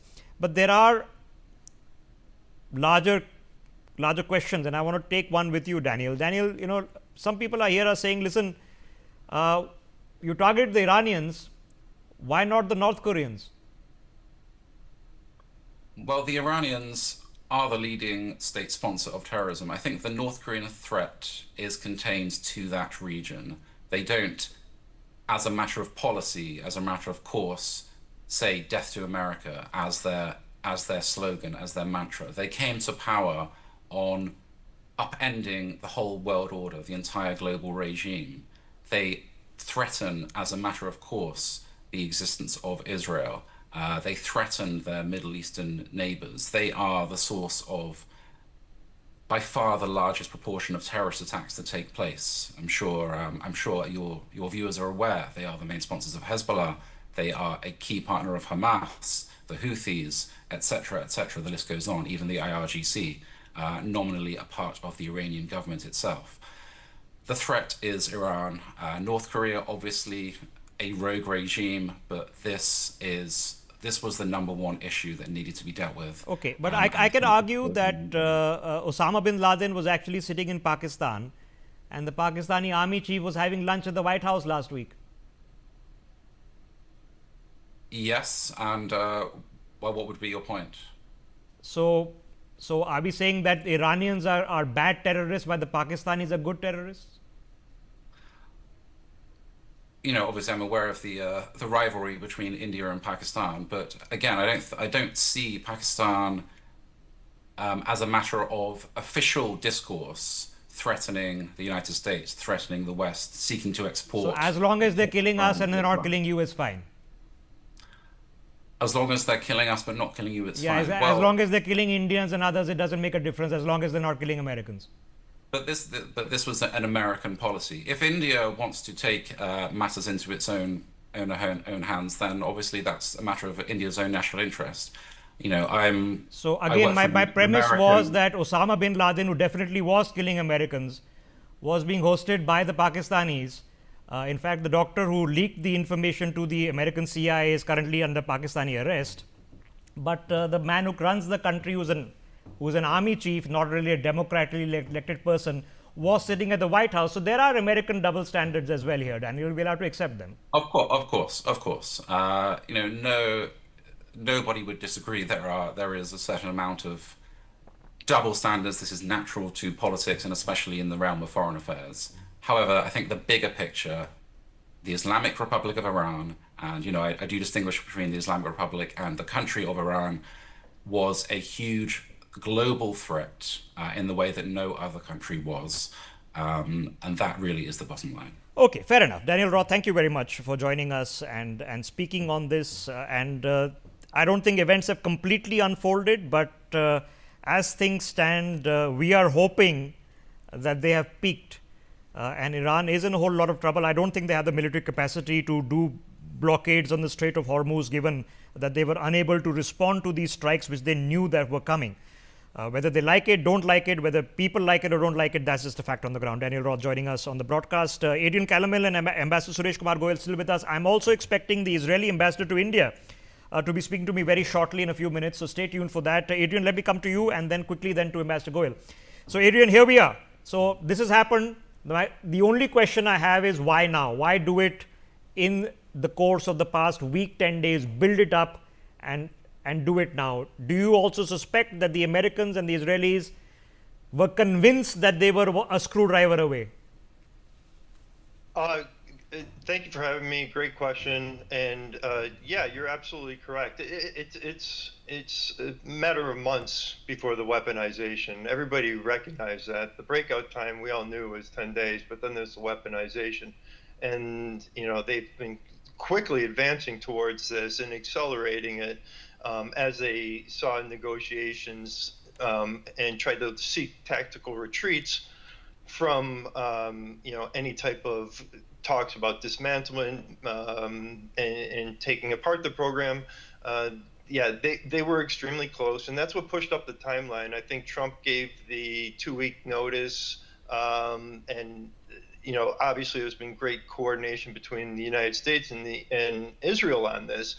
But what I think that was 2 weeks was just to give Israel a little more time to degrade some of their capabilities, the Islamic Republics, and then the U.S. to get personnel out of the region or into the region, force protection, making sure that our troops were safe. So it all came down to timing because Khamenei was getting very close, and really Khamenei had a choice. It was either you give up your nuclear weapon or you potentially lose your regime, which could be the outcome. It wasn't the desired goal, but it could be the outcome. And he chose a nuclear weapon, and now he faces collapse. Yeah, but people could argue that two potential nuclear weapon state, one confirmed largest nuclear weapon state in the world, the only state that has ever used nuclear weapons in a hostile act, has targeted a state that claims it wasn't having one, or certainly does not have one, because we would have seen a test by now. And that the only guarantor against not being bullied is to have a nuclear weapon. Well, we have seen an implosion test, number one, okay. Number two, the Islamic Republic would be the first country that enriches and reprocesses but doesn't possess a nuclear weapon. I'm not comfortable with that scenario because I do believe that they would produce a nuclear weapon. As far as other, the United States, if you're referencing World War II, you have to understand the situation in Japan at the time was the place was a firebomb. It was firebombed, and there was no surrender. And there needed to be a resolution to this. Any type of amphibious landing would have led to millions of deaths of American GIs, soldiers. So what was happened was they hit 2 southern islands to express and show these capabilities, and then it was surrender. What we can have is the Islamic Republic possessing a nuclear weapon so that they can use nuclear blackmail the same way that Pakistan does to India. And that's the concern here. And also you have to look at the theology of the Islamic Republic and what they believe. It's an apocalyptic worldview of Mahdiism where the 12th Imam returns. So the whole idea of mutually assured destruction completely goes out the window, and death is more of an inducement than a deterrence. Okay, so in your assessment, have the immediate goals been met? Which means that we've seen Israel facing an existential threat. So I understand where the Israeli motivations come from. They've had to deal with Hamas, then Hezbollah, then they have to deal with the Qataris who were hosting Hamas and Hezbollah in luxury suites for a long period of time, and then they followed the money and said, okay, the money lands in Tehran. If we do nothing with Tehran, potentially with a with a nuclear Iran, so we have to go all the way till there. And the Americans have joined in at the last minute. A lot of the Iranian leadership is dead. Clearly, their air defense systems, their launch systems are not in the best of shape. Their air force is not really operating right now. Is it done? Or that if you've come so far, why stop and not push for regime change? Oh, another great question. I think part of the reason why is regime change has just become such an ugly word. Number two, any type of longer engagement by the United States, it would have to go through Congress and through the War Powers Act. So you're going to see Congress get involved at that point. The United States. What a lot of people don't understand is that our military approach has changed. It's gone to a limited footprint and using our superior firepower, air power, and things of that nature.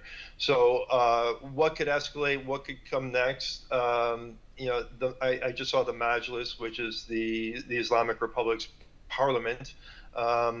They just voted to close the Strait of Hormuz. So if they close the Strait of Hormuz, it's not their decision. They elevated to Ali Khamenei, and that could be the escalation. So I wouldn't say this is the end here. Regime change, as I've said before, it was never the objective, but it very well could be the outcome. And I think we're always discounting the 80 million, 90 million plus Iranians who despise this regime. We're still early days. Reporting out of the Islamic Republic is going to be muted, and we're not sure of what defections are taking place, if the Artesh, which is their standing military, is starting to break away, what type of, when are the people going to rise up against and try and confront the regime, which has a monopoly on violence, which they've used over 46 years, especially over the last 10 years, to extreme violence with blindings, shutting down the internet and slaughtering 1,500 yes, and with Iranian women as well.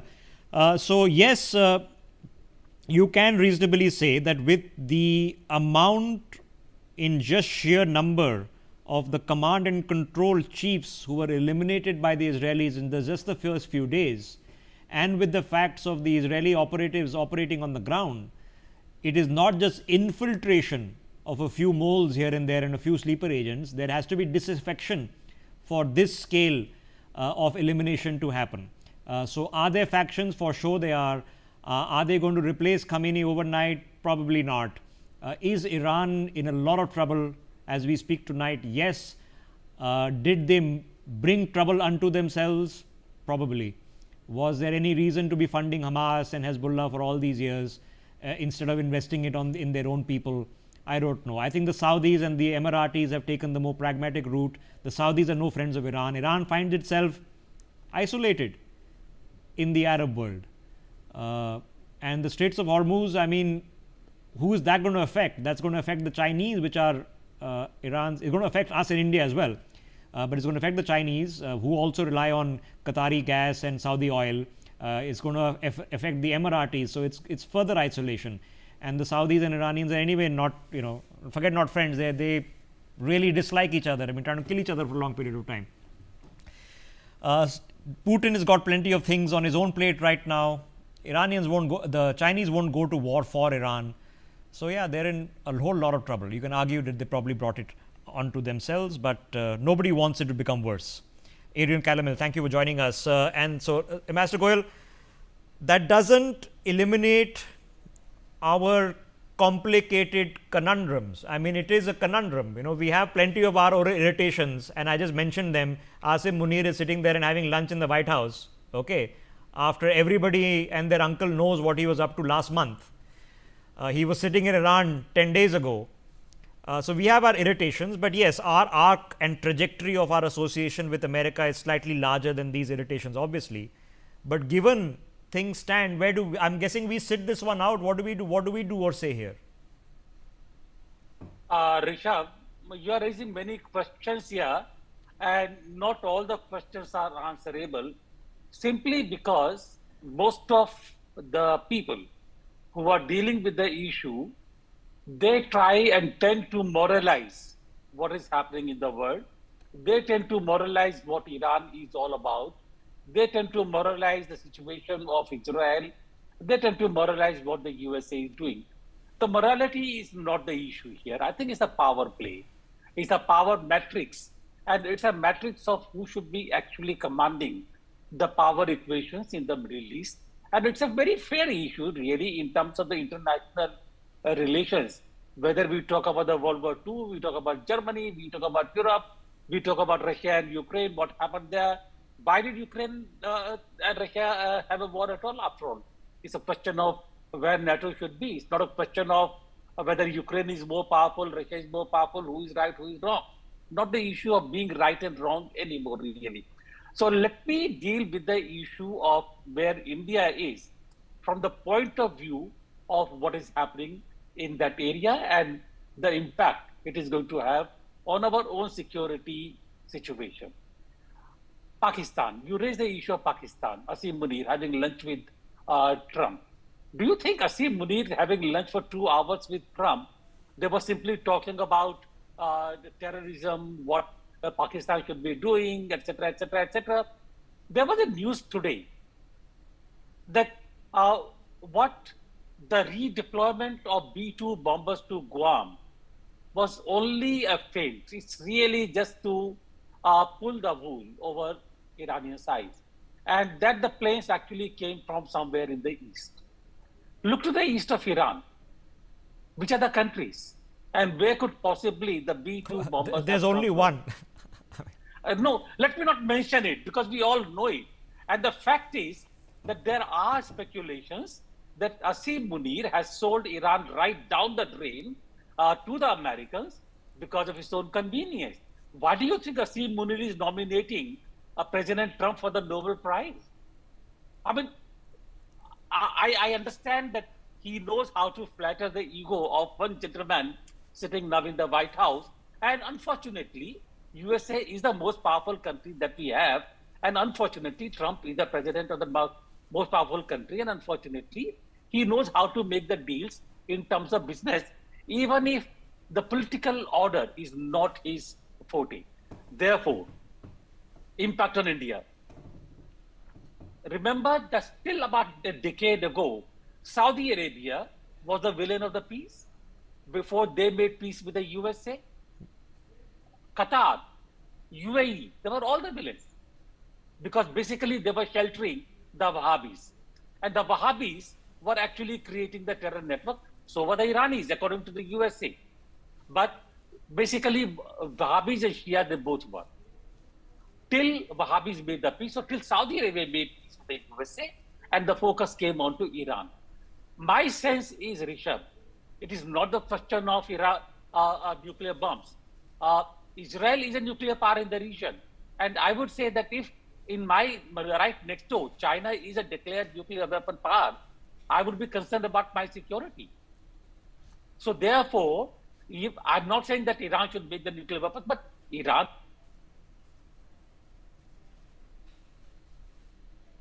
Can you hear us, sir? I think we lost the connection there with Ambassador Goel. Ambassador Goel, can you hear us, sir?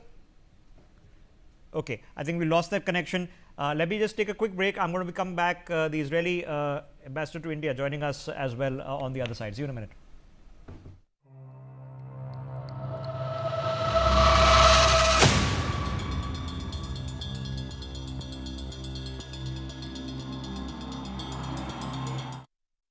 Co-powered by PolicyBazaar.com. Her family होगी insured. सस्ते वाले दाल मसाले स्वाद हुआ बेकार. MDH की हल्दी मिर्ची धनिया करे कमाल. ये रंग दे, ये खुशबू दे, ये तीखा, ये कम पड़े. क्या निराला MDH मसाला. अगर आप बनना चाहते हैं एंकर या फिर आप में है जुनून एक तेज तर्रार न्यूज रिपोर्टर बनने का, तो आप ज्वाइन करें ITV और इंडिया न्यूज़ का media school. ITV next media international school का कोर्स आपको मौका देता है। लाल रंग इसका अपार, तीखा कम है फिर भी स्वाद, बेमिसाल बेमिसाल MDH Kashmiri, MDH Kashmiri. MDH।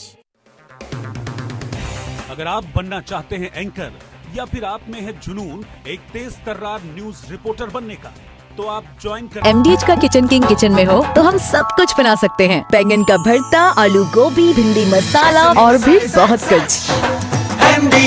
MDH। अगर आप बनना चाहते हैं एंकर या फिर आप में है जुनून एक तेज तर्रार न्यूज रिपोर्टर बनने का, तो आप ज्वाइन करें ITV और इंडिया न्यूज़ का। आपके घर के खाने में रेस्टोरेंट जैसा स्वाद ले आए MDH का शाही पनीर मसाला। पनीर को क्या मस्त बना डाला।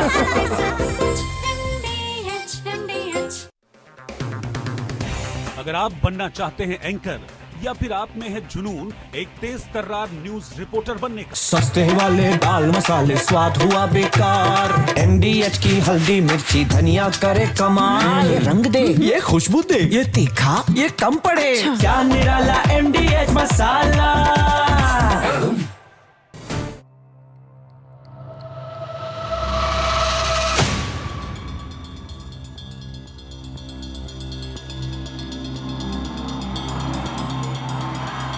Welcome back. You're watching Newsx. I'm Rishabh Gulati. More breaking developments coming in the dramatic global events that are taking place. UNSC emergency meeting has now been called to happen on Sunday.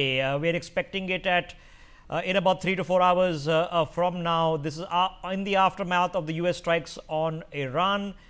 The United States Secretary General has Antonio Guterres has stated that he is gravely alarmed by the use of force and both nations should call for an immediate de-escalation. Now, the UN Security Council, ladies and gentlemen, is of course a token exercise because anything that the Americans move, the Russians will veto on behalf of the Iranians, and anything the Iranians have to say, the Americans can veto nonetheless. The real problem for Donald Trump is not in the UNSC because that's going to be a talking shop which is going to achieve nothing at this point of time. The real problem for Donald Trump is going to be sort of politically back home where he's going to have to manage the narrative a little bit better, which so far seems to be that the strikes have been positively being perceived in the US. But the Democrats are saying you didn't ask Congress, you didn't take our permission, that's a horrible precedent, you can't go to war without asking Congress. He's saying we didn't go to war, we just did a strike on the nuclear sites and that's it. That's far more complicated for Donald Trump right now than anything that Antonio Guterres can throw up at the UNSC or the Russians can throw up at the UNSC. The Iranians are going to try. There are going to be the Venezuelas and the Cubas who are going to be very critical. There are going to be a few other countries who are going to do a lot of critical lip service, but are actually going to do nothing. The UNSC, unfortunately, is not been an effective decision-making forum, at least for my lifetime. I've seen George Bush ignore it completely in the last adventure into the neighborhood of Iran, which was in Iraq. With us or against us, we were told at that point of time. So while this is an important conversation to have and it's an interesting meeting, nothing substantive, unfortunately, is going to come from this. More breaking developments meanwhile coming up, and this is interesting. The United Arab Emirates president has held a phone conversation with the Emir of Kuwait, the Saudi Crown Prince and the Qatari Emir to discuss latest developments. Now, all sides, we are being told, have emphasized that the current tensions could have grave repercussions both regionally and globally. They've called on all parties to apply wisdom and prioritize dialogue and peaceful solutions, exercise maximum restraint and avoid further escalation. They also reaffirmed their country's support for all efforts aimed at de-escalation through diplomatic means. Now, put in perspective, Qatar firm or was indeed until very recently a firm Iranian supporter. The chiefs of the Hamas were all sitting in suites in Qatar. So that's one side of the argument. The Saudis and the Emiratis, no big fans of Iran over there. Iran has been funding the Houthis that have been trying to wage war against Saudi forces along Yemen for the better part of the last decade.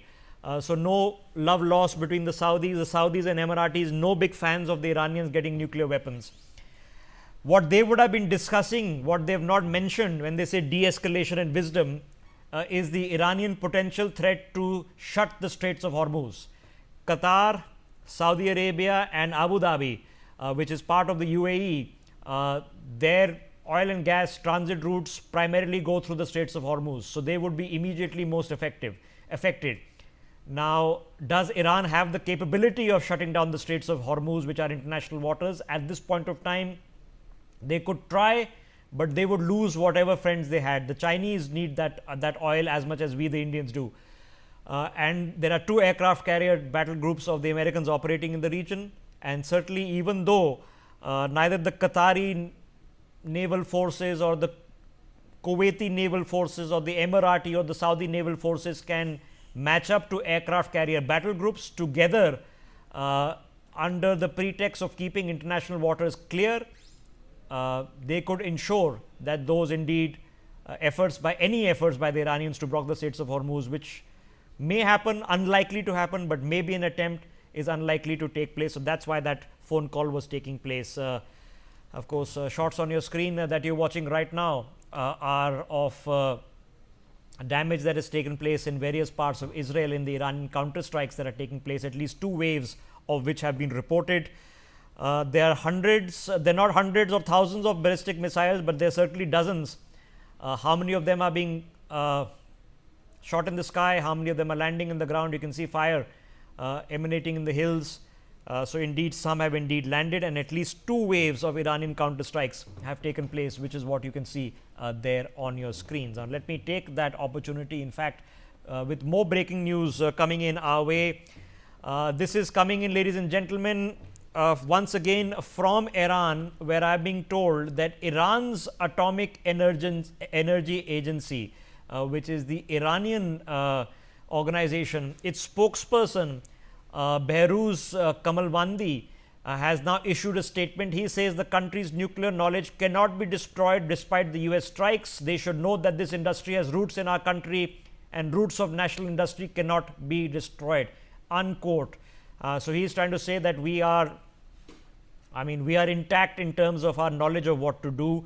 That doesn't mean that they're intact in terms of their capacity on what to do, which certainly has been impacted, if not indeed been debilitated.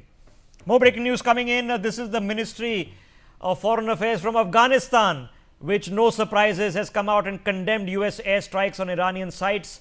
The Ministry of the Islamic Emirate of Afghanistan expresses grave concern over the growing instability in the region. We call this unacceptable, and there is an urgent need for diplomacy to resolve the issue, unquote. That's the statement that has come out from Afghanistan. More breaking developments coming in, this time from Israel, where the Israeli Defense Forces have now just posted a video message warning the Supreme Leader of Iran, Ayatollah Khamenei, that the Iranian regime can try to run, but we know where their infrastructure is hiding. This is, of course, not even in the subtlest means is indicated that they claim to know the whereabouts of where Ayatollah Khamenei is currently underground. They've already boasted in the past that they could indeed take out the head of the Iranian regime if they choose to do so. Whether they can or cannot, we don't know. But certainly they've expressed and demonstrated the capacity to take on a lot of his senior chiefs of staff, a dozen of whom have been eliminated in the past week. So clearly there was some very extensive Israeli capacity to know exactly where they were. Whether this applies to Ayatollah Khamenei, we don't know at this point of time, but they're certainly alluding in that threat that it does. All right, joining us on the broadcast now is Reuven Azar. He is the Israeli ambassador to India. Ambassador Azar, appreciate your time for speaking to us. I know it's been, well, a long few days for you. Let me ask you a straightforward question. Would you now say that in terms of the goal of the Iranian regime's nuclear weapons program and setting it back, that significant damage has indeed been done?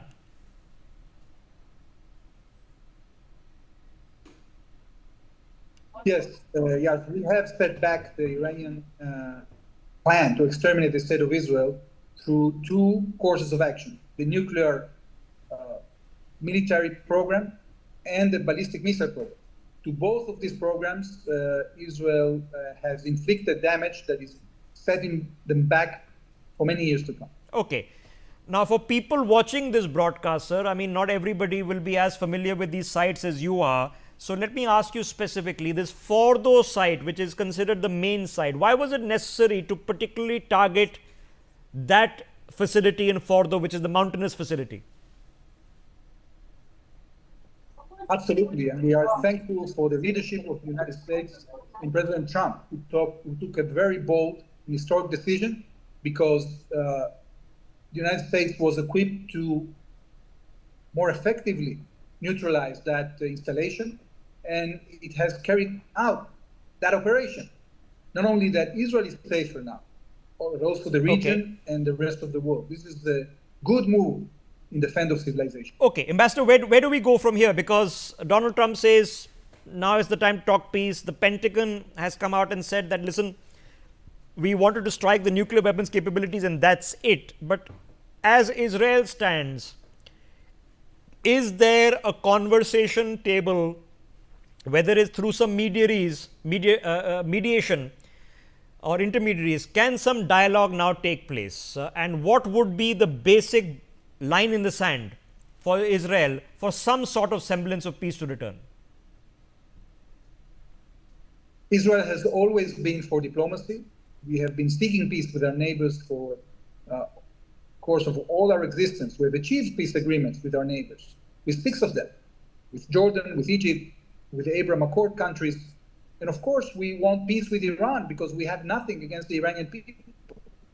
The problem here was a genocidal Islamic radical regime that was not only asking for hegemony in the region, but also was completely focused in trying to exterminate us with these weapons of mass destruction. So once these capabilities are neutralized, we hope that the Iranian regime will change course, that it will seek diplomacy. We are ready for diplomacy. President Trump has offered peace and diplomacy.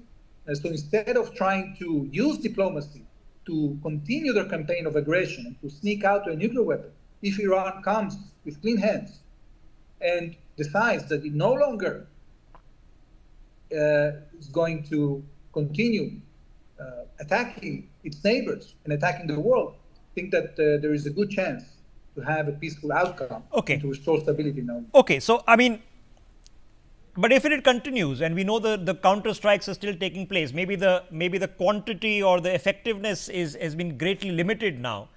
But if the counter strikes continue and your government and other people have not been unsubtle, they are saying, we know where you are, you've already eliminated large parts of the armed central leadership, including of the Iranian Revolutionary Guard. Will you target Khamenei himself? Well, Operation Rising Lion was intended to destroy, as I said, these 2 tracks of extermination that Iran has decided to pursue. If Iran continues attacking Israel, the Israeli cabinet will have to convene and decide what to do. There are many more military targets that we can target in Iran. We enjoy now freedom of action over the skies of Iran, and we have managed, fortunately, to degrade substantially Iran's capability to attack us. We've been going down from about 200 missiles per day that were flying towards Israel at the beginning of this campaign to around 20 now. It still has a lot of damage that it can cause because we haven't been able to intercept all of them. Some of them, indeed, in this retaliation that you mentioned, have hit Israel and have injured some of the Israeli citizens that are all in shelters now. So if Iran continues, indeed, Israel will have to take action, and the government is equipped to, consider it and adopt decisions. Okay, so you made an assessment that's down from 200 to 20 missiles a day, but the Iranians are saying that, listen, if you are breaching our missile defenses and air defenses, we are breaching Israeli defenses also. We've seen that there have been strikes that have taken place in the Israeli capital. What's the situation there, sir, and how's the missile defense holding up? Well, first of all, Iron Dome is an air defense battery that is concentrated on short-range missiles and rockets. These missiles, ballistic missiles, are coming from Iran, are being intercepted with other systems, mainly Arrow 3 and David Sling, and also by our fighter jets and the jets of other countries that are coming to our defense in the region. As I said, although these systems are very effective, the best in the world, they are not impermeable, and a certain percentage, I think around 10%, of the missiles that are being fired at Israel are penetrating and indeed inflicting damage. We have 24 civilians dead, especially at the beginning of the campaign, and we have many more injured, hundreds of them injured. Buildings are being destroyed by these ballistic missiles. So it is a very dangerous threat. We are defending ourselves against it. We have very effective methods of defending ourselves, but as I said, it's not completely impermeable. Okay, all right. Just a quick. I'll see this as information from you, sir. How is the situation in Haifa? Because we saw some disturbing visuals coming from there.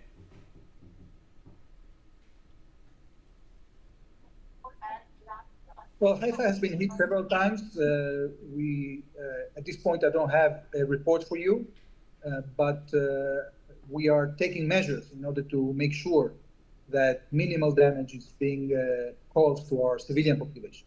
Okay, we have an excellent relationship with your government, sir. Your government, you personally stood shoulder to shoulder with India during Operation Sindoor. What do you make of India's response to the developments that have happened in the past week or so? Well, we are confident in our relationship with India. I think India has been acting as a responsible player. There are many things that we are doing with India in terms of developing the capabilities to defend ourselves. We have had a very good dialogue at the highest level of government following the beginning of Operation Rising Lion, and we are sure that once we finish the job in neutralizing the Iranian threat, this will, put the foundations for a much more vast regional cooperation in which India will play a major role. India is interested in connectivity, in trade, in high-tech cooperation, technological cooperation, and we are pursuing that. We will be able to pursue it much more once this. Okay, all right, Ambassador. Quickly, before I let you go, I know there's an evacuation process that's going on. That Indian nationals are being evacuated. Is there any special mechanism that is being developed for that? Well, all citizens and residents of Israel are safe. We are supplying shelters for all of them. We have been also coordinating for those who wish to leave safe corridors with MEA. As we speak, some of them are being evacuated through Jordan. Okay, thank you for that, and thank you for speaking to us in what, of course, has been a day of dramatic developments for all of us. Ambassador of Israel to India joining us on the broadcast there. With that opportunity, I take a very, very quick break. See you in a minute.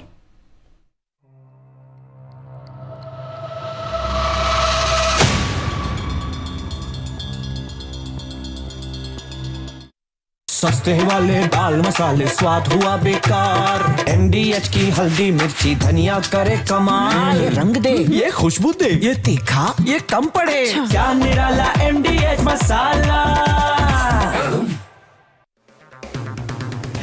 अगर आप बनना चाहते हैं anchor या फिर आप में है जुनून एक तेज तर्रार न्यूज रिपोर्टर बनने का, तो आप ज्वाइन करें ITV और इंडिया न्यूज़ का media school.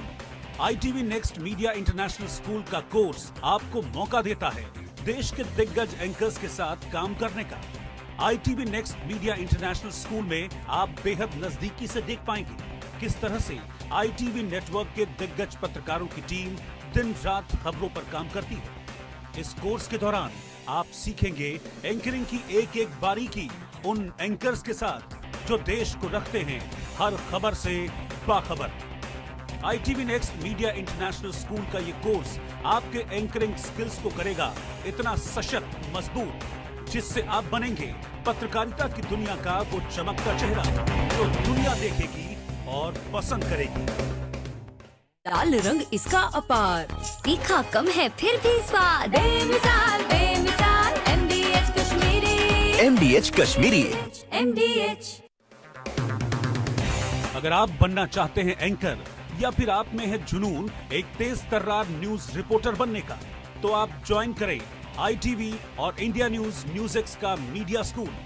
ITV next media international school का कोर्स आपको मौका देता है देश के दिग्गज एंकर्स के साथ काम करने का। ITV next media international school में आप बेहद नजदीकी से देख पाएंगे किस तरह से ITV नेटवर्क के दिग्गज पत्रकारों की टीम दिन रात खबरों पर काम करती है। इस कोर्स के दौरान आप सीखेंगे एंकरिंग की एक एक बारीकी उन एंकर्स के साथ जो देश को रखते हैं हर खबर से बाखबर। ITV next media international school का ये कोर्स आपके एंकरिंग स्किल्स को करेगा इतना सशक्त, मजबूत, जिससे आप बनेंगे पत्रकारिता की दुनिया का वो चमकता चेहरा जो दुनिया देखेगी और पसंद करेगी। MDH का किचन किंग किचन में हो तो हम सब कुछ बना सकते हैं। बैंगन का भरता, आलू गोभी, भिंडी मसाला और भी बहुत कुछ। MDH। अगर आप बनना चाहते हैं एंकर या फिर आप में है जुनून एक तेज तर्रार न्यूज रिपोर्टर बनने का, तो आप ज्वाइन करें ITV और इंडिया न्यूज़x का media school. ITV next media international school का कोर्स आपको मौका देता है देश के दिग्गज एंकर्स के साथ काम करने का।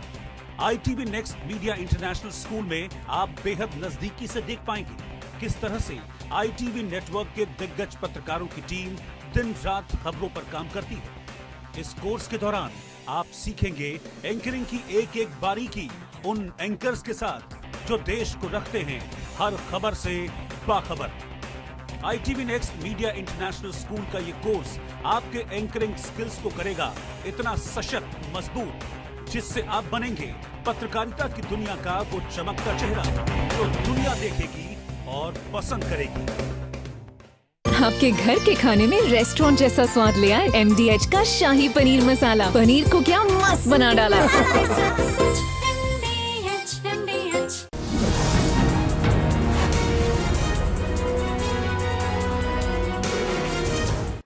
Hello and welcome to a cover story conversation. I have with me Manish Tiwari, former Union Minister. He's also a Congress MP from Chandigarh. Good to have you here on the show, Manish. But today I would really like to talk to you on your other avatar, that of being a geopolitical expert. You know, I've been reading your columns and we've been having many conversations. Today I'd like to focus on the Iran-Israel conflict and the impact it has on the larger picture where US, China, etc., and the narrow impact on India and Pakistan specifically. So I'd really like to hear your views on that one.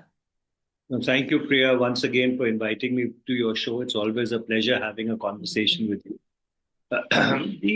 After the Second World War, after the end of the Second World War, we are in an unprecedented turmoil in global affairs. If you look at the American continent, because of President Donald Trump's quest to change the international trading architecture, there are tensions between the United States of America, its closest neighbor, Canada, other countries in the American hemisphere. And so therefore, while the clash may not be, or the tensions may not be violent, but there are unprecedented tensions. Then between the United States of America and its European allies, essentially the North Atlantic Treaty Organization, after Vice President Vance's speech at the Munich Security Conference, where he essentially threw the Americans, the European strategic elite under a bus, things are very taut between the United States and its NATO allies. Then within Europe, you have a situation whereby the Russia-Ukraine war now is in its third year and its fourth month, and shows no signs of abating.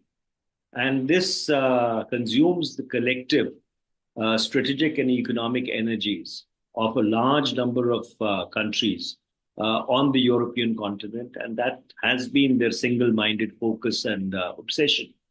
As you move further east from there, you have the situation between Israel, Hamas, the Houthis, Hezbollah, and now the latest conflagration with Iran, where the United States of America is also threatening to get involved. And incidentally, the US has a military relationship, including 6 bases with 18 countries in the Middle East, minus Israel. So therefore, whatever position the US is going to take will have implications on its regional posture in the region also. Then you have the tensions between India and Pakistan. And in many senses of the world, we are back to 1989, when the Soviet invasion of Afghanistan commenced. So you have Pakistan, which is again being co-opted as an ally by the United States. It's been historically a client state of the United States, as exemplified by the invitation to General, now Field Marshal Asim Munir, by President Donald Trump, which essentially undercuts the entire civilian leadership of Pakistan. So never before in the history of Pakistan, or never before even perhaps in the history of the United States, when there's a civilian government in office in Pakistan, has a person in uniform or the army chief been invited by the president of another nation for lunch. And obviously this has implications in South Asia. As you move further east, you have the unprecedented militarization of the South China and the East China Seas. And then, of course, you have the very enigmatic leader in North Korea, whose actions are completely and absolutely unpredictable. You have North Koreans today fighting alongside the Russians in Europe in the Ukrainian war. So for the first time, perhaps, you are in an unprecedented situation whereby the global order which was constructed post the Second World War is completely and absolutely in a turmoil. And India has to be very careful how it negotiates this minefield. Because if you look towards your eastern neighbor, China has an all-weather relationship with Pakistan. Pakistan is again being co-opted as a strategic ally by the West, essentially the United States of America, because of the situation in Iran now. Then you have the Chinese relationship with Myanmar, with the junta in Myanmar, which goes back a long time. We have turbulence on our eastern border in Bangladesh. The Sino-Bhutanese boundary negotiations are in a very advanced stage. And so therefore, Indian statecraft, Indian strategic thought, Indian diplomacy perhaps finds itself today in the hardest place it has been in many decades. After this, can we just, speak a bit about some specifics, in terms of India's place in this new order? B, I just wanted to first focus on Israel, Iran, and United States, the role especially that United States is playing. Trump, I mean, first of all, this whole thing, first time we've heard him, I don't know whether you saw his latest post on Truth Social, where he's asking Khomeini to, we know where you are, and, I may take you out, brackets kill.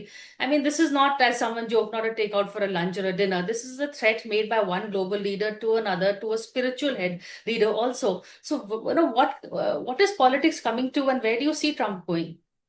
Well, you see, the US-Iranian relationship has gone through an unprecedented roller coaster. The Shah of Iran, Shah Reza Pahlavi, was the closest ally of the United States of America. In fact, if I recall correctly, President Jimmy Carter had spent the New Year of 1978 with Shah Reza Pahlavi in Tehran. In fact, he had described Iran as an oasis of stability. And very soon, you had the Iranian Revolution, and you had 52 Americans being held hostage in their own embassy for an unprecedented 400 odd days. And the regime in Iran, notwithstanding sanctions, has proven to be very resilient, now over 4.5 decades. So therefore, things between the United States and Iran have been very taut. The US has no diplomatic relations with Iran. Iran is represented in the United States by a section of the Pakistani embassy in Washington, D.C. This is also a very strange fact which not many are aware of. I was not aware, yes. And so therefore, the United States has a long strategic memory. It has not forgotten the humiliation of that raid which it had launched to free the hostages and the helicopters which had perished in the desert, and the American Marines who had died, and the Iranians gloating over their dead bodies in the most unfortunate manner possible.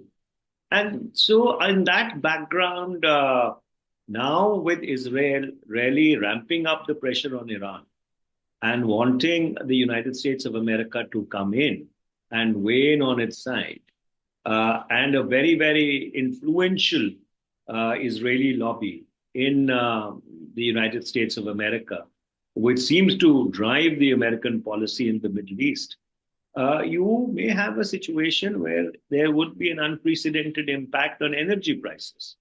Because tomorrow, if Iran decides to close the Straits of Hormuz, through which 70% of the global oil and gas traffic flows, it is going to impact especially consumer markets in India, China, South Korea, Japan, and even westwards towards Europe.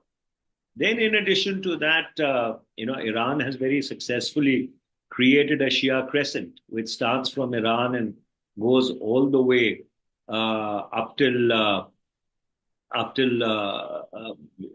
Africa, where they have reached out to Shia populations in various countries. So, and hostility with Iran is going to have multifarious implications on the United States, given its bases in the Middle East, given that it has these hub and spoke military relationships. And under those circumstances, it will force even allies of the United States, who have very successfully tried to tread a middle path between Israel and Iran at this point in time, to also start taking positions. And that was going to be my next question. Even the so-called, people, one would have thought allies of Iran are not really standing up. We don't see much from, it's not getting support from anyone, in fact. Well, things between Iran and the other Middle Eastern states are, in fact, less tense than what they were perhaps even 5 years ago. There have been conversations between the Iranians and even the Saudis, because Iran is a majority Shia state. Saudi Arabia is considered to be the guardian of the holiest shrines of the Islamic faith. In addition to that, you have states on the periphery of Iran who are a part of the Gulf Cooperation Council, namely Bahrain, where the Sixth Fleet of the United States is based, and Qatar, where the US has its largest base, who will be the largest Air Force base, who would be trying to mitigate things. And then, Egypt is already impacted because it has a border with Gaza. So any increase in the hostilities between Israel and Iran, which then brings in the US into the picture, is going to complicate things for the United States in the region. And so notwithstanding whatever threats President Donald Trump may be making, the fact is that cooler heads in Washington, D.C. would be considering these strategic implications very carefully. But again, supposing they do carry out their threats, both Israel and what Donald Trump has also been saying, what will happen then? Because there is no vacuum. What will happen in Iran post that? What do you envisage? So, question is, if your question is, will we see a regime change in Iran? Change. Well, a lot of the Iranian diaspora outside Iran who migrated in the late 70s, 80s, and 90s, and who are not very favorably disposed towards the regime in Tehran. This possibly could be their sweetest scenario. But I do not see that happening. Till the time the regime in Iran is not completely decapitated, which is a difficult thing to do, it has proven its resilience now over 4.5 decades in sanctions. And beyond a point, even in the larger Islamic world, there would be pressure on the United States to not get involved beyond a point. I mean, at this point in time, going by whatever is there in the public space, Israel seems to be wanting the United States to bomb the nuclear facility in Natanz, which is underground, and Israel apparently doesn't have the capacity. They want that the US should use its bunker busting bombs. But once the US gets involved directly, obviously Israel will retaliate. The US has a military presence in Iraq, which borders Iran. It has a military presence, as I earlier pointed out, in certain other countries. And some of these countries have predominantly Shia populations. So there would be implications which then even the United States of America would not be able to control and contain, and how it would damage the US's long-term relationships in this region is at this moment a matter of speculation, because they have not really intervened except for being very verbose verbally at the level of President Trump. What about Israel's compulsions? Is it just Netanyahu's agenda, really speaking, or is there, more to it in this action against Iran? Well, and how do you see his future? Well, you see, Israel now, going back to its inception, is mortally petrified of any Middle Eastern state acquiring nuclear capability, except Israel itself. Israel has a nuclear program, and which is very well documented in international strategic literature. In fact, these are considered to be the third age nuclear powers: Israel, India, Pakistan, and unfortunately, the Democratic People's Republic of Korea, which is called North Korea. So these are the third age nuclear powers. And therefore, Israel feels that there is an existential threat to its very survival were any other Islamic or Arab state acquire nuclear weapon capability. And this has been a thread which has been running through the Israeli political and strategic leadership, now going back many decades. So it is not Prime Minister Netanyahu alone, who of course has his own political compulsions. But I don't think that this is so much as domestic political compulsions, which is driving Israeli policy, as is their strategic paranoia. And of course, the Israelis have also now revised their doctrine after the 7th October 2023 attack.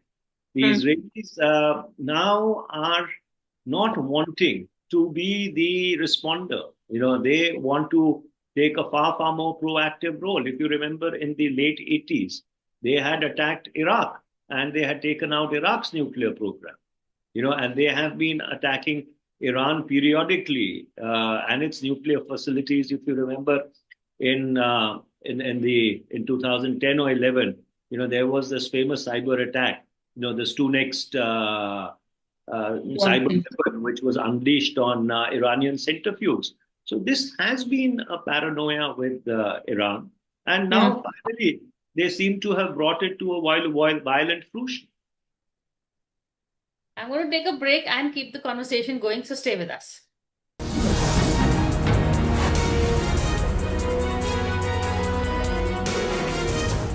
सस्ते वाले दाल मसाले स्वाद हुआ बेकार MDH की हल्दी मिर्ची धनिया करे कमाल ये रंग दे ये खुशबू दे ये तीखा ये कम पड़े क्या निराला MDH masala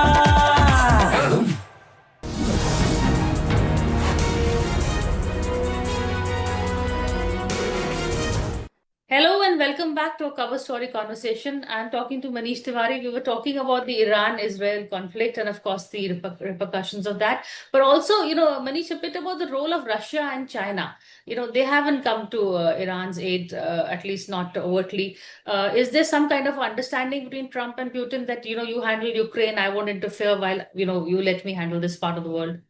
Well, Russia is fully absorbed with the Ukraine war.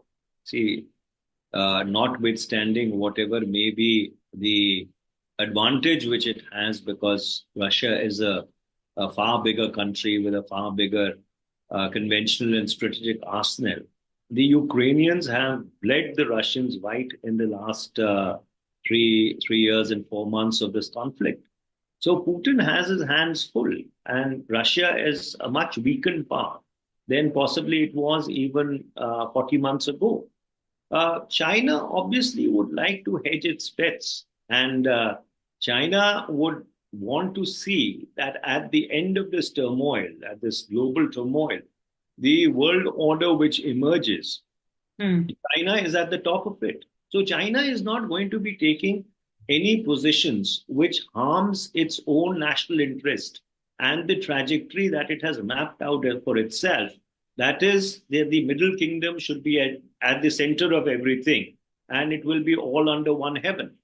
So the Chinese are really playing it very smart. While they have this strategic partnership with Iran, which now for 25 years the Iranians played a role in the Saudi Iranian Decoded. You have that famous picture in Beijing. So therefore, but I do not see the Chinese getting militarily involved in the region, because already there is a lot of volatility. Libya has still now not settled down. Syria continues to be in a turmoil.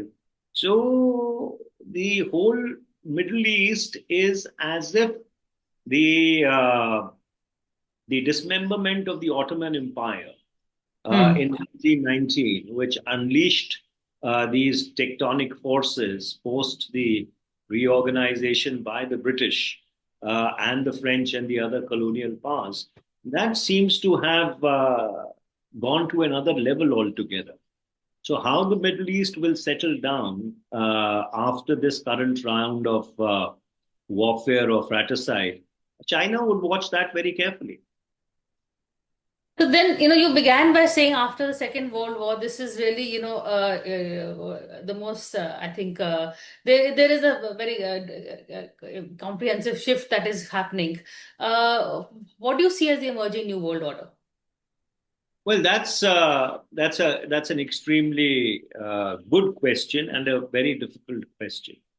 Well, if the United States continues to be as erratic as it has been ever since President Trump took over, then there will not be a US-led world order, notwithstanding the fact that it is still the single biggest outside balancer of power in every region of the world. I mean, its military spending, even over China, is 5:1. It spends 5 times more than China does. The US is close to $1 trillion plus, while the Chinese are at about 300 odd billion. We are at about 86 billion. I mean, look, that is the kind of differential which is there. But if the United States continues down this path where people find that it is becoming an unreliable ally, then they will look for other strategic alternatives. And if Russia continues in its weakened state and the conflict with Ukraine drags on, then increasingly, because of the economic linkages which China has created over these decades, and especially now with the Belt and Road Initiative, you would find that the Chinese would want to punch above their weight. And therefore, India would need to be extremely careful as to where and how does it navigate these absolutely uncharted waters. If you rewind back even to the First and the Second World Wars, despite the fact that there was substantial Indian participation. There was the British Indian Army, essentially because we were under the colonialists, but also the princely states had chipped in and contributed their troops. But by and large, India escaped unscathed from both the First and the Second World Wars. Would India continue down this path of economic consolidation, which is very essential given the fact we have 1.4 billion people to take care of? Or will this significantly start impacting us, both the geopolitical tension and its economic consequences? And therefore, it is extremely important that we need to form a national consensus to the extent that it is possible about the trajectory of India over the next decade as we navigate our way through all this. Because given the kind of very polarized domestic discourse we have, the implications on being able to craft a coherent and a consistent foreign policy also gets impacted. And it is not that there is a certain government in office today. There could be another government in office tomorrow. But given this unprecedented turmoil after the end of the Second World War, India would require maturity and sagacity of leadership to be able to see us through this. And you spoke of a domestic consensus. You were part of a somewhat national consensus. You were part of the delegations that went out. After that, one saw that briefing you had with the Prime Minister, the picture of you, with him listening very intently to what you're saying. So is there any hope that that moment can be continued, or will again domestic politics take over? We're on the eve of a very contentious monsoon session that's coming up. Well, our public discourse has been extremely toxic now, going back many decades. We essentially do not seem to agree on anything. But the fact remains that when India has been in a crisis, whether in 1962 when we fought the border war with China, or in 1965 when we fought Pakistan, or in 1971 when we created Bangladesh, or in 1999 when we had the Kargil conflict, or in 2025 when we had the hottest exchange with Pakistan post-Kargil, and this was 2.5 decades down the line. You've seen that a degree of national consensus does emerge when it comes to an external threat. And so therefore, it is important for the government to try and build on this consensus by bringing the very bitter and the acerbic toxicity in the domestic discourse also down. Because, I don't want to sound alarmist, and I don't want to be the prophet of doom, but not only India, but the world possibly finds itself at an inflection point. And this is the moment when you require an extremely mature polity, which is capable of looking beyond the immediate. And while I do not see the cut and thrust really going down in the monsoon session, but on certain elements and aspects of how India is going to really work itself through all this, there has to be that minimum level of consensus, even if it's a silent and an unspoken consensus. Silent, unspoken are very difficult words for politicians today. But thank you so much, Manish, for this conversation. And I do hope you are right. But I think we're in for a rather stormy session. But in terms of geopolitics and for giving us a curtain raiser on where India stands in the world order, for that, I thank you. Thank you for this. Thank you very much. Thank you, Priya. It's always a pleasure talking to you.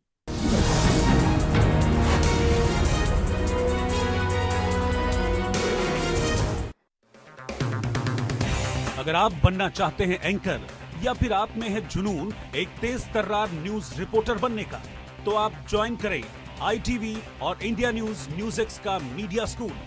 ITV next media international school का course आपको मौका देता है देश के दिग्गज anchors के साथ काम करने का। ITV next media international school में आप बेहद नजदीकी से देख पाएंगे किस तरह से ITV नेटवर्क के दिग्गज पत्रकारों की टीम दिन रात खबरों पर काम करती है। इस कोर्स के दौरान आप सीखेंगे एंकरिंग की एक एक बारीकी उन एंकर्स के साथ जो देश को रखते हैं हर खबर से बाखबर। ITV next media international school का ये कोर्स आपके एंकरिंग स्किल्स को करेगा इतना सशक्त, मजबूत, जिससे आप बनेंगे पत्रकारिता की दुनिया का वो चमकता चेहरा जो दुनिया देखेगी और पसंद करेगी।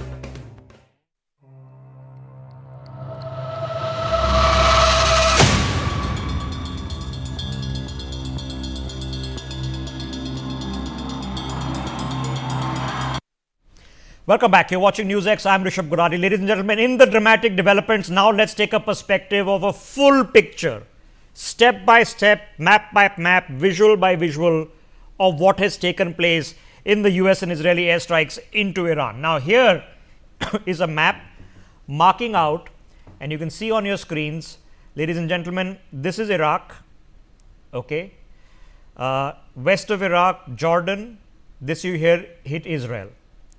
Here in the center is Iran, the Arabian Gulf, right at the bottom of your image over here, the Straits of Hormuz. These are the three principal alleged but widely believed Iranian nuclear facilities. They are nuclear facilities, no doubt, whether they are making civilian nuclear power or indeed researching weapons program, as many people suspect. I'll leave that to your interpretation. The northernmost and the westernmost is called Fordo. Fordo is literally drilled into a mountain. It is the principal nuclear site of the Iranian nuclear program. Then southeast of that is Isfahan. The Isfahan nuclear facility, while it might have underground facilities, is not drilled into a mountain. It's a surface facility. And this is where nuclear enrichment takes place. And further south of Isfahan is Natanz. Now, Isfahan and Natanz provide the ancillary services to the nuclear program, but the main site has long been Fordo. So, let us remember this: Fordo, Isfahan and Natanz. Now, what gets targeted is, this is a satellite photograph of Fordo before the strikes took place. You can clearly see that this is a mountainous terrain. There is an extensive road network, and in this part of the road network, the roads disappear into the mountain. Those are the entry points into the huge cavernous complex that is believed to exist underneath these North Iranian mountains. Now, this photograph was taken right before the strikes took place and is just a day old. This, ladies and gentlemen, is the Natanz enrichment complex. This is where the uranium is enriched with the centrifuges. This is the southernmost nuclear site. This again is a photograph which has been taken before the strikes took place. You can clearly see there is a road network, there are buildings. You can clearly see there is some infrastructure which is probably underneath these mounds over here. We don't know what it is, but we suspect that there is an infrastructure structure here. There is a roadway, a highway, there are power lines that are running, and administration complexes over here. This is Natanz. This is Isfahan. This is nuclear research and technology. So, you can clearly see again, this is what the site looked like before the strikes took place. Road grid, you can clearly see water facilities over here. There is a water plant. You can leave it to your imagination what that water plant is, but this is where they do research on nuclear technology. Now, then this happens. This, ladies and gentlemen, is the same site. So, you saw the Isfahan site here. Okay. Now, see it again here. You can clearly see that in the eastern parts of the site, this is a electrical substation over here which has been hit. The main power lines which come up from the electrical substation, the backup generators next to the electrical substation have been hit. the fuel tank for these generators. Here is another facility which has been hit, another one which has been hit. So, you can clearly see all these charred remains. So, the functional ability for at least the power systems of this research site have been pretty badly debilitated. Now, this is huge. So, put in perspective, this is a building, this blue dot here is a building. So, you can imagine how large this is. So, several munitions have been dropped on these sites, and you can clearly see there is extensive damage. Now, whether this damage has penetrated the surface, whether it has only hit surface buildings, we can't tell over here. Okay. Then we come to the imagery of the Fordo nuclear facility. Now, as we zoom in, there has been a strike area that has happened to the extreme west of this facility, which is the entry point into the complex. Okay.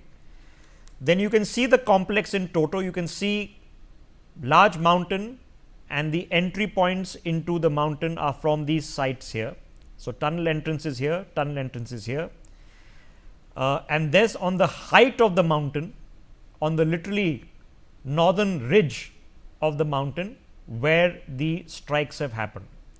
So, entry point here, the tunnel entrances, and this point here which is blown up, which is showing a strike. This is where the bunker busters have hit. So, we know the Americans have confirmed that 14 bunker busters on board B-2 bombers, which were deployed from Missouri in the United States and traveled all the way to Iran, were dropped on these sites. Now, let me zoom in on one of those sites. So, this is the northern ridge of the mountain. It is the assessment of experts that this indicates land subsidence, that at least 3 bunker busters from the 3 black spots have gone one after the other into this site. Now, put into perspective, this is a building. Okay. So, if that is a building, even if it's a one-story structure and it's not a large building, this is the site of at least 2 football fields which has subsided into the mountain. Now, the bunker busters which weigh 13.5 tons, which are 20 foot long each. Now, you can imagine if 3 of them have hit one after the other on this site, they have a capacity of penetrating 200 feet, 300 feet. Now, in total, it's not simple mathematics, and it's not total 1,000 feet, but you don't know what's happened inside, but you can clearly see that land subsidence has happened. So, if we go back to the overall image of Fordo, which is this one, okay, you can see that one of the principal sites in the northern ridge to penetrate the mountain has taken place. Another strike on the southern ridge has taken place here. The entry into the complex has been struck, and the main tunnel entrances have been sealed off. Now, we have no way of assessing what damage has happened inside this massive complex, but the access to the complex at least has been largely debilitated. This will all be full of debris. Some cave-ins would have happened from here and happened from here. So, we don't know how much damage has happened, but from face value you can see that this site at least operationally is hampered for the next few weeks or months in just clearing the rubble. Now, this is Natanz, and I have been going through what has happened on the 22nd of June, and I have been going through what has happened to the electrical substations, the backup generators, other surface sites which have been targeted here. Natanz has been hit by Tomahawk missiles. So, no bunker busters here, these are sea launched Tomahawk missiles which have hit Natanz, which is the southernmost of the nuclear sites. Now, this is what Fordo now looks like in satellite imagery. This is what's been released in the black and white infrared imagery. This is the color imagery, and again you can clearly see the damage that has taken place here. You can see this is freshly churned dirt. This is of course taken from satellite, so it's at a height. So, you can see the freshly churned dirt here, you can see it here, you can see it here. Beyond that, it gives you a very good understanding of how this site, other than this one visible structure and the road networks and the tunnel entrances are in this point, okay, that nothing is visible. So, this is a completely underground site. So, other than this structure, one single solitary structure, nothing is visible, completely underground site, but you can see that these tunnel entrances have been struck here, and these ridges you can see freshly churned dirt, which is supposed is from subsidence that has happened. Now, this is a photograph that was taken on the 19th of June, and the reason there is speculation that some of the fissile material could have been removed is you can count the number of trucks entered this site 2 days or 2.5 days before this operation took place. 1, 2, 3, 4, 5, 6, 7, 8, 9, 10, 11, 12, 13, 14, 15, 16. A convoy of 16 trucks is entering the sites. There are other vehicles which are parked here. There is another truck to the northernmost point of this image here. So, anywhere between 16 trucks at one particular point of time entered this site on the 19th. What they entered, why they entered, what they removed, we do not know, but it is a perspective for you. This is what was happening on that site when those 16 trucks were entering. You can clearly see heavy activities happening in this site. These are the tunnel entrances, tunnel entrance 1, 2, 3 and 4. There is a fourth entrance that goes into this structure, which has literally been carved out of the mountain to make allowance for this structure over here. Okay. So, something was going on the 19th on this site as well. Now, this is what is supposed is inside this strike in the northern part of Iran. Fordo, the support building, the 4 tunnel entrances are pointed out, the entrance to the site. This is the security perimeter with a security road, perimeter road. There is a further tunnel entrance to the south, which is here, and the centrifuges were on this mountain ridge which has been struck. Okay. Total capacity of 3,000 centrifuges. These are the 2 ridges which have been struck by the bunker busters, the massive ordnances. Okay. Now, whether they have penetrated to the centrifuges, damaged them, we do not know, but that is what has been struck. So, it gives you the topography of the site or the assessment of the topography of the site. Now, this is what has happened. In Fordo, they dropped the bunker buster bombs. In Natanz, the Israeli attacks had already damaged the country's largest uranium enrichment center. The near bomb grade nuclear fuel storage was happening in Isfahan, and these were the sites that are targeted by both the Israelis and again by the Americans, and for perspective they are just south of Tehran. Now, over the course of the Israeli strikes, these are the number of people in the Iranian command and control structure who have been reported as killed. Sayyid Izadi, commander of the Palestine Corps of the Quds Force. Dawood Sheikhian, commander of air defense. Behnam Shariari, commander of the Quds Force weapons transfer unit. Mohammad Hassan Muhaqiq, deputy head of the IRGC. Mohammad Kazmi, head of intelligence. Khusro Hassani, deputy intelligence chief of the aerospace unit. Iranian military leaders killed 1, 2, 3, 4, 5, 6.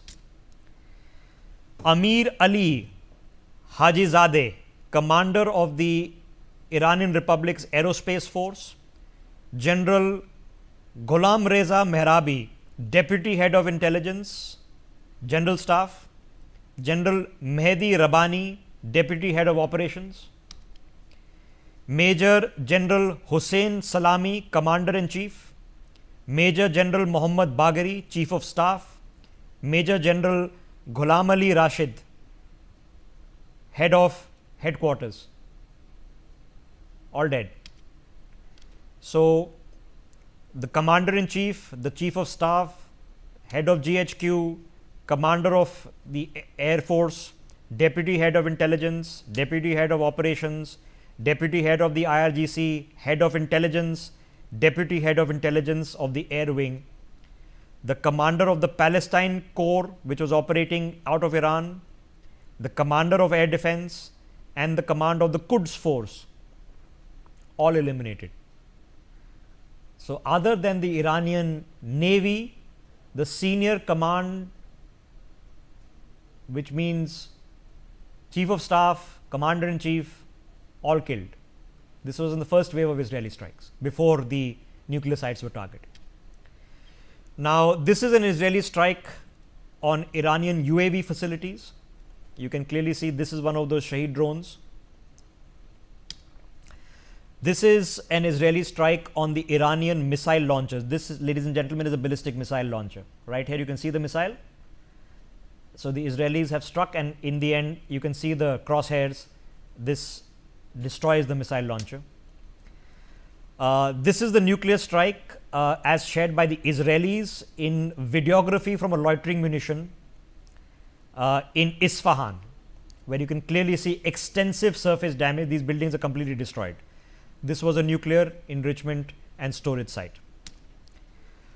This is on the 21st of June. This is that F-14 Tomcat which was destroyed by the Israelis. This is the Desful airport in Iran. This is on the 20th of June, which are various command posts that have been targeted. Okay, these are just south of Tehran. Iranian internal security headquarters. 4 of the command posts were destroyed in Israeli strikes. This is in Tehran, where you can clearly see a missile launcher here, which has been eliminated by the Israeli strike. This is in Isfahan. You can clearly see an air defense system next to this truck and this building here, which was struck. This is on the 20th of June, so one day before the main strikes. This is again in Isfahan. So, first they went in, and you can clearly see the launch pad here. Okay. So, first they went in and they took out whatever, I do not know if this is a truck-borne missile launcher or not, but you can clearly see the missile launcher here. So, first they went in and took out all the air defense systems that these sites had, and the next day they went in and hit the sites. This is the Arak heavy water reactor. This was again hit on the 18th and on the 19th. You can clearly see before and after. The heavy water reactor has been completely, the dome is completely destroyed. This is the Emad missile launcher. You can see the missile which has been struck by an Israeli munition right before it launched. This is on the 18th of June. On the 17th of June, this is a surface to surface missile that was being about to be launched, which was hit by a drone.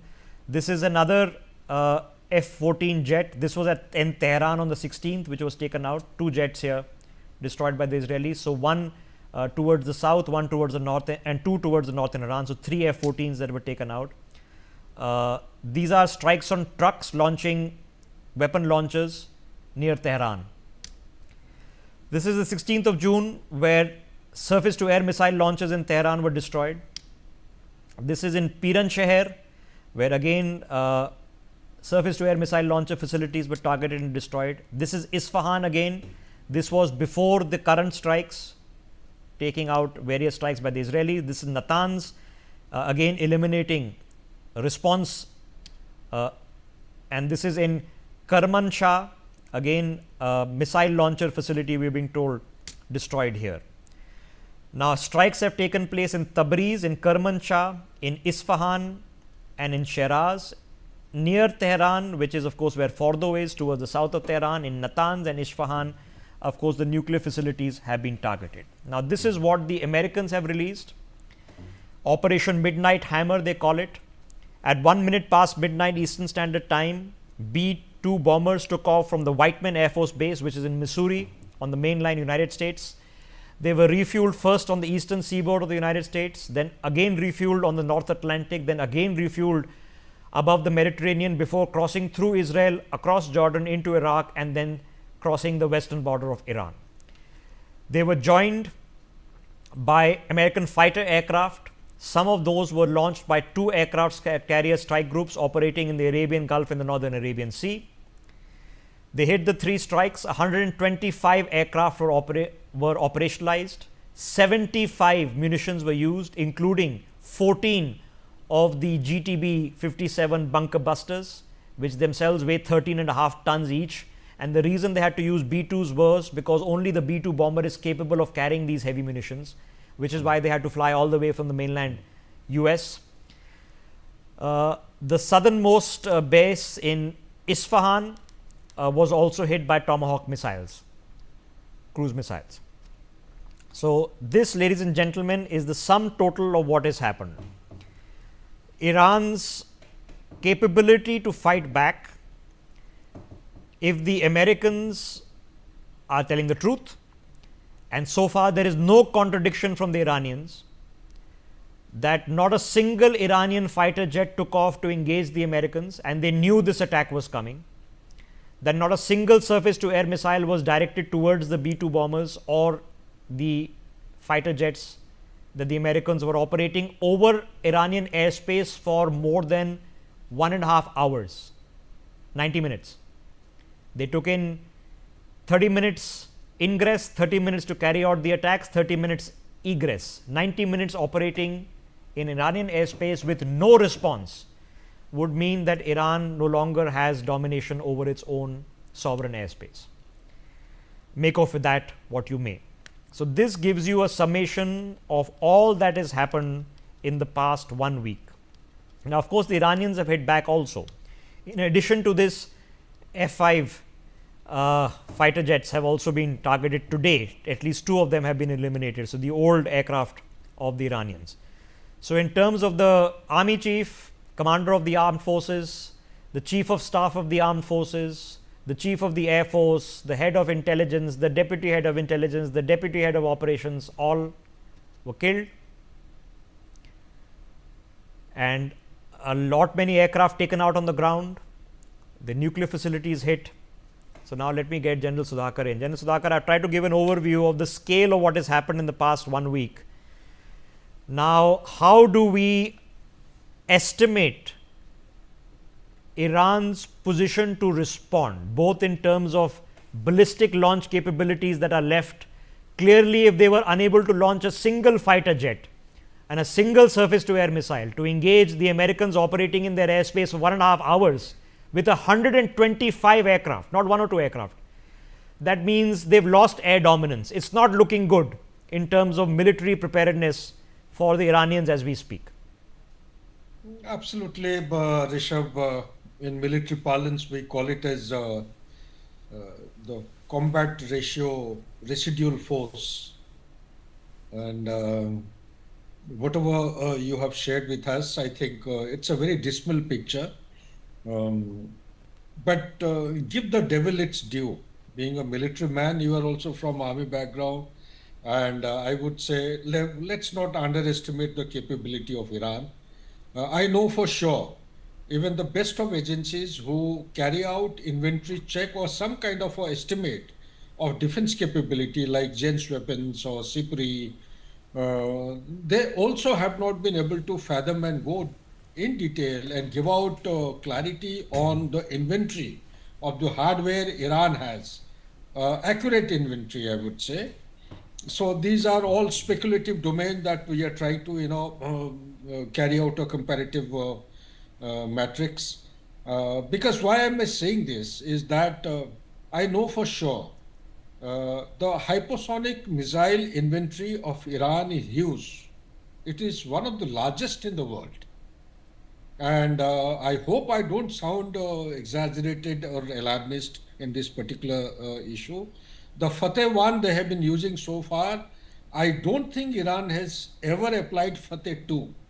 Fateh 2 is more devastating than that of Fateh 1. It has got a very accurate circular error of probability. If Fateh 1 has got, say, 30 meters or 40 meters, Fateh 2 has got 1 to 3 meters of accuracy. And a very devastating capability. It can avoid any best of radar surveillance systems in the world and moves at a speed between 10 to 16 Mach. I mean, that's a phenomenal 20,000 kilometers per hour. That's the kind of a speed. So that has not come to light. They also have a very special variety of drone, which has not actually figured in your briefing or whatever little. I was out of country. I've just come back a couple of days back. So your recapitulation is a very good ready reckoner for me to, catch up with. Thank you very much for that. So there are many things which Iran has. Perhaps they have not shown their face till now. And maybe perhaps they're conserving their resources, limited resources, for the worst day. Because they know for sure, for the survival of a nation which is to be a global power at some point in time, historic times, they will not give up so easily. You just look back, you are a student of history yourself, the Iran-Iraq war, it lasted for almost about from 1980 to 88. And at the end of it, there was a stalemate. So that war also was quite intense and highly devastating onto either side. They lost a lot of people, a lot of resources. So I think they are prepared. Okay, so you are saying down but not out. Okay. Absolutely. Yeah. So they are down. They are down, but they are not out. Nobody is countenancing an American armed invasion, ground invasion into Iran.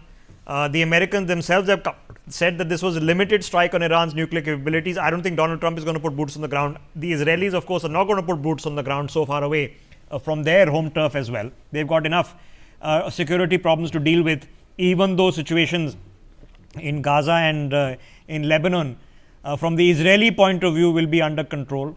We can, of course, argue whether they are perfectly under control or not. But this has given you an overview that a very systematic 10-day long operation has had. First, they've gone after the heads, the people, the commanders in chief, the CNCs, okay, and they've managed to eliminate quite a few of them very rapidly, which means they had the intelligence, they were able to track them. Number two, they've gone after the Iranian Air Force, and they have, I won't say eliminated, but definitely eliminated its response capacity from what we've seen in the past 24 hours. They've gone after the aerial defense systems, radar, etc., and have been largely successful in at least creating large enough holes in Iran's radar net that 125 American aircraft came and went, and nobody seemed to notice. When they were expecting them to come, they knew exactly what sites they were going to try to target. So no surprise, but there was no response for 90 minutes. 90 minutes is too long. 7 to 8 minutes response time should be fine. General Sudhakar wants to make a quick point, then I want to go into Ambassador Mukherjee as well. General Sudhakar, go ahead. Being a military man, what is standing out is that the entire security setup has been compromised. Entire security setup. You know, going in for targeted killing of the military hierarchy. The figures that you showed, the pictures that you have showed and highlighted, that means Mossad is very deeply penetrated into the system, from top hierarchy to the bottom hierarchy, and also looked around for IRGC, incidentally, is the coordinating agency. It gives the close for people, that's the Iranian Republican Guard, for people watching the broadcast. And they also have a strategic Revolutionary Guard, sorry. A Republican Guard was in Iraq. Revolutionary Guard, sorry, carry on. Yeah. And they have a strategic force. Out of the strategic force that you have shown in the pictures, I think a couple of missiles have been shown. The missiles, they form a component, significant component of the strategic force, which is looked after as part of the IRGC.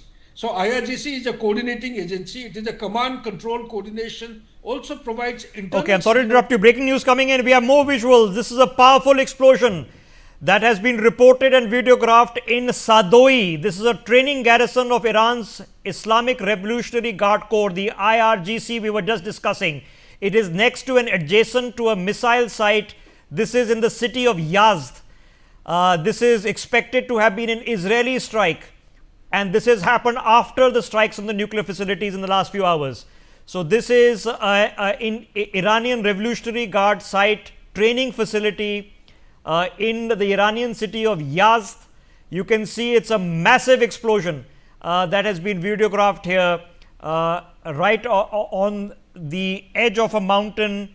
A huge explosion targeting there. So the Israeli strikes, General Sudhakar, are still continuing.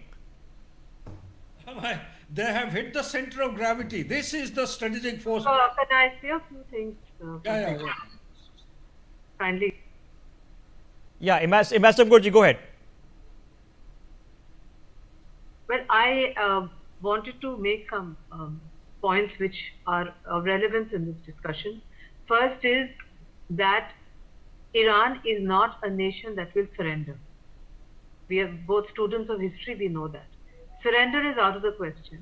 But it would appear to me from what you have said that since they have no more air defenses left, but they have been able apparently to take out through those 16 truck convoy a lot of their fissile material.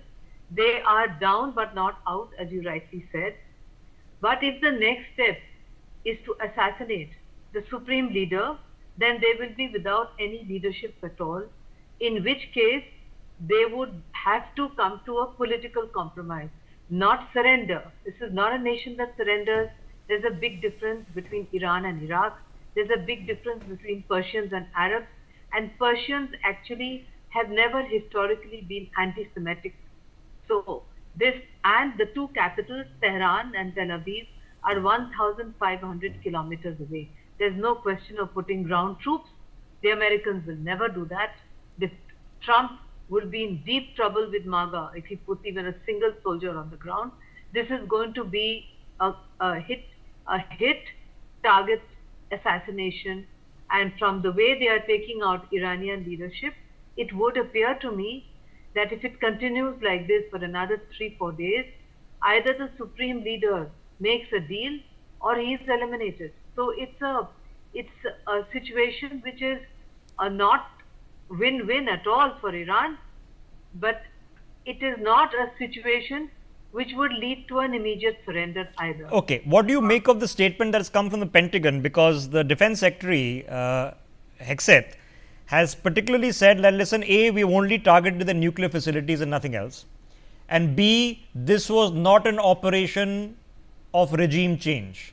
Now, whether he meant only that particular strike was not meant for regime change, I don't know. But what do you make of that statement? The Israeli Defense Minister 3 days ago said that whenever they want to, they can take out the supreme leader. Now, if that is not regime change, what is it? But there is one more issue which is very, very disturbing, which is that according to the visuals, all the temperature controls have been taken out. So in a nuclear facility, temperature controls are extremely important. If the temperature controls have been taken out, it would mean that there would be contamination, and that contamination can come out, which is what the IAEA has expressed deep concern today and yesterday evening about the contamination and the results of that contamination spreading. So I am surprised that responsible nuclear power, that is the United States, is not taking this into account in the manner in which it is using these. You said they have used 3 deep bunker bombs and they have caused huge damage. So the question here arises is the global fraternity is completely in the dark about the level of contamination and what is happening there, and the targeted killings of the military and political leadership of the Islamic Republic of Iran means now there is only one person left, that's the supreme leader. They have kept him alive so that he can not surrender maybe, but come to a deal.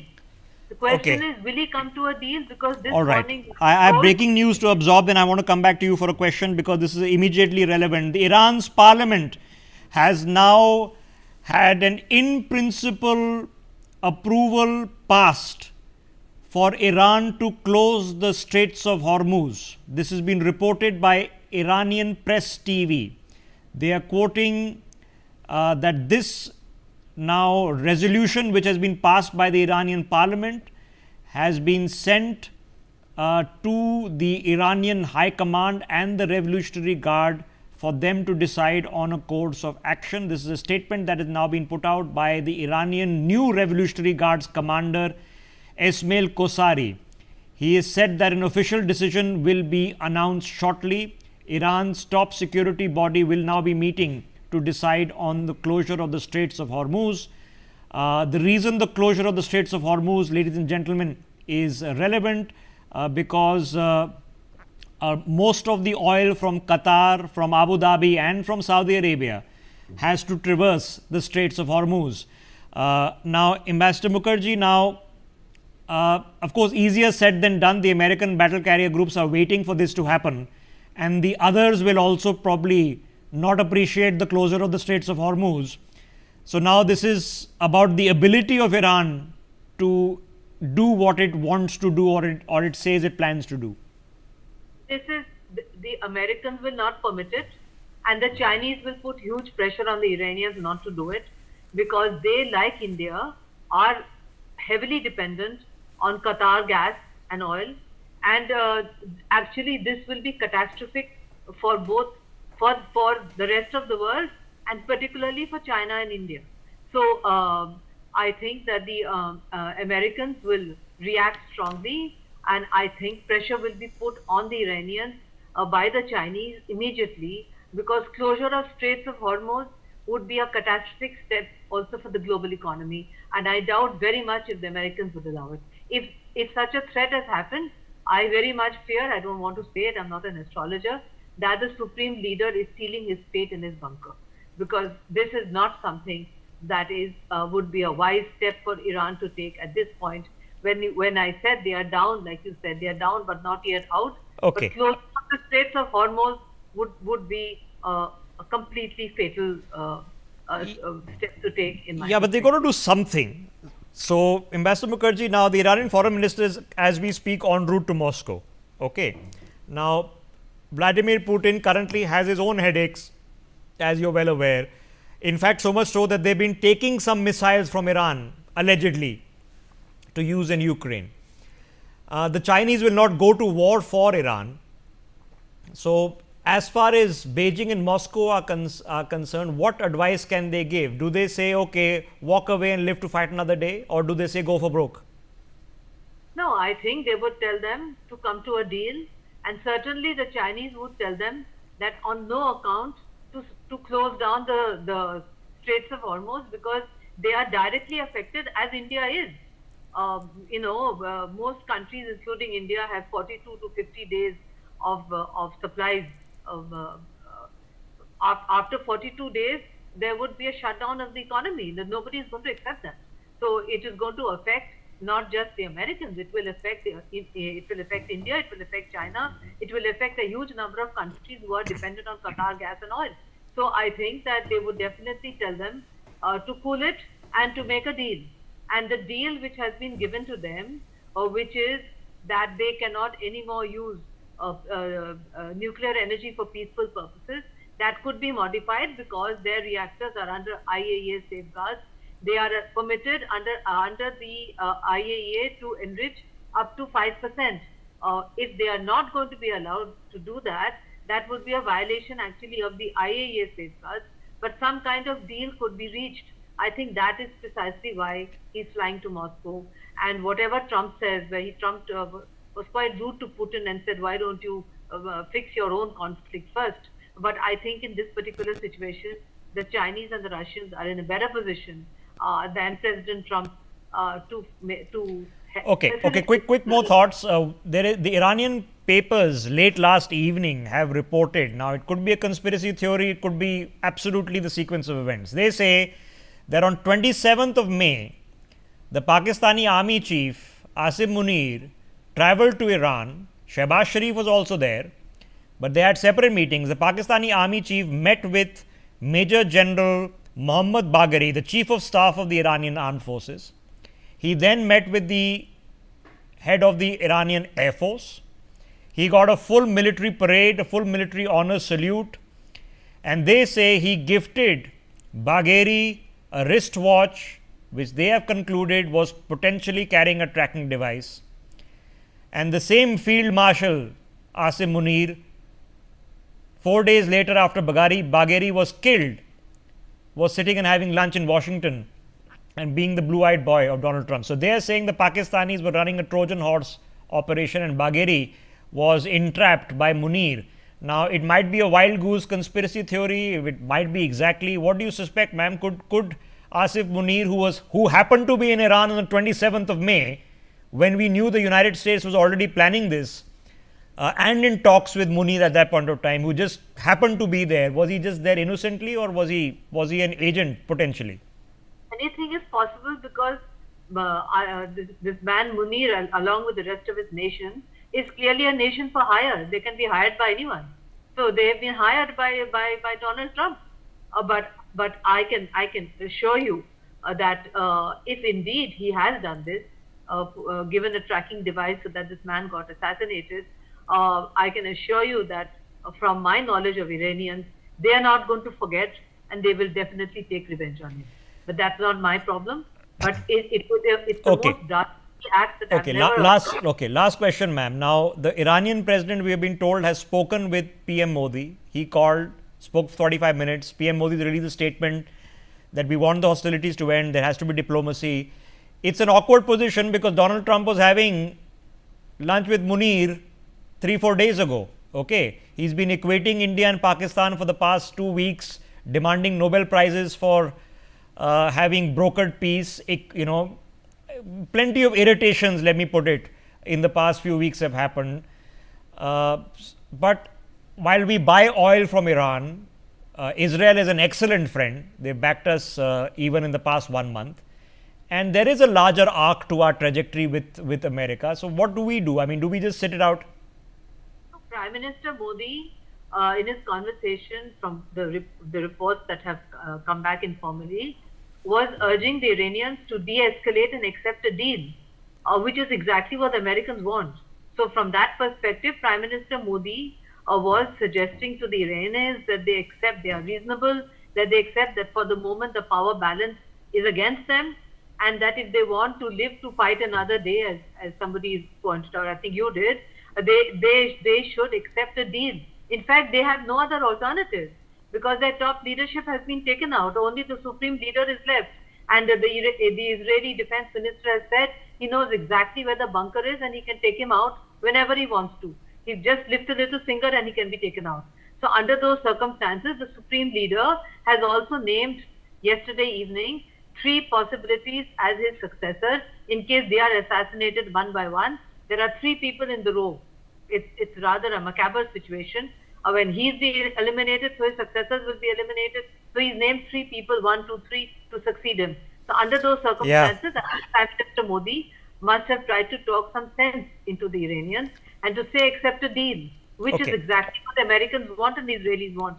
So I think if they don't do that, Rishabh, by tomorrow, you and I may be discussing something much more macabre. Okay, all right. Ambassador Mukherjee, thank you for joining us on the broadcast with your thoughts on this. सस्ते वाले दाल मसाले स्वाद हुआ बेकार MDH की हल्दी मिर्ची धनिया करे कमाल ये रंग दे ये खुशबू दे ये तीखा ये कम पड़े क्या निराला MDH मसाला। अगर आप बनना चाहते हैं एंकर या फिर आप में है जुनून एक तेज तर्रार न्यूज रिपोर्टर बनने का, तो आप ज्वाइन करें ITV और इंडिया न्यूज़ का media school. ITV next media international school का कोर्स आपको मौका देता है देश के दिग्गज एंकर्स के साथ काम करने का। ITV next media international school में आप बेहद नजदीकी से देख पाएंगे किस तरह से ITV नेटवर्क के दिग्गज पत्रकारों की टीम दिन रात खबरों पर काम करती है। इस कोर्स के दौरान आप सीखेंगे एंकरिंग की एक एक बारीकी उन एंकर्स के साथ जो देश को रखते हैं हर खबर से बाखबर। ITV next media international school का ये कोर्स आपके एंकरिंग स्किल्स को करेगा इतना सशक्त मजबूत, जिससे आप बनेंगे पत्रकारिता की दुनिया का वो चमकता चेहरा जो दुनिया देखेगी और पसंद करेगी। लाल रंग इसका अपार, तीखा कम है फिर भी स्वाद, बेमिसाल बेमिसाल MDH Kashmiri, MDH Kashmiri, MDH। अगर आप बनना चाहते हैं एंकर या फिर आप में है जुनून एक तेज तर्रार न्यूज रिपोर्टर बनने का, तो आप ज्वाइन करें ITV और इंडिया न्यूज़ का media school. ITV next media international school का कोर्स आपको मौका देता है देश के दिग्गज एंकर्स के साथ काम करने का। ITV next media international school में आप बेहद नजदीकी से देख पाएंगे किस तरह से ITV नेटवर्क के दिग्गज पत्रकारों की टीम दिन रात खबरों पर काम करती है। इस कोर्स के दौरान आप सीखेंगे एंकरिंग की एक एक बारीकी उन एंकर्स के साथ जो देश को रखते हैं हर खबर से बाखबर। ITV next media international school का ये कोर्स आपके एंकरिंग स्किल्स को करेगा इतना सशक्त मजबूत, जिससे आप बनेंगे पत्रकारिता की दुनिया का वो चमकता चेहरा जो दुनिया देखेगी और पसंद करेगी। MDH का किचन किंग किचन में हो तो हम सब कुछ बना सकते हैं। बैंगन का भरता, आलू गोभी, भिंडी मसाला और भी बहुत कुछ। MDH अगर आप बनना चाहते हैं एंकर या फिर आप में है जुनून एक तेज तर्रार न्यूज रिपोर्टर बनने का, तो आप ज्वाइन करें ITV और इंडिया न्यूज़ का media school. ITV next media international school का कोर्स आपको मौका देता है देश के दिग्गज एंकर्स के साथ काम करने का। ITV next media international school में आप बेहद नजदीकी से देख पाएंगे किस तरह से ITV नेटवर्क के दिग्गज पत्रकारों की टीम दिन रात खबरों पर काम करती है। इस कोर्स के दौरान आप सीखेंगे एंकरिंग की एक एक बारीकी उन एंकर्स के साथ जो देश को रखते हैं हर खबर से बाखबर। ITV next media international school का ये कोर्स आपके एंकरिंग स्किल्स को करेगा इतना सशक्त मजबूत, जिससे आप बनेंगे पत्रकारिता की दुनिया का वो चमकता चेहरा जो दुनिया देखेगी और पसंद करेगी। आपके घर के खाने में रेस्टोरेंट जैसा स्वाद ले आए MDH का शाही पनीर मसाला। पनीर को क्या मस्त बना डाला।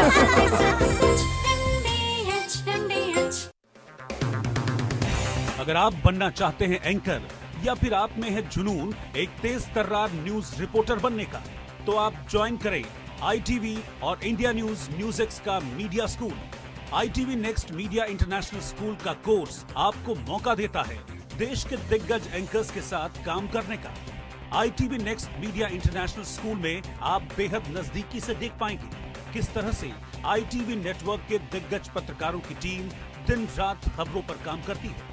इस कोर्स के दौरान आप सीखेंगे एंकरिंग की एक एक बारीकी उन एंकर्स के साथ जो देश को रखते हैं हर खबर से बाखबर। ITV next media international school का ये कोर्स आपके एंकरिंग स्किल्स को करेगा इतना सशक्त मजबूत, जिससे आप बनेंगे पत्रकारिता की दुनिया का वो चमकता चेहरा जो दुनिया देखेगी और पसंद करेगी। सस्ते वाले दाल मसाले स्वाद हुआ बेकार। MDH की हल्दी मिर्ची धनिया करे कमाल। ये रंग दे, ये खुशबू दे, ये तीखा, ये कम पड़े। क्या निराला MDH masala.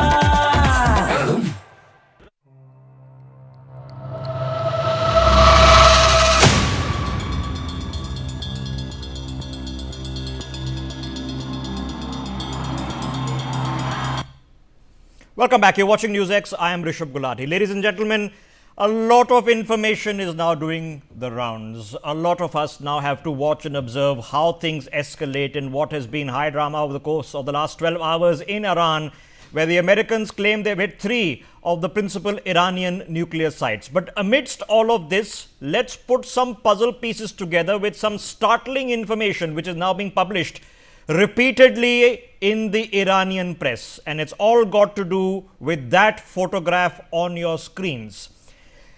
If, like me, all of you have been wondering, how is it that the man on the left of your screens